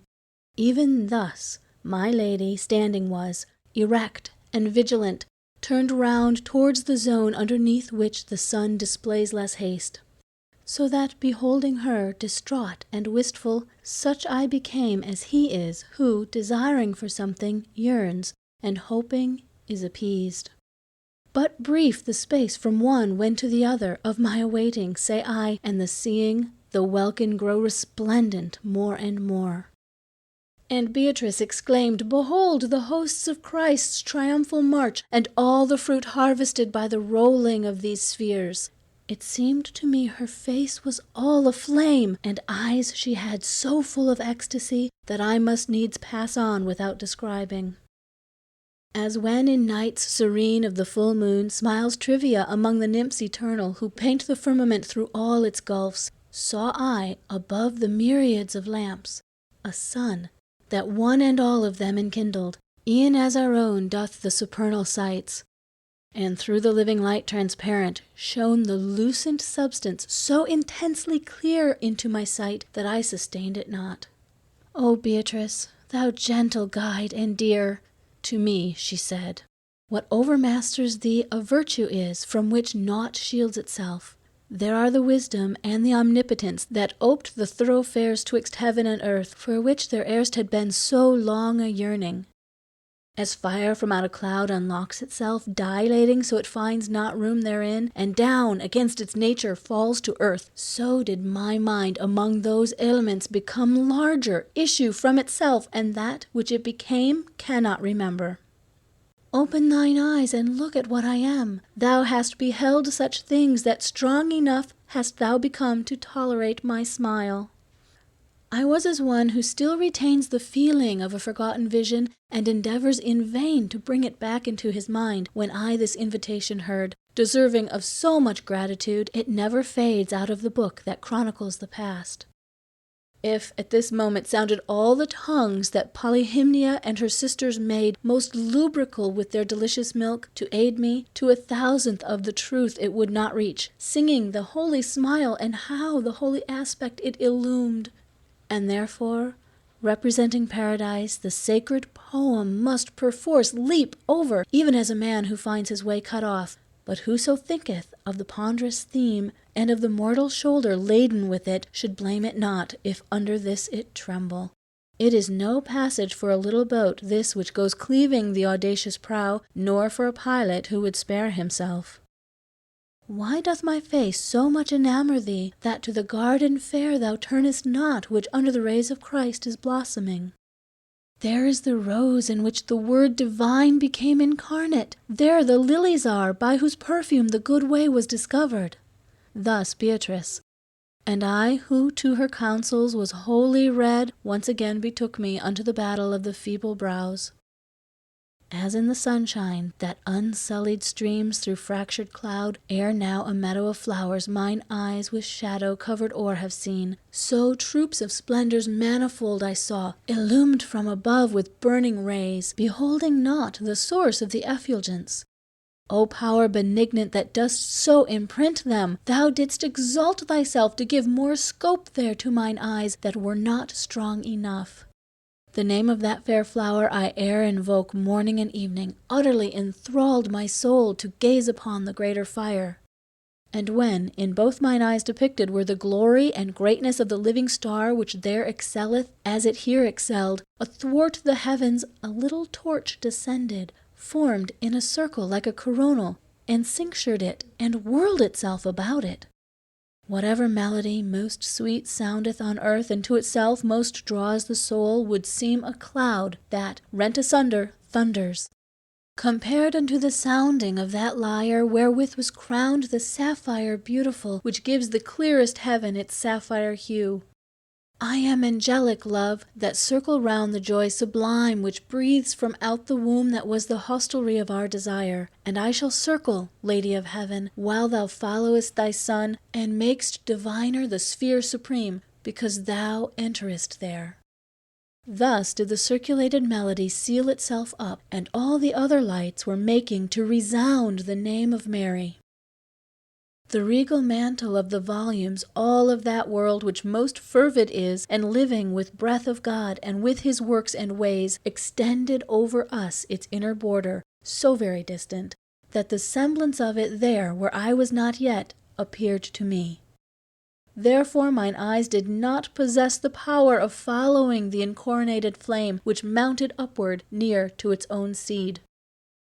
And as a little child that toward its mother stretches its arms when it the milk has taken, through impulse kindled into outward flame, each of those gleams of whiteness upward reached so with its summit that the deep affection they had for Mary was revealed to me.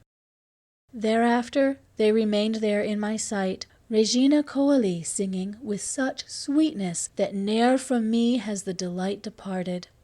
Oh, what exuberance is garnered up within those richest coffers which had been good husbandmen for sowing here below. There they enjoy and live upon the treasure which was acquired while weeping in the exile of Babylon wherein the gold was left. There triumpheth beneath the exalted Son of God and Mary, in his victory, both with the ancient council and the new, he who doth keep the keys of such a glory. End of Canto 23. Paradiso, Canto 24.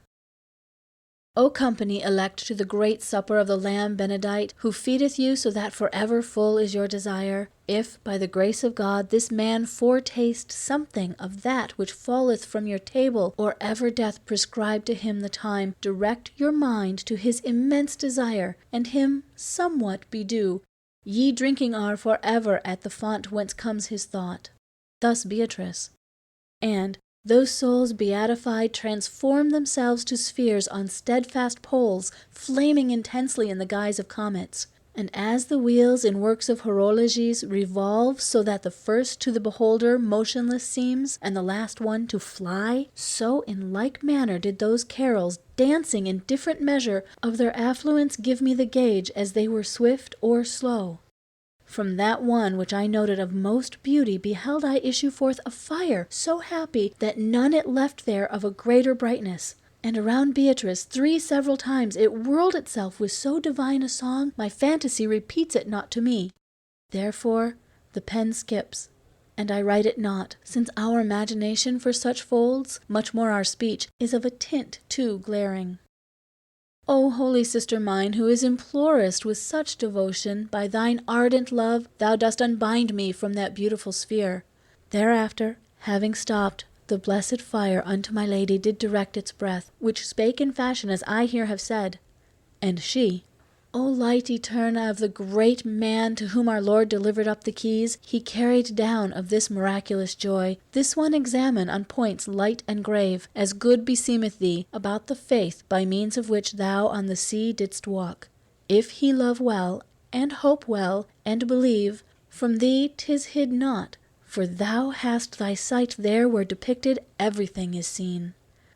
But since this kingdom has made citizens by means of the true faith, to glorify it, 'tis well he have the chance to speak thereof. As baccalaureate arms himself, and speaks not until the master doth propose the question to argue it, and not to terminate it, so did I arm myself with every reason, while she was speaking, that I might be ready for such a questioner and such profession. Say, thou good Christian, manifest thyself. What is the faith? Whereat I raised my brow unto that light wherefrom was this breathed forth. Then turned I round to Beatrice, and she prompt signals made to me that I should pour the water forth from my internal fountain. May grace that suffers me to make confession, began I, to the great centurion my cause conceptions all to be explicit. And I continued, as the truthful pen, Father, of thy dear brother wrote of it, who put with thee Rome into the good way, faith is the substance of the things we hope for, and evidence of those that are not seen, and this appears to me quiddity. Then heard I, very rightly thou perceivest, if well thou understandest why he placed it with substances and then with evidences. And I thereafterward, the things profound that here vouchsafe me their apparition unto all eyes below are so concealed, that they exist there only in belief, upon which is founded the high hope, and hence it takes the nature of a substance. And it behoveth us from this belief to reason without having other sight, and hence it has the nature of evidence. Then heard I, if whatever is acquired below by doctrine were thus understood, no sophist's subtlety would there find place. Thus was breathed forth from that enkindled love.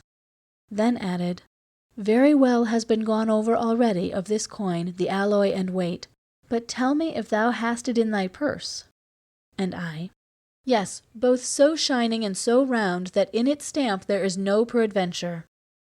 Thereafter issued from the light profound that there resplendent was, this precious jewel, upon the which is every virtue founded, whence hast thou it? And I, the large outpouring of Holy Spirit which has been diffused upon the ancient parchments and the new, a syllogism is, which proved it to me with such acuteness that, compared therewith, all demonstrations seems to me obtuse. And then I heard, the ancient and the new postulates that to thee are so conclusive, why dost thou take them for the word divine? And I, the proofs, which show the truth to me, are the works subsequent, whereunto nature ne'er heated iron yet, nor anvil beat. 'Twas answered me, say, who assureth thee that those works ever were? The thing itself that must be proved, naught else to thee affirms it. Were the world to Christianity converted, I said, withouten miracles this one is such, the rest are not its 100th part, because that poor in fasting thou didst enter into the field to sow there, the good plant which was a vine has become a thorn. This being finished, the high holy court resounded through the spheres, one God we praise, in melody that there above is chanted. And then that baron, who from branch to branch examining had thus conducted me till the extremest leaves we were approaching, again began. The grace that dallying plays with thine intellect, thy mouth has opened, up to this point, as it should opened be, so that I do approve what forth emerged. But now thou must express what thou believest, and whence to thy belief it was presented. O Holy Father, Spirit who beholdest what thou believedst, so that thou o'ercamest towards the sepulchre more youthful feet, began I, thou dost wish me in this place the form to manifest of my prompt belief, and likewise thou the cause thereof demandest. And I respond, in one God I believe, sole and eterne, who moveth all the heavens with love and with desire, himself unmoved. And of such faith not only have I proofs physical and metaphysical, but gives them likewise the truth that from this place rains down through Moses, through the prophets and the Psalms, through the Evangel, and through you, who wrote after the fiery Spirit sanctified you. In persons three eterne believe, and these one essence I believe, so one and trine, they bear conjunction both with sunt and est.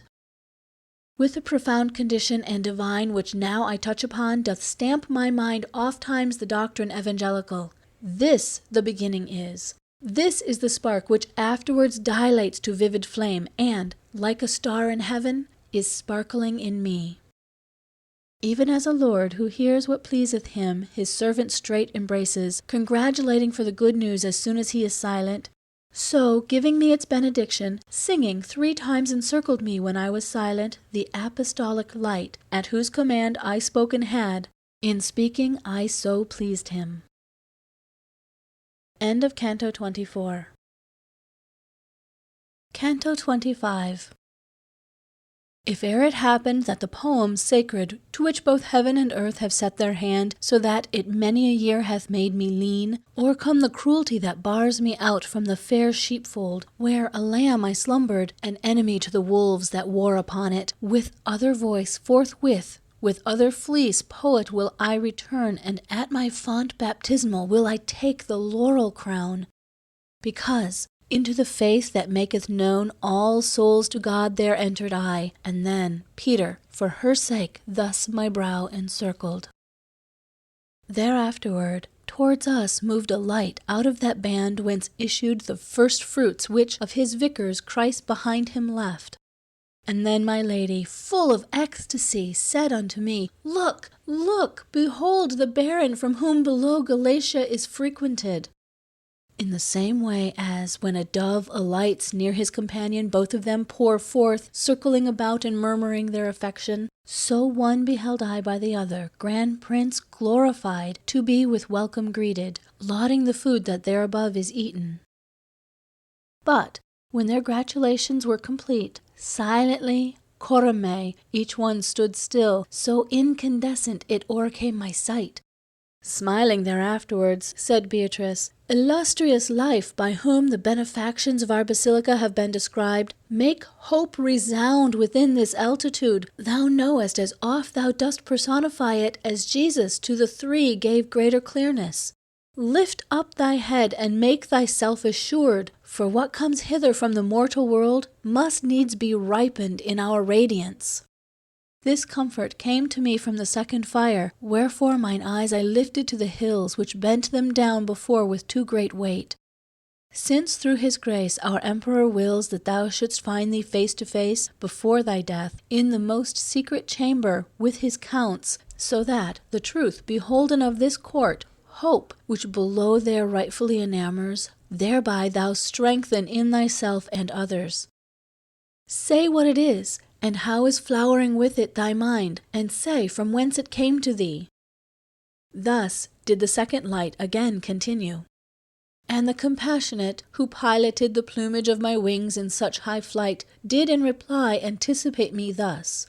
No child whatever the church militant of greater hope possesses, as is written in that sun which irradiates all our band. Therefore it is conceded him from Egypt to come into Jerusalem to see, or ever yet his warfare be completed. The 2 remaining points, that not for knowledge have been demanded, but that he report how much this virtue unto thee is pleasing, to him I leave, for hard he will not find them, nor of self-praise, and let him answer them, and may the grace of God in this assist him. As a disciple who his teacher follows, ready and willing, where he is expert, that his proficiency may be displayed, hope, said I, is the certain expectation of future glory, which is the effect of grace divine and merit precedent. For many stars this light comes unto me, but he instilled it first into my heart who was chief singer unto the chief captain. Sperent in te, in the high Theody he saith, those who know thy name, and who knoweth not if he my faith possess? Thou didst instil me then with his instilling in the epistle, so that I am full, and upon others reign again your reign. While I was speaking, in the living bosom of that combustion quivered an effulgence, sudden and frequent, in the guise of lightning. Then breathed, the love wherewith I am inflamed towards the virtue still which followed me unto the palm and issue of the field, wills that I breathe to thee, that thou delight in her. and grateful to me is thy telling whatever things hope promises to thee. And I, the ancient scriptures and the new the mark establish, and this shows it to me of all the souls whom God hath made his friends. Isaiah saith that each one garmented in his own land shall be with twofold garments, and his own land is this delightful life. Thy brother, too, far more explicitly, there where he treateth the robes of white, this revelation manifests to us. And first, and near the ending of these words, Sperant in te, from over us was heard, to which responsive answered all the carols. Thereafterward a light among them brightened, so that, if Cancer one such crystal had, winter would have a month of one sole day. And as uprises, goes, and enters the dance a winsome maiden, only to do honor to the new bride, and not from any failing, even thus did I behold the brightened splendor approach the two, who in a wheel revolved, as was beseeming to their ardent love. Into the song and music there it entered, and fixed on them my lady kept her look, even as a bride silent and motionless. This is the one who lay upon the breast of him our pelican, and this is he to the great office from the cross elected, my lady thus. But therefore none the more did move her sight from its attentive gaze before or afterward these words of hers. Even as a man who gazes and endeavors to see the eclipsing of the sun a little, and who by seeing sightless doth become, so I became before that latest fire, while it was said, Why dost thou daze thyself to see a thing which here hath no existence? Earth in the earth my body is, and shall be with all the others there, until our number with the eternal proposition tallies. With the two garments in the blessed cloister are the two lights alone that have ascended, shalt thou take back into your world. And at this utterance the flaming circle grew quiet, with the dulcet intermingling of sound that by the trinal breath was made, as to escape from danger or fatigue. The oars that erst were in the water beaten are all suspended at a whistle's sound. Ah, how much in my mind was I disturbed when I turned round to look on Beatrice, that her I could not see, although I was close at her side and in the happy world. End of Canto 25. Canto 26. While I was doubting for my vision, quenched out of the flame refulgent that had quenched it, issued a breathing that attentive made me, saying, While thou recoverest the sense of seeing which in me thou hast consumed, begin then and declare to what thy soul is aimed, and count it for a certainty, sight is in thee bewildered and not dead, because the lady, who through this divine region conducteth thee, has in her look the power the hand of Ananias had. I said, As pleaseth her, or soon or late, let the cure come to eyes that portals were when she with fire I ever burn with entered. The good that gives consent to this court, the Alpha and Omega is of all the writing that love reads me, low or loud. The selfsame voice that taken had from me the terror of the sudden dazzlement, to speak still farther put it in my thought, and said, In verity with finer sieve behoveth thee to sift, thee it behoveth to say who aimed thy bow at such a target. And I, by philosophic arguments, and by authority that hence descends, such love must needs imprint itself in me. For good, so far as good, when comprehended, doth straight enkindle love, and so much greater as more of goodness in itself it holds. Then, to that essence, whose in such advantage that every good which out of it is found is nothing but a ray of its own light, more than elsewhither must the mind be moved of every one in loving, who discerns the truth in which this evidence is founded. Such truth he to my intellect reveals, who demonstrates to me the primal love of all the sempiternal substances. The voice reveals it of the truthful author, who says to Moses, speaking of himself, I will make all my goodness pass before thee. Thou to revealest to me, beginning the loud evangel that proclaims the secret of heaven to earth above all other edict. And I heard say, by human intellect, and by authority concordant with it, of all thy loves, reserve for God the highest. But say again, if other cords thou feelest, draw thee towards him, that thou mayst proclaim with how many teeth this love is biting thee. The holy purpose of the eagle of Christ not latent was, nay, rather I perceived whither he fain would my profession lead. Therefore I recommenced, all of those bites which have the power to turn the heart to God unto my charity have been concurrent. The being of the world and my own being, the death which he endured that I may live, and that which all the faithful hope, as I do, with the forementioned vivid consciousness have drawn me from the sea of love perverse, and of the right have placed me on the shore. The leaves wherewith embowered is all the garden of the eternal gardener, do I love as much as he has granted them of good.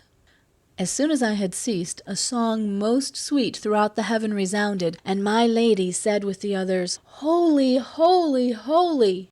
And as at some keen light one wakes from sleep by reason of the visual spirit that runs unto the splendor passed from coat to coat, and he who wakes abhorreth what he sees, so all unconscious is his sudden waking until the judgment cometh to his aid. So from before mine eyes did Beatrice chase every mote with radiance of her own that cast its light 1,000 miles and more. Whence better after than before I saw, and in a kind of wonderment I asked about the fourth light that I saw with us. And said my lady, There within those rays gazes upon its maker the first soul that ever the first virtue did create. Even as the bough that downward bends its top at transit of the wind, and then is lifted by its own virtue, which inclines it upward, likewise did I, and while that she was speaking, being amazed, and then I was made bold by a desire to speak wherewith I burned. And I began, O apple, that mature alone hast been produced, O ancient father, to whom each wife is daughter and daughter-in-law, devoutly as I can I supplicate thee, that thou wouldst speak to me. Thou seest my wish, and I, to hear thee quickly, speak it not. Sometimes an animal, when covered, struggles so that his impulse needs must be apparent by reason of the rapage following it, and in like manner the primeval soul made clear to me athwart its covering how jubilant it was to give me pleasure, then breathed, Without thy uttering it to me, thine inclination better I discern than thou whatever thing is surest to thee, for I behold it in the truthful mirror, that of himself all things parhelion makes, and none makes him parhelion of itself. Thou fain wouldst hear how long ago God placed me within the lofty garden, where this lady unto so long a stairway thee disposed. And how long to mine eyes it was a pleasure, and of the great disdain the proper cause, and the language that I used and that I made. Now, son of mine, the tasting of the trees not in itself was cause of so great exile, but solely the o'erstepping of the bounds. There, whence thy lady moved Virgilius 4,302 circuits made by the sun, this counsel I desired. And him I saw return to all the lights of his highway 900 times and 30, whilst I upon the earth was tarrying. The language that I spake was quite extinct before that in the work interminable the people under Nimrod were employed. For never more result of reasoning, because of human pleasure that doth change obedient to the heavens, was durable. A natural action is it that man speaks. But whether thus or thus doth nature leave to your own art as seemeth best to you. Ere I descended to the infernal anguish, El was on earth the name of the chief good, from whom comes all the joy that wraps me round. Eli he then was called, and that is proper, because the use of men is like a leaf on bough which goeth, and another cometh. Upon the mount that highest o'er the wave rises was I, in life, or pure or sinful, from the first hour to that which is the second, as the sun changes quadrant to the 6th. End of Canto 26. Canto 27. Glory be to the Father, to the Son, and to the Holy Ghost. All paradise began, so that the melody inebriate made me. What I beheld seemed unto me a smile of the universe, for my inebriation found entrance through the hearing and the sight. O joy, O gladness inexpressible, O perfect life of love and peacefulness, O riches without hankering secure! Before mine eyes were standing the 4 torches enkindled, and the one that first had come began to make itself more luminous, and even such in semblance it became as Jupiter would become if he and Mars were birds and they should interchange their feathers. That providence which here distributeth season and service, in the blessed choir had silence upon every side imposed, when I heard say, If I my colour change, marvel not at it, for while I am speaking, thou shalt behold all these their colour change. He who usurps upon the earth my place which vacant has become before the presence of the Son of God, has of my cemetery made a sewer of blood and stench, whereby the perverse one who fell from here below there is appeased. With the same colour which, through sun adverse, painteth the clouds at evening or at morn, beheld I then the whole of heaven suffused. And as a modest woman, who abides sure of herself, and at another's failing from listening only, timorous becomes, even thus did Beatrice change countenance, and I believe in heaven was such eclipse, when suffered the supreme omnipotence. Thereafterward proceedeth forth his words with voice so much transmuted from itself, the very countenance was not more changed. The spouse of Christ has never nurtured been on blood of mine, of Linus and of Cletus, to be made use of in aquest of gold. But in aquest of this delightful life, Sixtus and Pius, Urban and Calixtus, after much lamentation, shed their blood. Our purpose was not that on the right hand of our successors should in part be seated the Christian folk, in part upon the other, nor that the keys which were to me confided should e'er become an escutcheon on a banner that should wage war on those who are baptized, nor I be made the figure of a seal to privileges venal and mendacious, whereat I often reddened and flash with fire. In garb of shepherds the rapacious wolves are seen from here above o'er all the pastures. O wrath of God, why dost thou slumber still? To drink our blood the Chaorsines and Gascons are making ready. O thou good beginning, unto how vile an end must thou needs fall! But the high providence, that with Scipio at Rome the glory of the world defended, will speedily bring aid, as I conceive, and thou, my son, who by thy mortal weight shalt down return again, open thy mouth. What I conceal not, do not thou conceal. As with its frozen vapours downward falls in flakes our atmosphere, what time the horn of the celestial goat doth touch the sun, upward in such array saw I the ether become, and flaked with the triumphant vapours which there together with us had remained.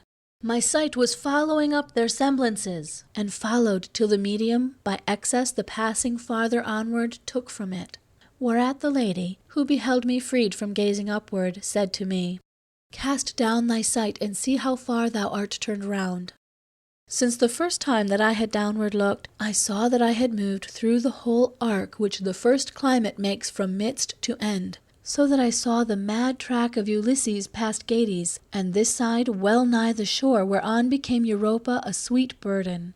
And of this threshing floor the sight to me were more unveiled, but the sun was proceeding under my feet, a sign, and more removed. My mind enamoured, which is dallying at all times with my lady, to bring back to her mine eyes was more than ever ardent. And if or art or nature has made bait to catch the eyes and so possess the mind in human flesh or in its portraiture, all joined together would appear as naught to the divine delight which shone upon me when, to her smiling face, I turned me round. The virtue that her look endowed me with from the fair nest of Leda tore me forth, and up into the swiftest heaven impelled me. Its parts exceeding, full of life and lofty, are all so uniform, I cannot say which Beatrice selected for my place. But she, who was aware of my desire, began, the while she smiled so joyously that God seemed in her countenance to rejoice, the nature of that motion which keeps quiet the centre, and all the rest about it moves, from hence begins, as from its starting point. And in this heaven there is no other where than in the mind divine, wherein is kindled the love that turns it, and the power it reigns. Within a circle light and love embrace it, even as this doth the others, and that precinct he who encircles it alone controls.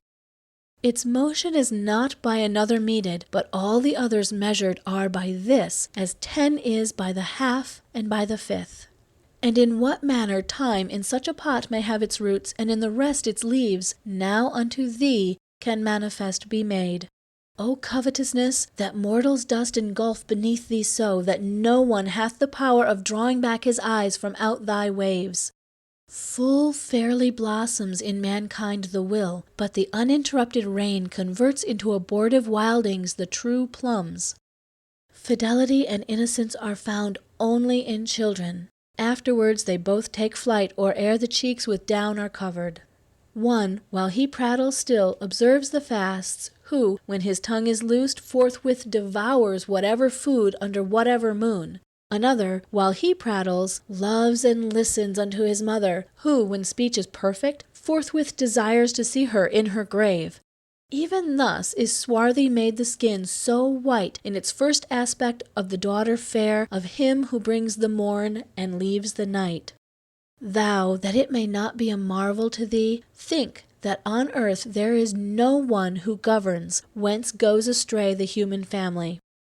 Ere January be unwintered wholly by the centesimal on earth neglected, shall these supernal circles roar so loud the tempest that has been so long awaited shall whirl the poops about where are the prows, so that the fleet shall run its course direct, and the true fruit shall follow on the flower. Canto 28. After the truth against the present life of miserable mortals was unfolded by her who doth in paradise my mind, as in a looking-glass a taper's flame he sees who from behind is lighted by it, before he has it in his sight or thought, and turns him round to see if so the glass tell him the truth, and sees that it accords therewith as doth a music with its metre. In similar wise my memory recollecteth that I did, looking into those fair eyes, of which love made the springs to ensnare me. And as I turned me round, and mine were touched by that which is apparent in that volume, whenever on its gyre we gaze intent, a point beheld I, that was raying out light so acute, the sight which it enkindles must close perforce before such great acuteness. And whatsoever star seems smallest here would seem to be a moon, if placed beside it, as one star with another star is placed. Perhaps at such a distance as appears a halo cincturing the light that paints it, when densest is vapour that sustains it, thus distant round the point a circle of fire so swiftly whirled that it would have surpassed whatever motion soonest girds the world, and this was by another circumsynct, that by a third, the third then by a fourth, by a fifth the fourth, and then by a sixth the fifth. The seventh followed thereupon in width so ample now, that Juno's messenger entire would be too narrow to contain it. Even so the eighth and ninth, and every one more slowly moved, according as it was in number distant further from the first.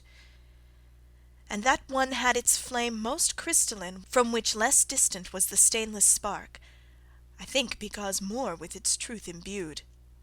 My lady, who in my anxiety beheld me much perplexed, said, "From that point dependent is the heaven and nature all.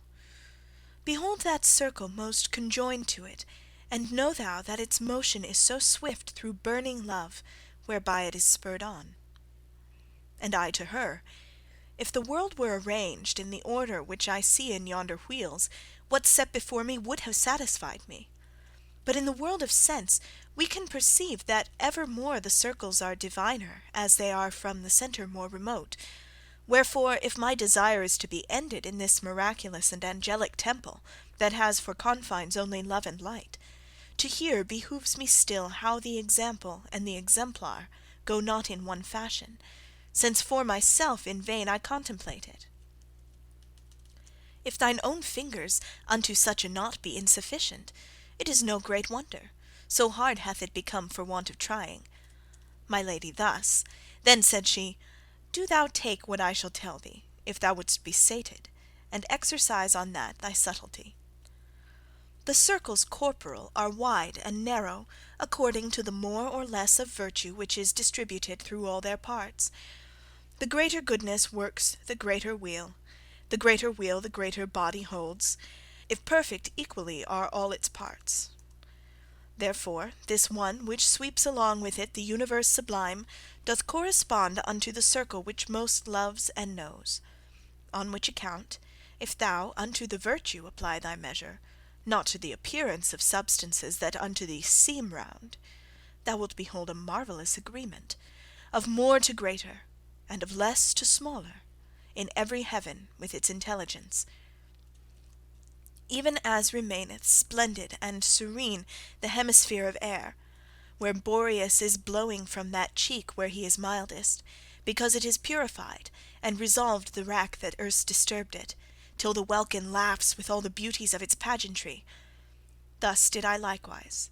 After that my lady had me provided with her clear response, and like a star in heaven the truth was seen. And soon as to a stop her words had come, not otherwise does iron scintillate when molten, than those circles scintillated. Their coruscation all the sparks repeated, and they so many were, their number makes more millions than the doubling of the chess. I heard them sing Hosanna choir by choir to the fixed point which holds them at the ubi, and ever will, where they have ever been. And she, who saw the dubious meditations within my mind, the primal circles said, have shown thee seraphim and cherubim. Thus rapidly they follow their own bonds, to be as like the point as most they can, and can as far as they are high in vision. Those other loves that round about them go, thrones of the countenance divine are called, because they terminate the primal triad. And thou shouldst know that they have all delight, as much as their own vision penetrates the truth, in which all intellect finds rest. From this it may be seen how blessedness is founded in the faculty which sees, and not in that which loves, and follows next. And of this seeing merit is the measure, which is brought forth by grace, and by good will. Thus on from grade to grade doth it proceed. The second triad, which is germinating in such wise in this sempiternal spring that no nocturnal Aries despoils, perpetually Hosanna warbles forth with threefold melody, that sounds in three orders of joy, with which it is entwined. The three divine are in this hierarchy: first the dominions, and the virtues next, and the third order is that of the powers. Then in the dances twain penultimate the principalities and archangels wheel. The last is wholly of angelic sports. These orders upward all of them are gazing, and downward so prevail, that unto God they all attracted are, and all attract. And Dionysius, with so great desire to contemplate these orders, set himself. He named them, and distinguished them as I do. But Gregory afterwards dissented from him, wherefore, as soon as he unclosed his eyes within this heaven, he at himself did smile. And if so much of secret truth a mortal proffered on earth, I would not have thee marvel. For he who saw it here revealed it to him, with much more of the truth about these circles. Canto 29. At what time the children of Latona, surmounted by the ram and by the scales, together make a zone of the horizon, as long as from the time the zenith holds them in equipoise, till from that the girdle both, changing their hemisphere, disturb the balance, so long her face depicted with a smile did Beatrice keep silence, while she gazed fixedly at the point which had overcome me.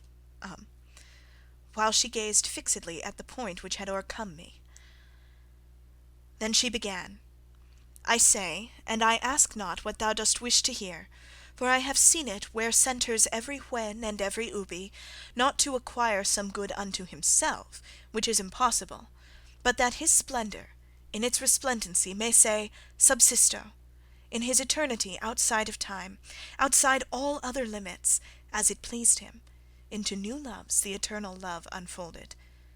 Nor, as if torpid, did he lie before, for neither after nor before proceeded the going forth of God upon these waters. Matter and form, unmingled and conjoined, came into being that had no defect, even as 3 arrows from a 3-stringed bow. And as in glass, in amber, or in crystal a sunbeam flashes so, that from its coming to its full being is no interval, so from its Lord did the triform effect ray forth into its being altogether, without discrimination of beginning. Order was co-created and constructed in substances, and summit of the world were those wherein the pure act was produced. Pure potentiality held the lowest part, midway bound potentiality with act, such bond that it shall never be unbound. Jerome has written unto you of angels, created a long lapse of centuries, or ever yet the other world was made. But written is this truth in many places by writers of the Holy Ghost, and thou shalt see it if thou lookest well thereat. And even reason seeth it somewhat, for it would not concede that for so long could be the motors without their perfection. Now dost thou know both where and when these loves created were, and how, so that extinct in thy desire already are 3 fires. Nor could one reach in counting unto 20 so swiftly, as a portion of these angels disturbed the subject of your elements. The rest remained, and they began this art which thou discernest, with so great delight that never from their circling do they cease. The occasion of the fall was the accursed presumption of that one whom thou hast seen by all the burden of the world constrained. Those whom thou here beholdest modest were, to recognize themselves as of that goodness which made them apt for so much understanding, on which account their vision was exalted by the enlightening grace and their own merit, so that they have a full and steadfast will. I would not have thee doubt, but certain be, 'tis meritorious to receive this grace, according as the affection opens to it. Now round about in this consistory much mayest thou contemplate, if these my words be gathered up, without all further aid. But since upon the earth, throughout your schools, they teach that such is the angelic nature that it doth hear, and recollect, and will, more will I say, that thou mayest see unmixed the truth that is confounded there below, equivocating in such like prelections. These substances, since in God's countenance they jocund were, turned not away their sight from that wherefrom not anything is hidden. Hence they have not their vision intercepted by object new, and hence they do not need to recollect through interrupted thought. So that below, not sleeping, people dream, believing they speak truth, and not believing, and in the last is greater sin and shame. Below you do not journey by one path philosophizing, so transporteth you love of appearance, and the thought thereof. And even this above here is endured with less disdain than when is set aside the Holy Writ, or when it is distorted. They think not there how much of blood it costs to sow it in the world, and how he pleases who in humility keeps close to it. Each striveth for appearance, and doth make his own inventions, and these treated are by preachers, and the evangel holds its peace. One saith that the moon did backward turn in the passion of Christ, and interpose herself so that the sunlight reached not down below, and lies, for of its own accord the light hid itself, whence to Spaniards and to Indians, as to the Jews, did such eclipse respond. Florence has not so many Lapi and Bindi as fables such are these, that every year are shouted from the pulpit back and forth, in such wise that the lambs, who do not know, come back from pasture fed upon the wind, and not to see the harm doth not excuse them. Christ did not to his first disciples say, Go forth, and to the world preach idle tales, but unto them a true foundation gave, and this so loudly sounded from their lips, that in the warfare to enkindle faith they made of the evangel shields and lances. Now men go forth with jests and drolleries to preach, and if but well the people laugh, the hood puffs out, and nothing more is asked. But in the cowl there nestles such a bird that if the common people were to see it, they would perceive what pardons they confine in. For which so great on earth has grown the folly, that without proof of any testimony, to each indulgence they would flock together. By this Saint Anthony his pig doth fatten, and many others, who are worse than pigs, paying in money without mark of coinage. But since we have digressed abundantly, turn back thine eyes forthwith to the right path, so that the way be shortened with the time. This nature doth so multiply itself in numbers, that there never yet was speech nor mortal fancy that can go so far. And if thou notest that which is revealed by Daniel, thou wilt see that in his thousands number determinate is kept concealed.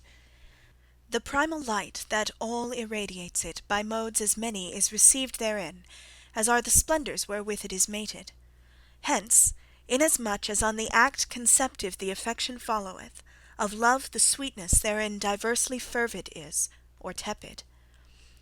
The height behold now, and the amplitude of the eternal power, since it hath made itself so many mirrors, where it is broken, one in itself remaining as before. Canto 30. Perchance 6,000 miles remote from us is glowing the 6th hour, and now this world inclines its shadow almost to a level. When the mid-heaven begins to make itself so deep to us, that here and there a star ceases to shine so far down as this depth, and as advances bright exceedingly the handmaid of the sun, the heaven is closed, light after light, to the most beautiful. Not otherwise the triumph, which for ever plays round about the point that vanquished me, seeming enclosed by what itself encloses.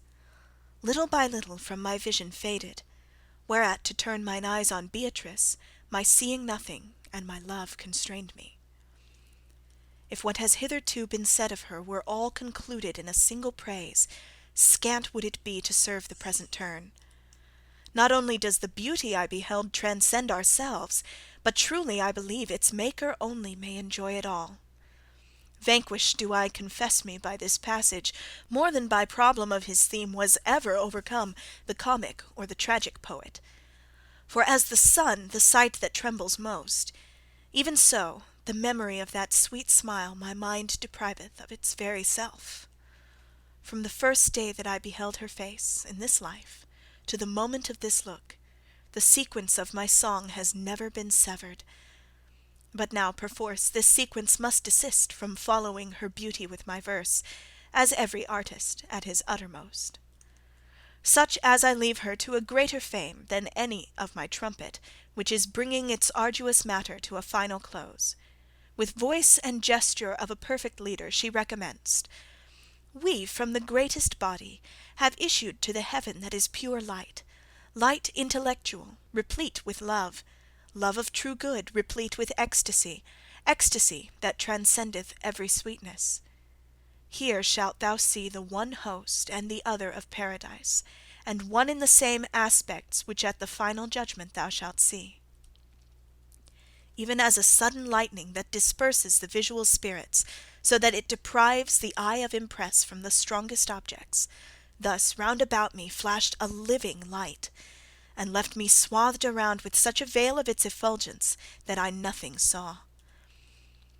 Ever the love which quieteth this heaven welcomes into itself with such salute, to make the candle ready for its flame. No sooner had within me these brief words an entrance found, than I perceived myself to be uplifted over my own power, and I, with vision new, rekindled me, such that no light whatever is so pure but that mine eyes were fortified against it. And light I saw in fashion of a river, fulvid with its effulgence, twixt two banks depicted with an admirable spring. Out of this river issued living sparks, and on all sides sank down into the flowers, like unto rubies that are set in gold.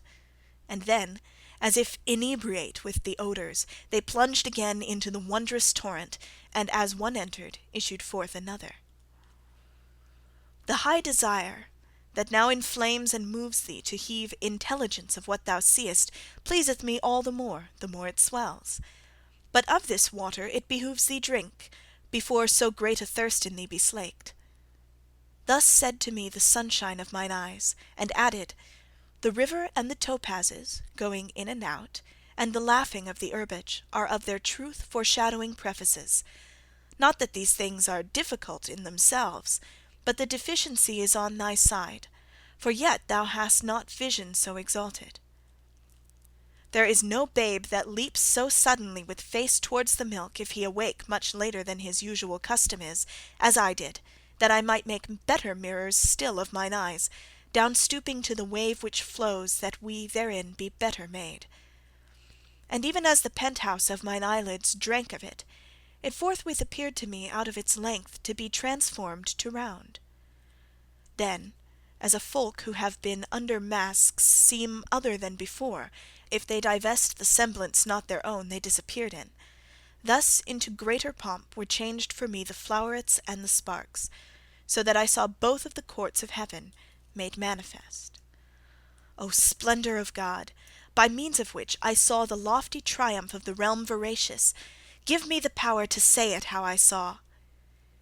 There is a light above, which visible makes the Creator unto every creature, who only in beholding him has peace. And it expands itself in circular form to such extent that its circumference would be too large a girdle for the sun. The semblance of it all is made of rays reflected from the top of primal motion, which takes therefrom vitality and power. And, as a hill in water at its base mirrors itself, as if to see its beauty when affluent most in verdure and in flowers, so, ranged aloft all round about the light, mirrored I saw in more ranks than 1,000 all who above there have from us returned. And if the lowest row collect within it so great a light, how vast the amplitude is of this rose in its extremest leaves! My vision in the vastness and the height lost not itself, but comprehended all the quantity and quality of that gladness. There, near and far, nor add nor take away, for there, where God immediately doth govern, the natural law in naught is relevant. Into the yellow of the rose eternal that spreads and multiplies and breathes an odour of praise unto the ever vernal sun, as one who silent is, and fain would speak, me Beatrice drew on, and said, Behold of the white stoles how vast the convent is. Behold how vast the circuit of our city. Behold our seats so filled to overflowing, that here henceforward are few people wanting. On that great throne, whereon thine eyes are fixed for the crown's sake already placed upon it, before thou suppest at this wedding feast, shall sit the soul, that is to be Augustus on earth, of noble Henry, who shall come to redress Italy ere she be ready. Blind covetousness, that casts its spell upon you, has made you like unto that little child who dies of hunger and drives off the nurse. And in the sacred forum then shall be a prefect such that openly or covert, on the same road, he will not walk with him. But long of God he will not be endured in holy office. He shall be thrust down, where Simon Magus is for his deserts, and make him of Alanya lower go. Canto 31. In fashion then, as of a snow-white rose, displayed itself to me the saintly host, whom Christ, in his own blood, had made his bride. But the other host, that flying sees and sings the glory of him who doth enamour it, and the goodness that created it so noble, even as a swarm of bees that sinks in flowers one moment, and the next returns again to where its labour is to sweetness turned, sank into the great flower, that is adorned with leaves so many, and thence reascended to where its love abideth evermore. Their faces had they all of living flame, and wings of gold, and all the rest so white no snow unto that limit doth attain. From bench to bench, into the flower descending, they carried something of the peace and ardour which by the fanning of their flanks they won. Nor did the interposing twixt the flower and what was over it of such plenitude of flying shapes impede the sight and splendour, because the light divine so penetrates the universe, according to its merit, that naught can be an obstacle against it. This realm, secure and full of gladsomeness, crowded with ancient people and with modern, unto one mark had all its look and love. O trinal light, that in a single star sparkling upon their sight so satisfies them, look down upon our tempest here below. If the barbarians, coming from some region that every day by Helice is covered, revolving with her son whom she delights in, beholding Rome and all her noble works, were wonderstruck, what time the Lateran above all mortal things was eminent, I, who to the divine had from the human, from time unto eternity, had come from Florence to a people just and sane, With what amazement must I have been filled! Truly, between this and the joy, it was my pleasure not to hear, and to be mute. And as a pilgrim, who delighteth him in gazing round the temple of his vow, and hopes some day to retell how it was, so through the living light my way pursuing, directed I mine eyes o'er all the ranks, now up, now down, and now all round about. Faces I saw of charity persuasive, embellished by his light and their own smile, and attitudes adorned with every grace. The general form of Paradise already my glance had comprehended as a whole, in no part hitherto remaining fixed. And round I turned me with rekindled wish my lady to interrogate of things concerning which my mind was in suspense. One thing I meant, another answered me. I thought I should see Beatrice, and saw an old man, habited like the glorious people. O'erflowing was he in his eyes and cheeks with joy benign, in an attitude of pity as to a tender father is becoming. And she, where is she? Instantly I said. Whence he? To put an end to thy desire, me Beatrice hath sent from mine own place. And if thou lookest up to the third round of the first rank, again shalt thou behold her upon the throne her merits have assigned her. Without reply I lifted up mine eyes, and saw her, as she made herself a crown reflecting from herself the eternal rays. Not from that region which the highest thunders is any mortal eye so far removed, in whatsoever sea it deepest sinks, as there from Beatrice my sight. But this was nothing unto me, because her image descended not to me by medium blurred. O Lady, thou, in whom my hope is strong, and who for my salvation didst endure in hell to leave the imprint of thy feet, of whatsoever things I have beheld, as coming from thy power, and from thy goodness, I recognize the virtue and the grace. Thou from a slave hast brought me unto freedom, by all those ways, by all the expedients whereby thou hadst the power of doing it. Preserve towards me thy magnificence, so that this soul of mine, which thou hast healed, pleasing to thee be loosened from the body. Thus I implored, and she, so far away, smiled as it seemed, and looked once more at me, then unto the eternal fountain turned. And said the old man wholly, that thou mayest accomplish perfectly thy journeying, whereunto prayer and holy love has sent me, fly with thine eyes all round about this garden, for seeing it will discipline thy sight further to mount along the ray divine.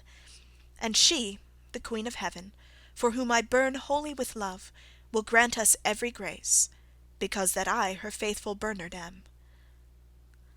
As he who peradventure from Croatia cometh to gaze at our Veronica, who through its ancient fame is never sated, but says in thought, the while it is displayed, My Lord, Christ Jesus, God of very God, now was your semblance made like unto this. Even such was I, while gazing at the living charity of the man who in this world through contemplation tasted of that peace. Thou Son of Grace, this jocund life, began he, will not be known to thee by keeping ever thine eyes below here on the lowest place. But mark the circles to the most remote, until thou shalt behold enthroned the Queen, to whom this realm is subject and devoted. I lifted up mine eyes, and as at morn the oriental part of the horizon surpasses that wherein the sun goes down, thus, as if going with mine eyes from vale to mount, I saw a part in the remoteness surpass in splendour all the other front. And even as there, where we await the pole that Phaeton drove badly, blazes more the light, and is on either side diminished, so likewise that Pacific oriflamme gleamed brightest in the centre, and each side in equal measure did the flame abate, and at that centre, with their wings expanded, more than 1,000 jubilant angels saw I, each differing in effulgence and in kind. I saw there, at their sports and at their songs, a beauty smiling, which the gladness was within the eyes of all the other saints. And if I had in speaking as much wealth as in imagining, I should not dare to attempt the smallest part of its delight. Bernard, As soon as he beheld mine eyes, fixed and intent upon its fervid fervour, his own with such affection turned to her, that it made mine more ardent to behold. Canto 32. Absorbed in his delight, that contemplator assumed the willing office of a teacher, and gave beginning to these holy words. The wound that Mary closed up and anointed, she at her feet who is so beautiful, she is the one who opened it and pierced it. Within that order which the third seats make is seated Rachel, lower than the other, with Beatrice, in manner as thou seest. Sarah, Rebecca, Judith, and her who was ancestress of the singer, who for dole of the misdeed said Miserere mei, canst thou behold from seat to seat descending down in gradation, as with each one's name I, through the rows, go down from leaf to leaf. And downward from the seventh row, even as above the same, succeed the Hebrew women, dividing all the tresses of the flower, because, according to the view which faith in Christ had taken, these are the partition by which the sacred stairways are divided. Upon this side, where perfect is the flower with each one of its petals, seated are those who believed in Christ who was to come. Upon the other side, where intersected with vacant spaces are the semicircles, are those who looked to Christ already come. And as upon this side, the glorious seat of the Lady of Heaven, and the other seats below it, such a great division make. So opposite doth that of the great John, who ever holy desert and martyrdom endured, and afterwards 2 years in hell. And under him thus to divide were chosen Francis, and Benedict, and Augustine, and down to us the rest from round to round. Behold now the high providence divine, for one and the other aspect of the faith in equal measure shall this garden fill. And know that downward from that rank which cleaves midway the sequence of the 2 divisions, not by their proper merit are they seated, but by another's under fixed conditions. For these are spirits one and all assoiled before they any true election had. Well canst thou recognize it in their faces, and also in their voices puerile, if thou regard them well and hearken unto them. Now doubtest thou, and doubting thou art silent. But I will loosen for thee the strong bond in which thy subtle fancies hold thee fast. Within the amplitude of this domain no casual point can possibly find place, no more than sadness can, or thirst, or hunger. For by eternal law has been established whatever thou beholdest, so that closely the ring is fitted to the finger here. And therefore are these people festinate unto true life, not sine causa here, more and less excellent among themselves. The king, by means of whom this realm reposes in so great love, and in so great delight, that no will ventureth to ask for more. In his own joyous aspect, every mind creating, at his pleasure dowers with grace diversely, and let here the effect suffice. And this is clearly and expressly noted for you in Holy Scripture, in those twins who in their mother had their anger roused, according to the colour of the hair. Therefore, with such a grace the light supreme consenteth that they worthily be crowned. Without then any merit of their deeds, stationed are they in different gradations, differing only in their first acuteness. 'Tis true that in the early centuries with innocents, to work out their salvation sufficient was the faith of parents only. After the earlier ages were completed, behoved it that the males by circumcision unto their innocent wings should virtue add. But after that the time of grace had come. Without the baptism absolute of Christ, such innocence below there was retained. Look now into the face that unto Christ hath most resemblance, for its brightness only is able to prepare thee to see Christ. On her did I behold so great a gladness rain down, borne onward in the holy minds created through that altitude to fly, that whatsoever I had seen before did not suspend me in such admiration, nor show me such similitude of God. And the same love that first descended there, Ave Maria gratia plena singing, in front of her his wings expanded wide. Unto the canticle divine responded from every part the court beatified, so that each sight became serener for it. O Holy Father, who for me endurest to be below here, leaving the sweet place in which thou sittest by eternal lot, who is the angel that with so much joy into the eyes is looking of our Queen, enamoured so that he seems made of fire? Thus I again recourse had to the teaching of that one who delighted him in Mary, as doth the star of morning in the sun.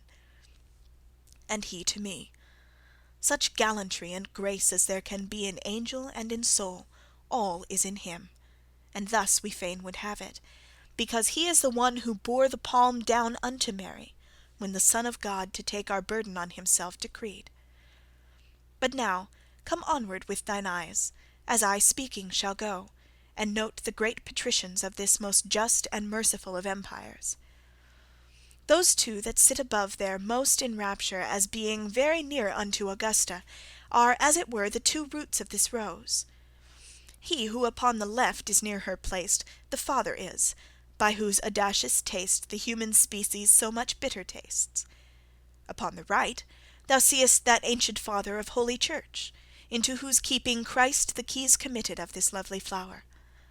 And he who all the evil days beheld before his death, of her the beauteous bride, who with the spear and with the nails was won, beside him sits, and by the other rests that leader, under whom on manna lived the people ingrate, fickle, and stiff-necked. Opposite Peter seest thou Anna seated, so well content to look upon her daughter, her eyes move not while she sings Hosanna. And opposite the eldest household father Lucia sits, she who thy lady moved when to rush downward thou didst bend thy brows. But since the moments of thy vision fly, here will we make a full stop, as a good tailor who makes the gown according to his cloth, and unto the first love will turn our eyes, that looking upon him thou penetrate as far as possible through his effulgence. Truly, lest peradventure thou recede, moving thy wings believing to advance, by prayer behooves it that grace be obtained, grace from that one who has the power to aid thee, and thou shalt follow me with thy affection, that from my words thy heart not turn aside. And he began this holy orison. Canto 33. Thou Virgin Mother, daughter of thy Son, humble and high beyond all other creatures, the limit fixed of the eternal counsel. Thou art the one who such nobility to human nature gave, that its Creator did not disdain to make himself its creature.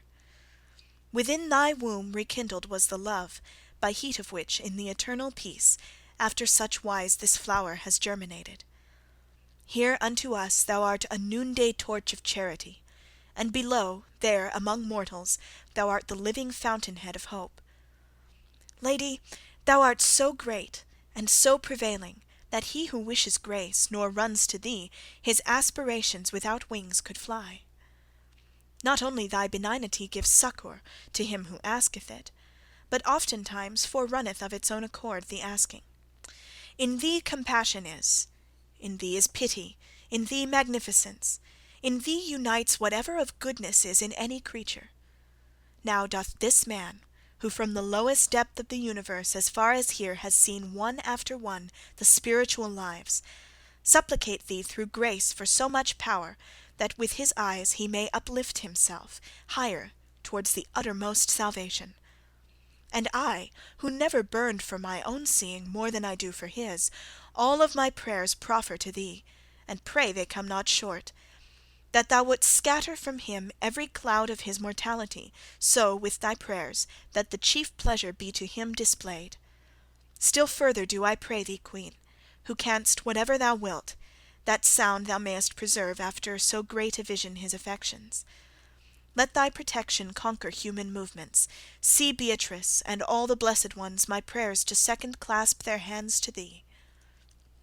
The eyes, beloved and revered of God, fastened upon the speaker, showed to us how grateful unto her our prayers devout. Then unto the eternal light they turned, on which it is not credible could be by any creature bent an eye so clear. And I, who to the end of all desires was now approaching, even as I ought, the ardour of desire within me ended. Bernard was beckoning unto me, and smiling, that I should upward look. But I already was of my own accord such as he wished, because my sight, becoming purified, was entering more and more into the ray of the high light which of itself is true. From that time forward, what I saw was greater than our discourse, that to such vision yields, and yields the memory unto such excess.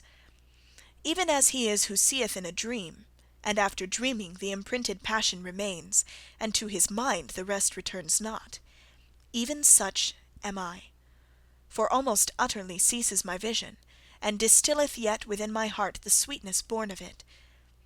Even thus the snow is in the sun unsealed. Even thus upon the wind in the light leaves were the soothsayings of the Sibyl lost. O light supreme, that dost so far uplift thee from the conceits of mortals, to my mind of what thou didst appear relend a little, and make my tongue of so great puissance, that but a single sparkle of thy glory it may bequeath unto the future people. For by returning to my memory somewhat, and by a little sounding in these verses, more of thy victory shall be conceived. I think the keenness of the living ray which I endured would have bewildered me, if mine eyes had been averted from it. And I remember that I was more bold on this account to bear, so that I joined my aspect with the glory infinite. O grace abundant, by which I presumed to fix my sight upon the light eternal, so that the seeing I consumed therein, I saw that in its depth far down is lying, bound up with love together in one volume, what through the universe in leaves is scattered, substance and accident, and their operations all interfused together in such wise that what I speak of is one simple light. The universal fashion of this knot methinks I saw, since more abundantly in saying this I feel that I rejoice. One moment is more lethargy to me than 25 centuries to the emprise that startled Neptune with the shade of Argo. My mind in this wise wholly in suspense, steadfast, immovable, attentive gazed, and evermore with gazing grew enkindled.